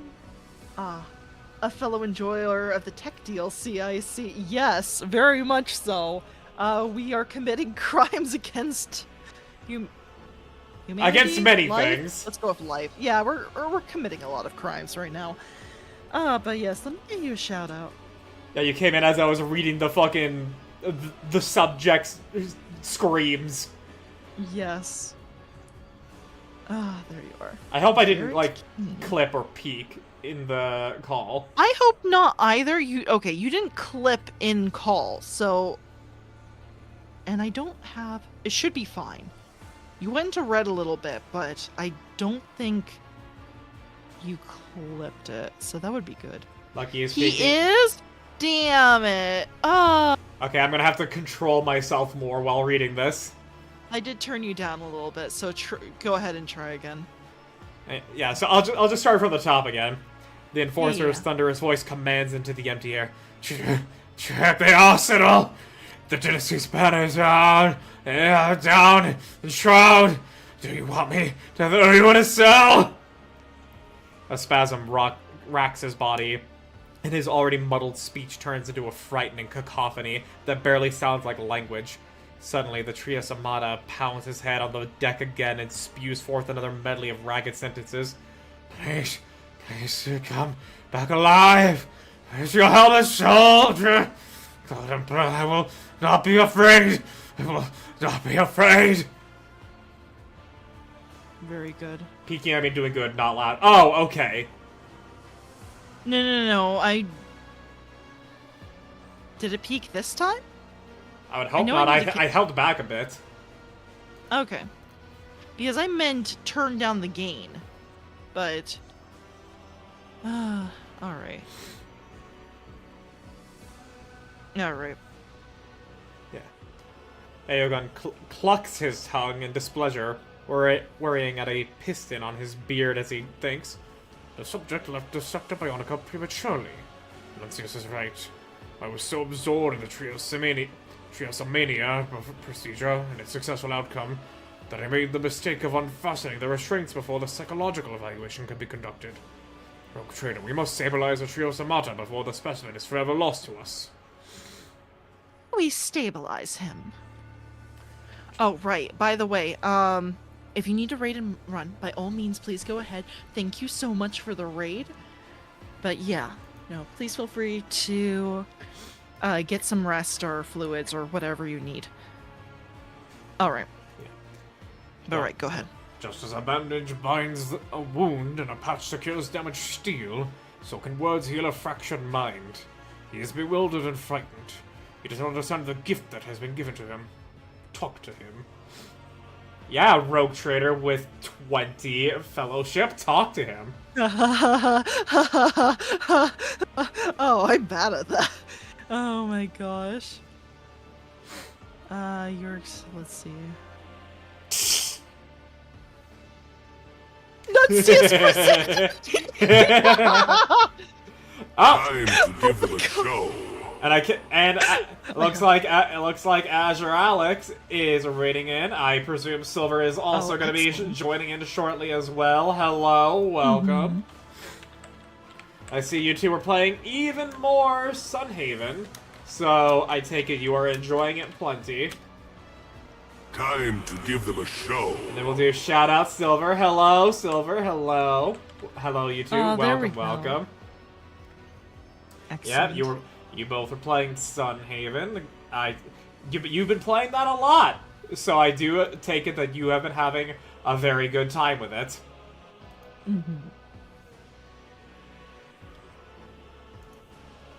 You have come into us dealing with the ethical quandaries of what if we dismember two men and graft them onto another man? Yeah. You know what? I think this experiment is a success. We just need to work out the kinks. Yeah, sure. He's trying to rip out his fucking augmetics. Yeah, we needed to give him therapy after that, but it's an oversight. It's fine. We'll get it. I yearn for the mines while Silver tends to the farm. Looks like you have a system going on then. I can only guess how much actually goes on when it comes to farming sims, but yes, I'm glad you two are enjoying it and that the mines call to you. The mines. I mean, you two have been playing Sunhaven quite a lot.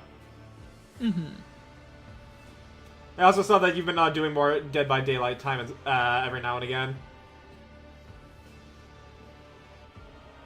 Yeah, yes, Silver, yes.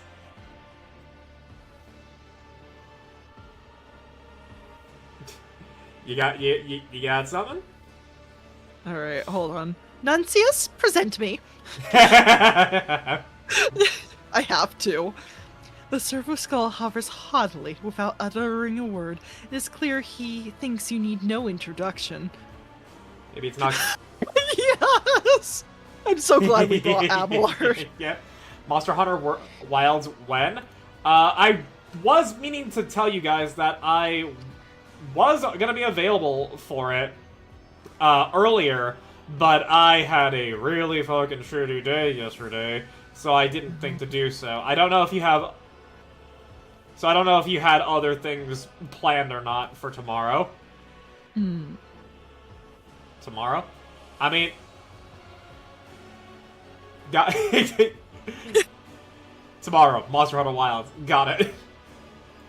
I think you're being dragged into this. There's nothing you can do. I mean, it has been some weeks since we cleared it. These two still need to prove that they're heroes. Wait, that was a requirement? So, in Monster Hunter Wilds, there is a quest called Proof of a Hero. It is the hardest quest in the game right now. It takes... You are given an allotted time of 50 minutes to kill the hardest version of the 4 hardest monsters in the game. And they, while yes, have reduced HP, it is not reduced by much. I cleared that quest with 5 minutes to spare, solo. And to unlock that quest, you need to do 3 other quests that are pretty difficult in multiplayer. We have only done one of those so far. I see. Okay, well, clearly that's what you need to do. You need to carry them through that. Just because I proved myself to be a hero does not mean I can carry them. They gotta pull their own weight just as much. So it seems as though that we're playing Monster Hunter Wilds tomorrow. Awesome. Mm-hmm. Oh, hey, my tabs combined. Oh, that's great. That's perfect then. Cool. Also, Jade, I just saw you have a fucking RuneScape Dragon Dagger because of me. I don't know how that is because I never streamed RuneScape. Interesting. Huh. I don't know how. Oh, that may just mean that you're in my chat rather because I just see that there's another like September 2024 from Azure. Okay, I see. Got it. Never mind. My lance will carry me. No pun intended. Look, we just got It's really fucking these quests are hard. Still, maybe compared to you in Azure. I mean, all that matters is that you do damage and you don't faint. Mm. That's what it boils down to. Don't die, forehead. Easier said than done, I know. Got it from Sid or Autumn. I have no idea who those people are. Oh. Oh, right. I did the slash shout out for Azure, but now let me do it for you, Silver, since that there is like a cooldown. There we go. Everybody go follow them. They're cool people. They are. Definitely. Oh my gosh. Sorry, I gleaned at what Abelard says, and I love this. Yeah. So, okay. Looks like we're going to be doing Monster Hunter Wilds tomorrow, then. Fantastic. Okay. Gotta go reinstall that, because I don't have enough space for all the games I want to play. Oh, well, you should have more room now that you can... Well, no, I have a 2 terabyte hard drive just for my pictures and videos. Oh, okay, The games don't go there.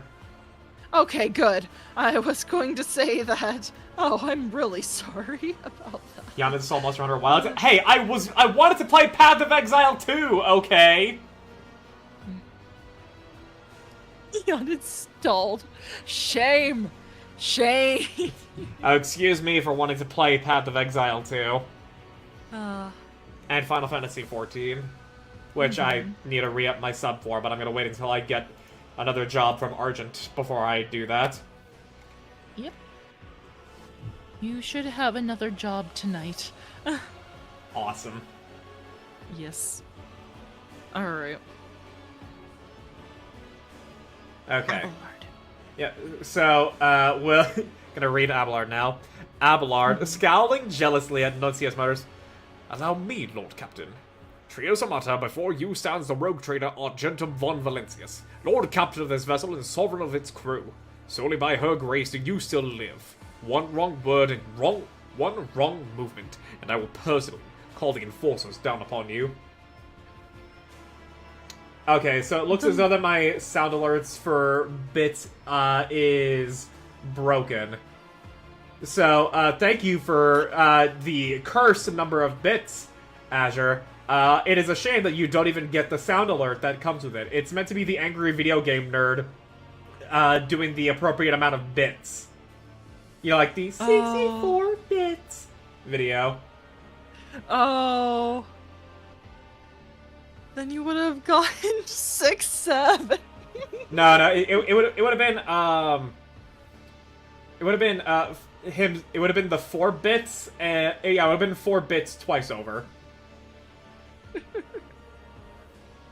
I regret nothing. Hey. Oh, I didn't say it.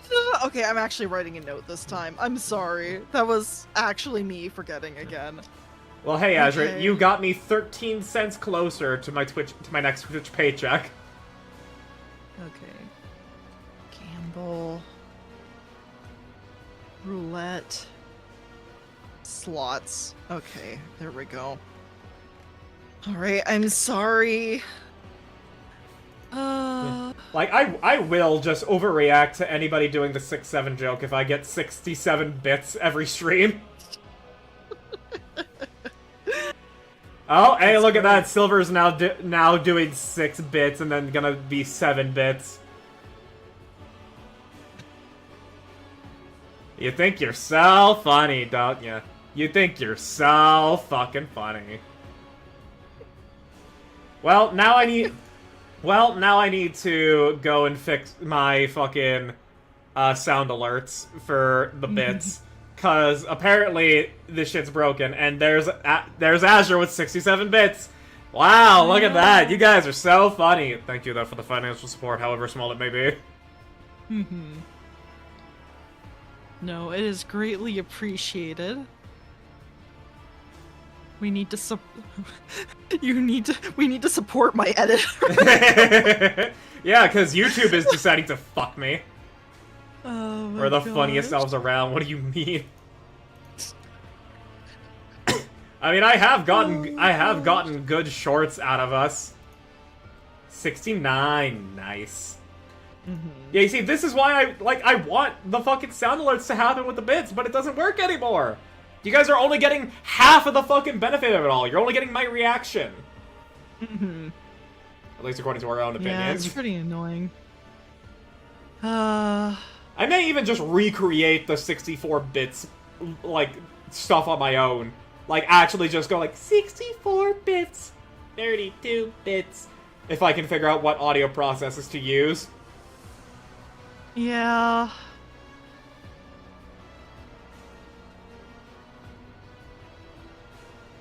Okay. Well, either way, thank you both for the funny ha-has and the bits. Oh! Argent. I couldn't resist. Well, finish what you started. Finish what you fucking started. I know. It's coming. Hold on. There we go. Have to get work. There you go. Thank you for the 6-7 bits. One of us. Yes.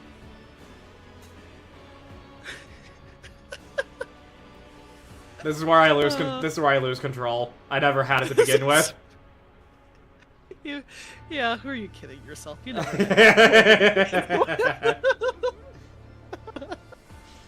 Yeah. I'm not even an elf, but I have solidarity with you guys. Hold up, I need to fix something. Oh boy.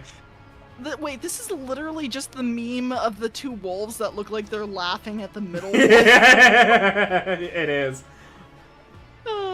Okay, 5. Okay, what's the 5? What's the 5 for? Oh my gosh. Is there another joke to Alright. be had here or something? I'm sorry, I need to duck out For of the this icon. stream. Ah, so he can be the leading bit provider. Oh, 420 from Hamster on you. Oh, thank you It- for the 420 bits. Blaze it. my And dudes. 69 bits. There we go. Top hands. 6, 7. There, he got it out of me. What do you want? You know.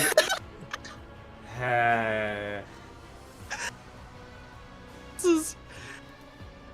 Dream has devolved. We were supposed to be going to the thing you wanted to show me, and we got caught up in just existential horrors beyond our comprehension, and whatever is happening with the Trisomatica right now. So yeah. And then chat with the bits. Oh no, was the existential horrors. Oh yeah. Now Silver's donating 17 bits to be in the lead. I see. Bidding war, bidding war, bidding war. And here comes Silver with the 17 bits coming from the rear side, and then Azure Alex bringing in with another 18, putting themselves right in the front once again. Who will come out on top in this race here, ladies and gentlemen? Gosh. Oh, this is great. Oh, and look at that! Silver coming in with a 19 more bits. She is pulling ahead on the lead even further.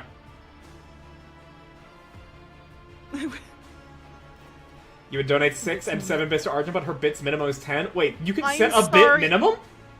I did it because I was advised to by friends not to put it at 1, because if somebody decides to troll and just does a bunch of 1 bits in a row, then it would be very disruptive to stream. So I still debate if that was the correct choice or not. Okay, no, Try me. Okay, no, the sound effects for the bits actually do apply, just not under 100 bits, because I never expected people to donate under 100 bits. Never mind, they're working as intended. Oh, Yeah. I see. And then here comes Van Castor with 119 bits to get himself ahead of both Azure Alex and Silverwitch. But then, oh, look at that! Azure Alex pulls in with 500 more bits! Can anyone surpass this man? The mad lad. And it's even started a hype train there, ladies and gentlemen. It's started a hype train. Can we keep this going? Can the race keep going? Who will pull on top before the sun? I will donate the rest of my bits to keep this hype train going. Hold on. Hold on, I'm going back to your chat. If you guys see lag, you know why. I never expected this to happen. Oh, and look at that! Silverwitch comes in with 1,000 bits! She is pulling ahead much further. The hype train goes even further beyond, folks! It keeps going! Who can keep going? Fighting Hamster donates to Audra with 26 bits! I don't know how that contributes to a hype train, but I believe they're shared, so 26 bits does keep it going! I am pulling on top with 77% of the bits! Audra with 23! Look at the distribution there, folks! This is the only hype train I won't get flustered at. This is amazing. I like how I've just turned it into a fucking horse racing thing. Yes, please. Oh my gosh. This is too long for a replay buffer. I need to make a stream timer for this. Oh my gosh. Seriously though, thank you guys for just deciding to, like, get these bits. Oh, look at that, Argent has 87 bits, probably for the remaining bit of our pool. Can that continue up with the sub-trade? Oh, look at that, one gets some full reward! 904 bits or 2 subs remaining to complete the level. I don't know how this works. I don't quite know how that works either, but... I fold cards are not in my favor. Oh, look at that, it looks like Azure Alex is dropping out of the race. Who else can keep going? Or is this a win by forfeit? Hold on. I will do one more thing, though. Okay. Oh, look at that Argentona gifting a sub to Cobalt Scald! What an excellent gift right here, ladies and gentlemen! Five tier 1 gifted subs! Oh my gosh, Nara and Ravax getting hit is sick. Oh my gosh. And so the subloads keep going out, ladies and gentlemen! Fighting Hamsa 1 gets a sub! Naranja Citrus gets a sub! Ravax gets a sub! Hannah Panda gets a sub! Cobalt Scald! Oh my gosh. What can I say? Except you're welcome. Silver knows how to make me forfeit. Oh my god. And we are at a level 3 hype train now, ladies and gentlemen, is at 79%. Can it keep going? 1,000 bits from Fighting Hamster! We get another level of the hype train! Yes! This And then Silver donates 400 bits to Argentona! Fighting Hamster with another 500 to Argentona! The spread is still is 90 to 10! Yes! Oh, it's great! Oh, wonderful. Oh my gosh. So this is what it feels like. Oh, thank you for the 400 silver! I didn't even... Oh my gosh. I hope that this commentary is reward enough for you guys deciding to be this generous financially. This has been a fun exercise in... in what? I don't know, but I certainly enjoyed it. I have fun doing the fucking, like, horse race announcer type guy. That was amazing, yeah. So good. Oh, you guys are great. Oh. I fold, I'm out now. Okay. No, that's fair. Oh, that's perfectly fine. Okay. I'm just gonna put 4 hours 25 minutes as the point of the stream where this all started happening. Got it. Oh my gosh. Yippee! Well, it looks as though that the final results, unless any more happens, ladies and gentlemen, is that Fighting Hamster is #1 in the Double Lucky chat. Oh no, but someone was ahead, putting her at 1120 with Fighting Hamster at 1119. Azure Alex with another 2. He is at 605. He is not out yet, despite being the last place.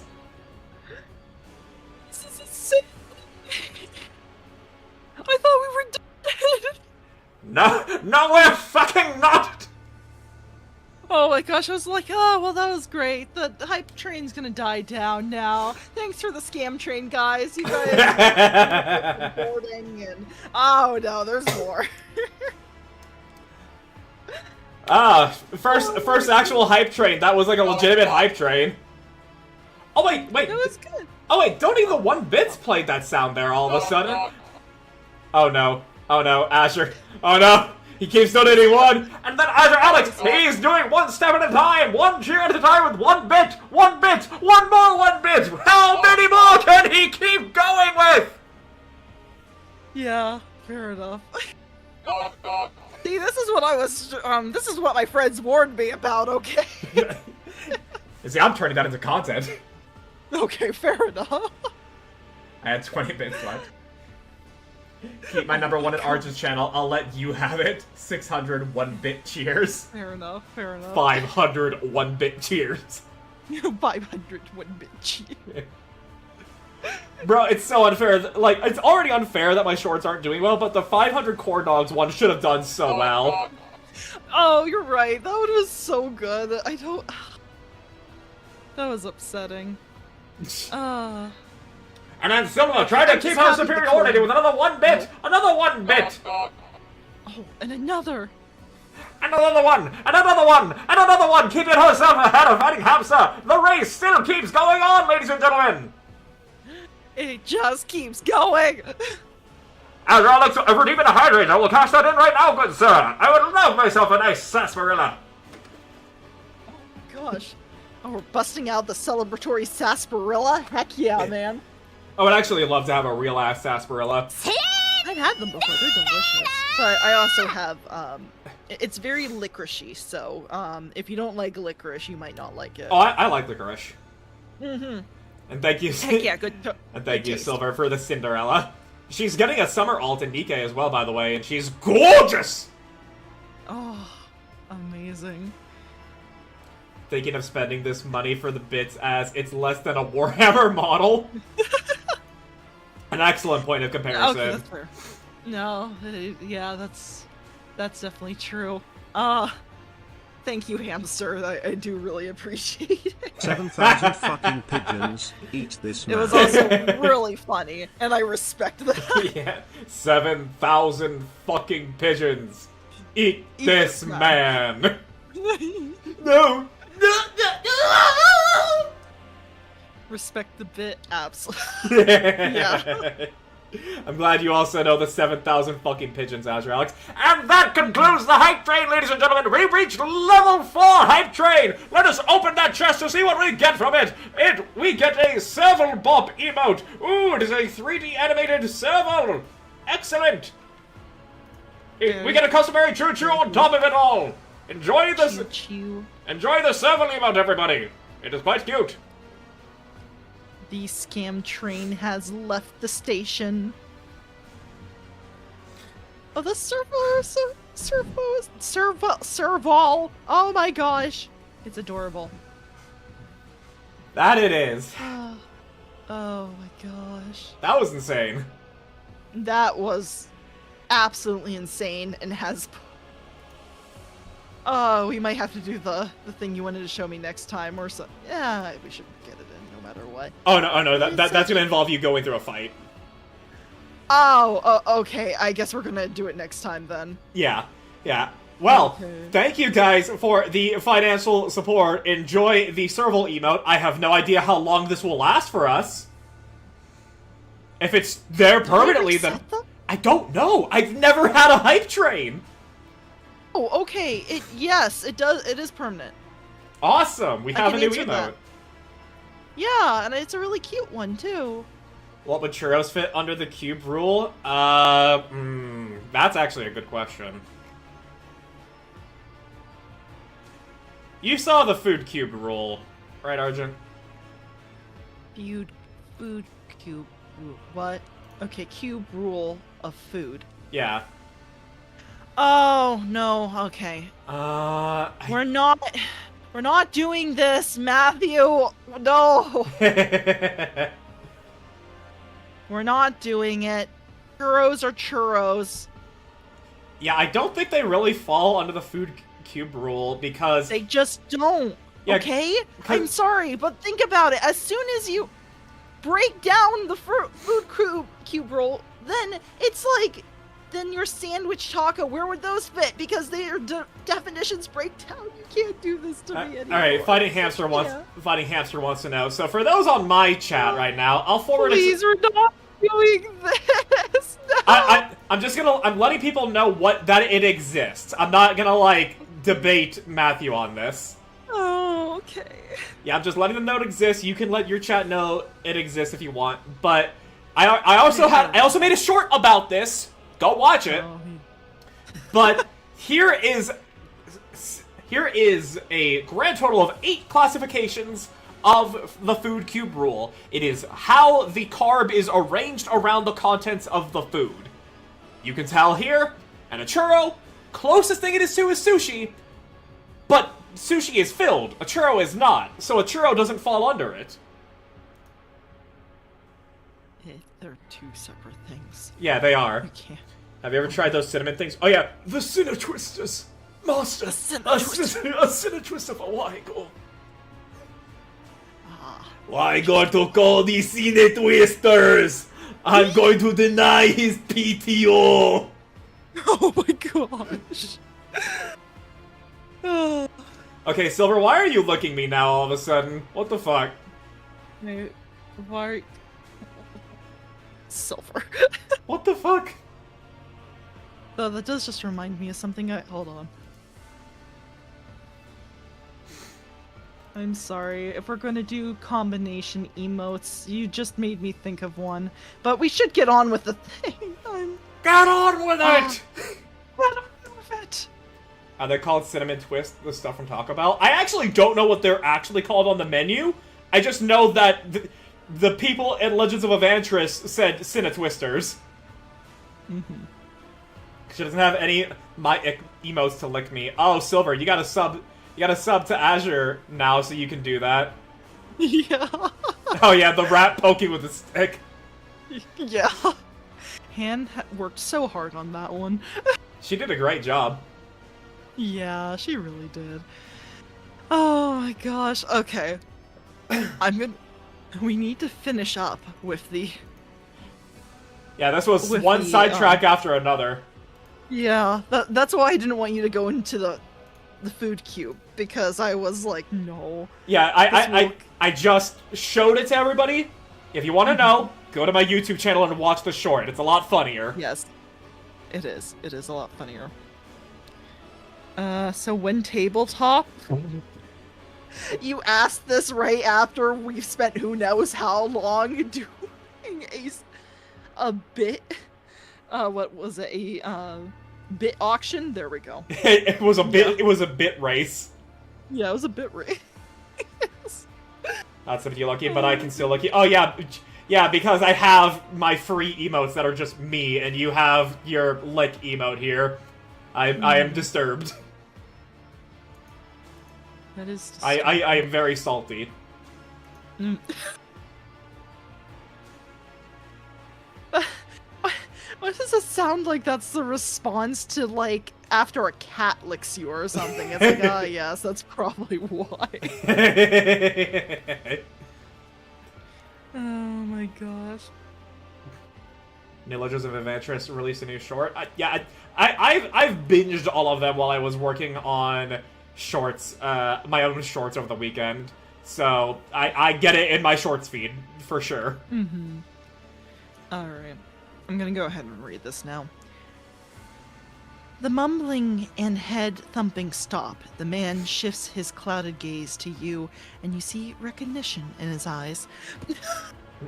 Don't girl what me? I want to finish this up! Azure doesn't give me free emotes? Azure, have some free follower emotes. Yeah. I give free follower emotes, too.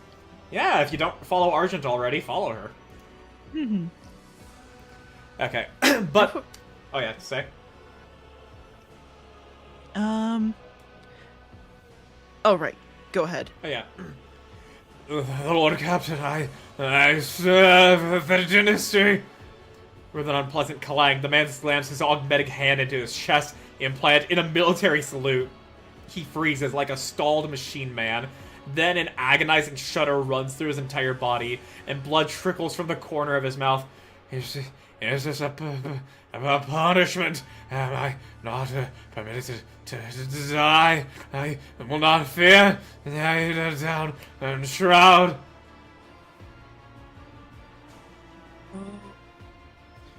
Yeah, the thing you guys came into that we've been stalled on is this man is the amalgamation of the augmetics and biocomponents of two other men that died horribly in a horrific experiment to try and make the most righteous man. Yeah. Kind of might have been playing God a bit there. It's... Argent, when you do your painting stream tomorrow, should I paint Gazgul or a World Eater's Rhino? Well, I mean... I don't know, I'm leaning towards Gazgul, but just because I'm not sure what the World Eater's Rhino looks like. Wait, is that the tank? Yeah, it's a tank. Oh! Oh, that would be really cool then. Maybe the tank? Maybe a Rhino? I'll take a pic real quick. Okay. I'll look at it in just a moment. Why are you maiming yourself? To destroy the enemy, to check the arsenal. My body is the enemy. The man hunches over and strikes himself in the chest again and again, drooling bloody saliva. Then he straightens abruptly, lets out a wail, and starts bashing his implant even harder. I'm not gonna do the whale, because I'm gonna peek on both my mic and... Yeah. Not mine, not mine, not mine! It's gnawing at me from within, taunting me. I'll die, I'll destroy it! Let's see. Died a martyr and rose a hero. Dying for the Emperor is honorable, but living for him against all odds is a true accomplishment. I command you to live. Focus on what's important. Remember who you are. You've undergone a grave operation. The implants need time to settle. Your body and mind need time to adapt. I promise you will feel better. And then I will... Man, imagine failing that 2%. Okay.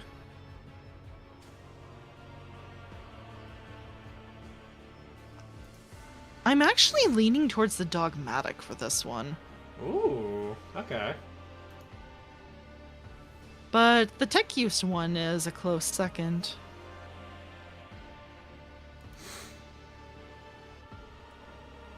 Yeah, we'll do dogmatic. Enforcer, you died a martyr and rose a hero. Dying for the Emperor is honorable, but living for him against all odds is a true accomplishment. I command you to live. Something akin to resolve appears in the man's eyes as his face is seized by spasms. Hero is to be emulated. Hero overcomes. Where's your helmet, soldier? He hammers his fist again at his steel chest. God, Emperor, I will not be afraid. Emperor, I will be afraid. Oh no. I can read this one. The triosomata stops. The poor man's shoulders slowly slump, and the convulsions steadily subside. His lucidity does not last long. The amalgam's eyes soon go blank, and his mouth stretches into a blissful smile. Rocking peacefully and drooling, he murmurs broken snippets from his former life and prayers to the Emperor. Absurd! Unacceptable! Aegon scans the Triosomata, furiously pounding the keys of the microcogitator mounted upon his torso.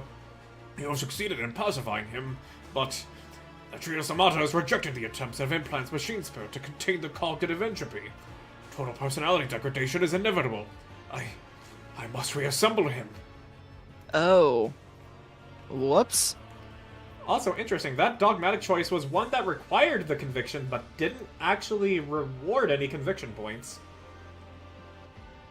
Oh, yeah. That's interesting. Huh. Then maybe we should have gone for one of the other ones. Oh, well. Now you're capped at rank 2 in any conviction that's not your main one, which is now Iconoclast. Mm-hmm.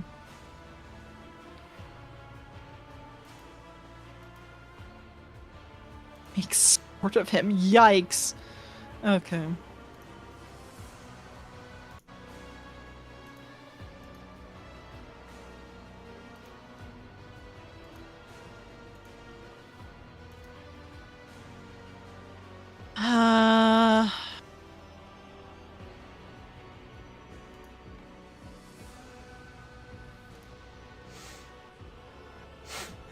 Alright, Yogun. Do it again. Oh my god. Somata suddenly stops mumbling and begins spasming violently as bloody foam spills from his mouth. He turns his face, contorted with hatred, towards the Manipulus. A strangled roar erupts from the unfortunate man's throat just before he lunges for Aegon. Better death than that! Be gone, be gone, be gone! Oh, you definitely peeked there. Oh no! Oh my god! Oh, that pose. Okay, okay. Oh no, okay. there he goes. Okay, he's done. But now he's contorted horribly.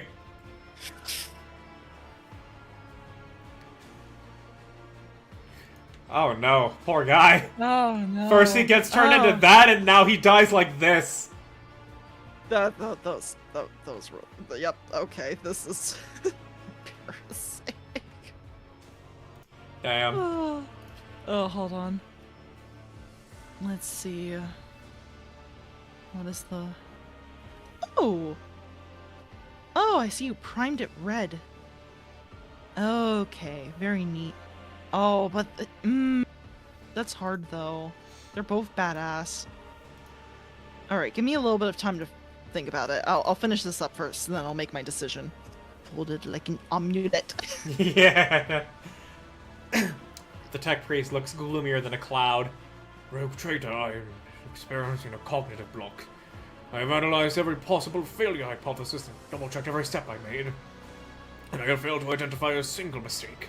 The organic parts and the ferrum sanctum joined together perfectly, and the brain was perfectly preserved.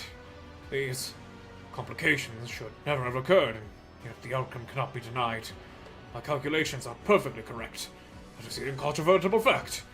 So is the flaw in the conditions or in the subjects themselves?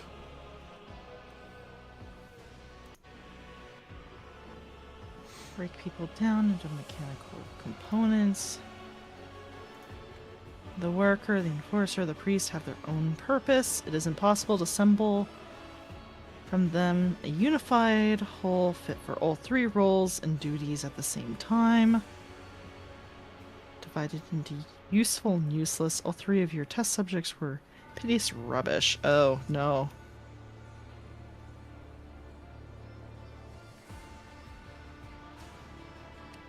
The worker, the enforcer, and the priest have their own purpose. It is impossible to assemble from them a unified whole fit for all three roles and duties at the same time. Aogun's fingers, which were nervously fiddling with a bolt on his beard, stop abruptly. He slowly says, For every tool shall be rewarded according to its function. Have I scorned the doctrines of operation? It is inconceivable! This calls for thorough analysis and reinterpretation of the sacred texts. I was seeking a righteous man, but I should have calculated the righteousness in myself. Rogue Trader, I thank you for your contribution to our research. Lancius and I can now call you colleague in all earnestness.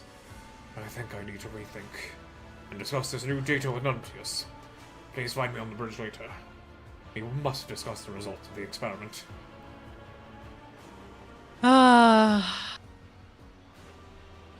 Hey, he left some goods behind. Oh, he did. It was a fucking machine right set. Oh my gosh.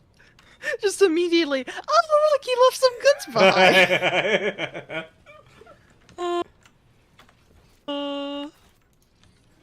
Terrible. Yeah. Oh my gosh. We just made a terrible atrocity against nature. And killed it. Well, let's make like a banana. Let's make like a banana and get the fuck out of here. Mm-hmm. If you can't tell, I love doing those Malivores. No, I know. They're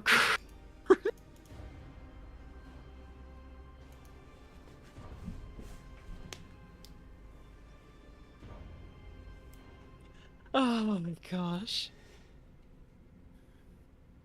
This has been the stream. This has been... Oh, this is great. Yeah. Oh my gosh. And I say that in good... Oh. Tech priests are heading to the life support chambers. Oh, okay. I don't know why that guy was saying stuff, but you know what? Everything's fine. Okay. I think that's a great time to stop. What about you, Lucky? Do you want to conclude it with finishing talking with Aogun? I guess we could. Yeah, let's go ahead and do that real fast. Let's see. Where is... Aogun. If I can position myself to the right area. Oh my gosh, please. Beautiful thing. You can just click on, open the map, click on his portrait. I did that. Yeah, but when I clicked over there, it just didn't... Oh, wait, can I direct... Hold on. Yeah, it's not quite on him. It's like having me... Oh, okay, there we go. It's mainly to get the camera to look at him. Rogue Trader, your timing is impeccable. I am ready to discuss the fascinating experiment we have been conducting in the Sector Bionica, and on other decks. Yeah. Yeah, so his guts are spilled all over the lower decks now. Alright. You wanted to discuss the results of the so-called Trisomata experiment. Indeed. After processing all the data, including your invaluable contribution to the outcome of the experiment, my dear colleague and I engaged in a lengthy debate. My cognitive block has been resolved at last. I thought I could benefit the Imperium by creating truly righteous people. But I did not consider that each person in the Imperium already has a role and function. Like components in a machine, each working according to its purpose. People who fulfill their function are already righteous. This is an incontrovertible fact. Trying to assemble them into something new robs them of their functionality and, consequently, of their spiritual purity. I have committed the transgression of innovation, but with human beings, for which I have already assigned myself appropriate penance.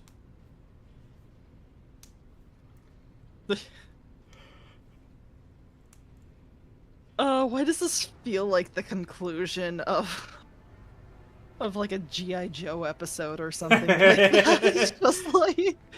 And we all learned a valuable lesson today. It's not G.I. Joe. Joe. And knowing is half the battle. Yeah. Oh my gosh. Hey kids, I'm a computer. Oh wow, that really fits then. Yeah. Oh my gosh.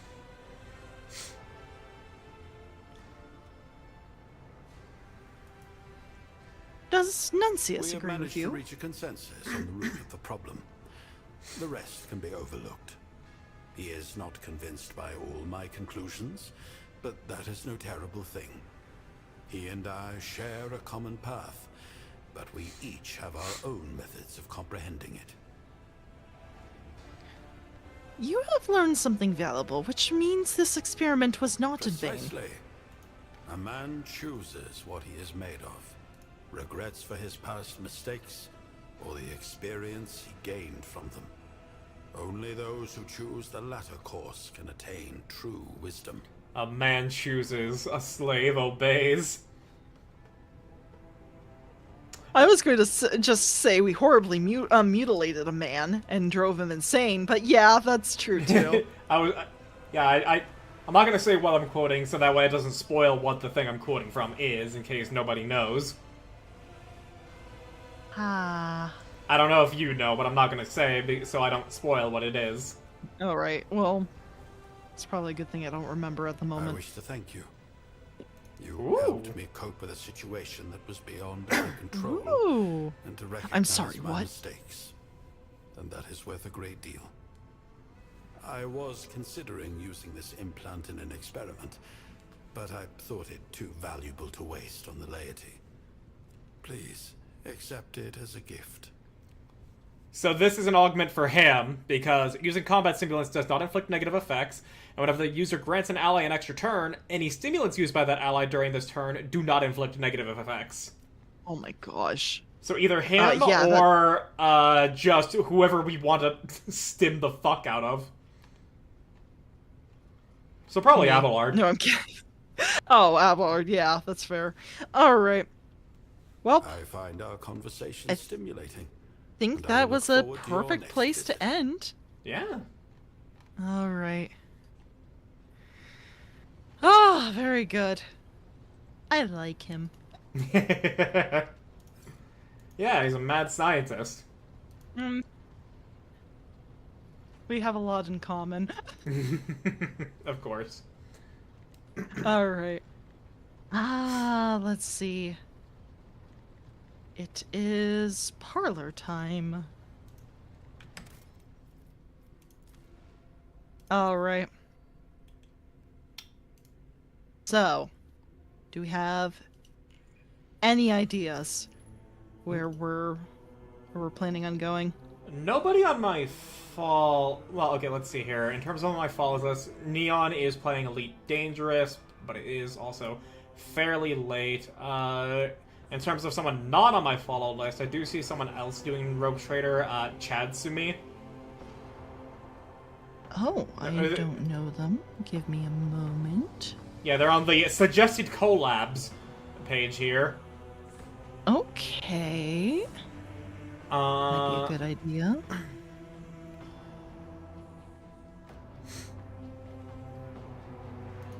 See all suggested. Oh, there's several Rogue Trader ones here. There's all Chadsumi. There's someone named Jen the Dummy. Mm-hmm. They seem to be a pink cat VTuber. Chadsumi seems to be one of those streamers that doesn't use any way to represent themselves. Mm-hmm. Now we Canada Pride.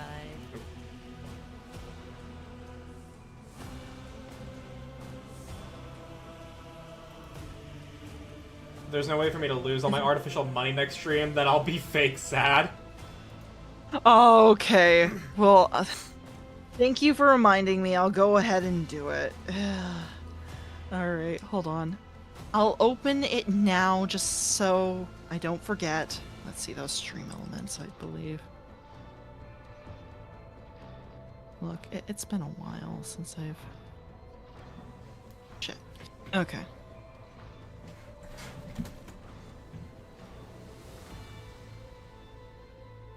That was...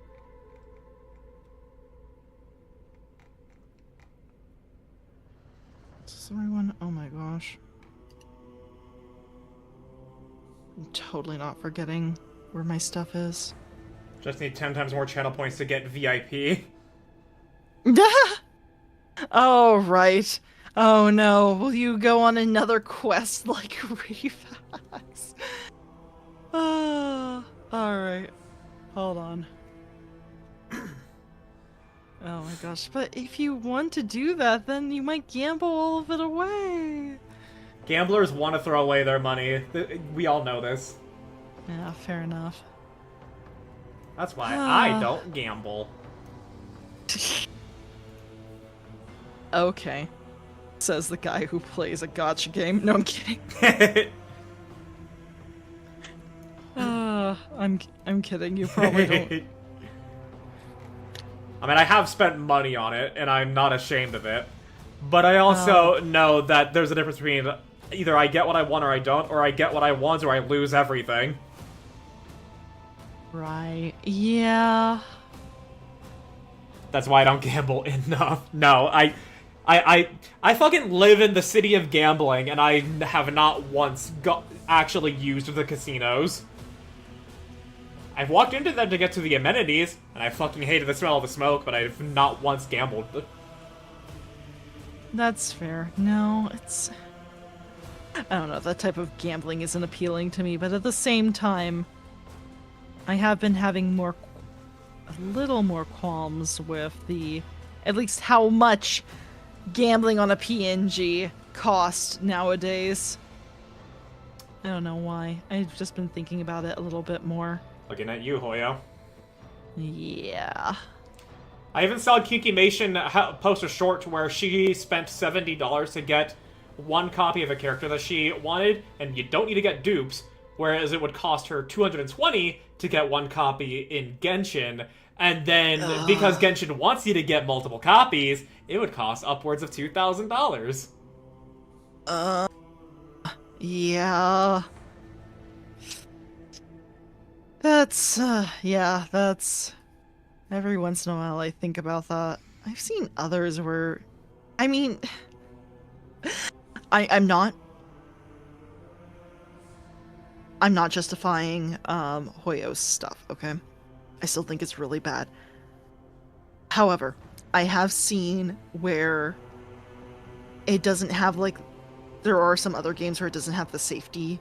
Yeah, it doesn't have pity, like Fate Grand Order. It doesn't have pity. Yeah, and so there's a chance you won't get You actually could just lose it all and get nothing. Yep. Mm-hmm. That's why fake Grand Order is a bad gotcha. I agree. Alright. Yes.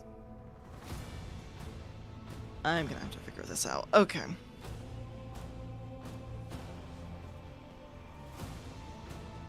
Okay, let's see. I'm sorry, who did you mention earlier? I'll type it in chat here. There is a pink and blue cat VTuber, Jen the Dummy, who is also doing Rogue Trader. Because it looks like Neon is finishing up his stream on Elite Dangerous, and the only other person we have rated into that has a shared interest is Wonder Puppy with Path of Exile 2. Fair enough, yeah. Yeah, let's do Jen the Dummy. Let's introduce ourselves. Alrighty. Let me get the raid messages. Acid reflux, don't Yeah, worry. actually get the raid messages this time. Look, I didn't... I totally forgot last time. And hey, look at that! Some people in my chat actually got some subs, so now you guys actually may have access to the first one. Amazing! Yeah, you guys will have access to mine too. Wait, no, just yours. Okay, hold on. I'm actually dead tired. Let's just go with that. Oh my gosh, I'm having a brain aneurysm. We'll stop that, don't die. No. No, I need to put some more augments in there to stop it. Become unrecognizable. Yeah.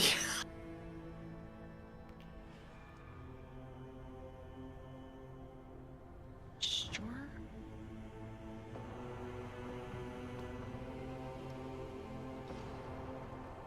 Oh, it's... Yeah? Sammy might be having a moment. The machine spirit is being a bitch. You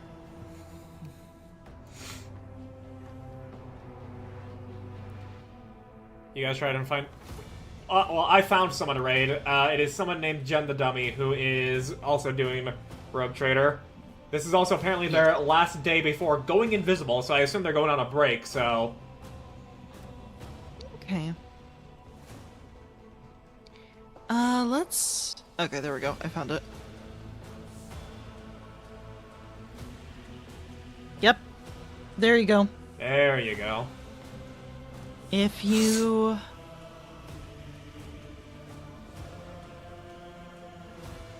No, they're just turning into glass.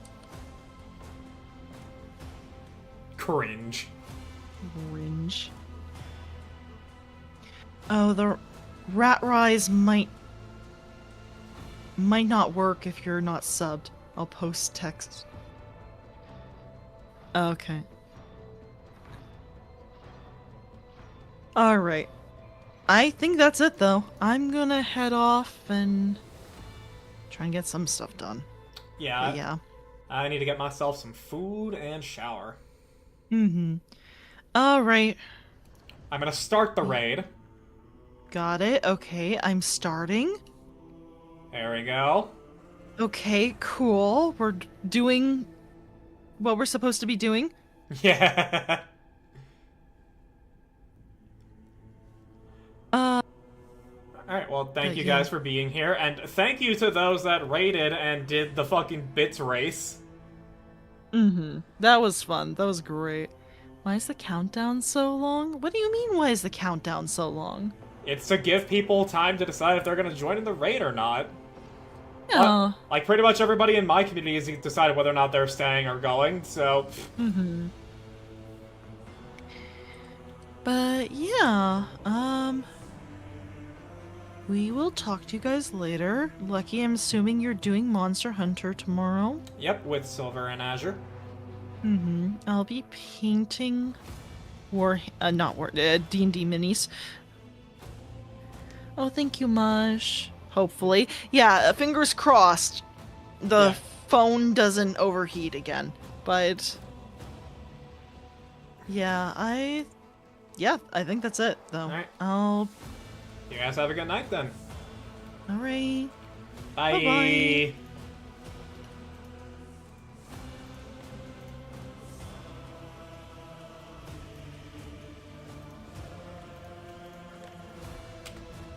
Whoa, more raids? Double